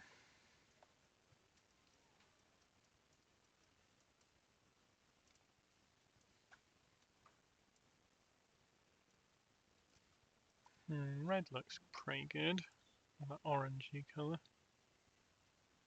Makes sense for them to have orange spray paint. Although it would be then quite good to have a little bit of blood, wouldn't it? So maybe like a blue.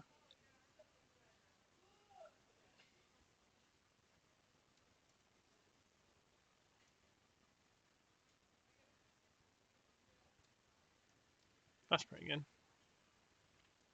Yeah, or at least just a rough one.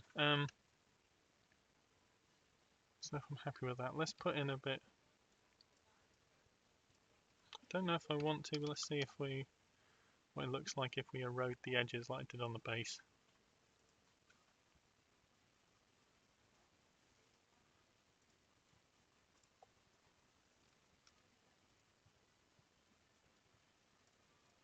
So let's try a Musgrave.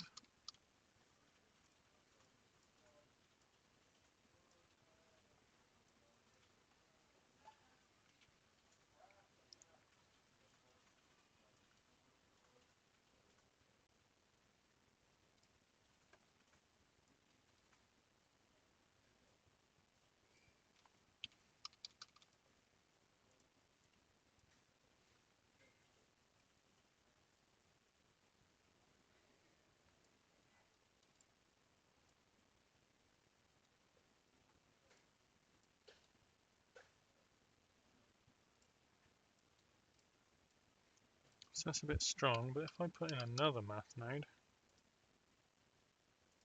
set to multiply,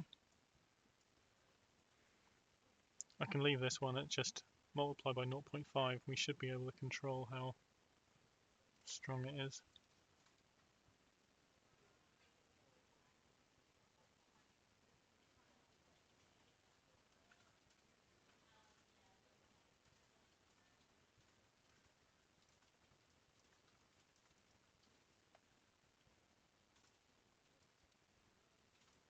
I can change the black colour off of black to a grey, which should show us like that. So we're just getting a bit of like colour variation there.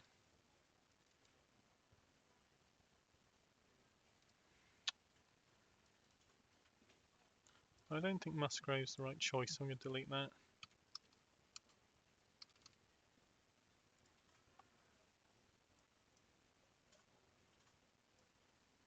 I think maybe noise texture with a bit of distortion on it. Let's see.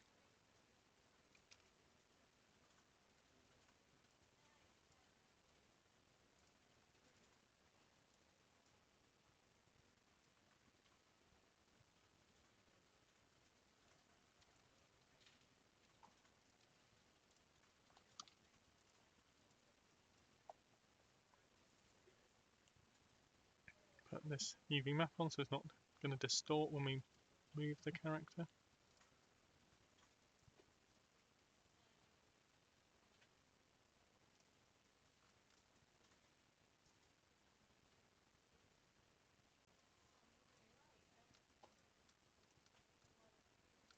Just a bit of distortion to it. It's maybe overkill, frankly, but I don't know, it just looks a little nicer, and it gives us that control. And so I can always have it full if I want, or bring in a bit of that wear.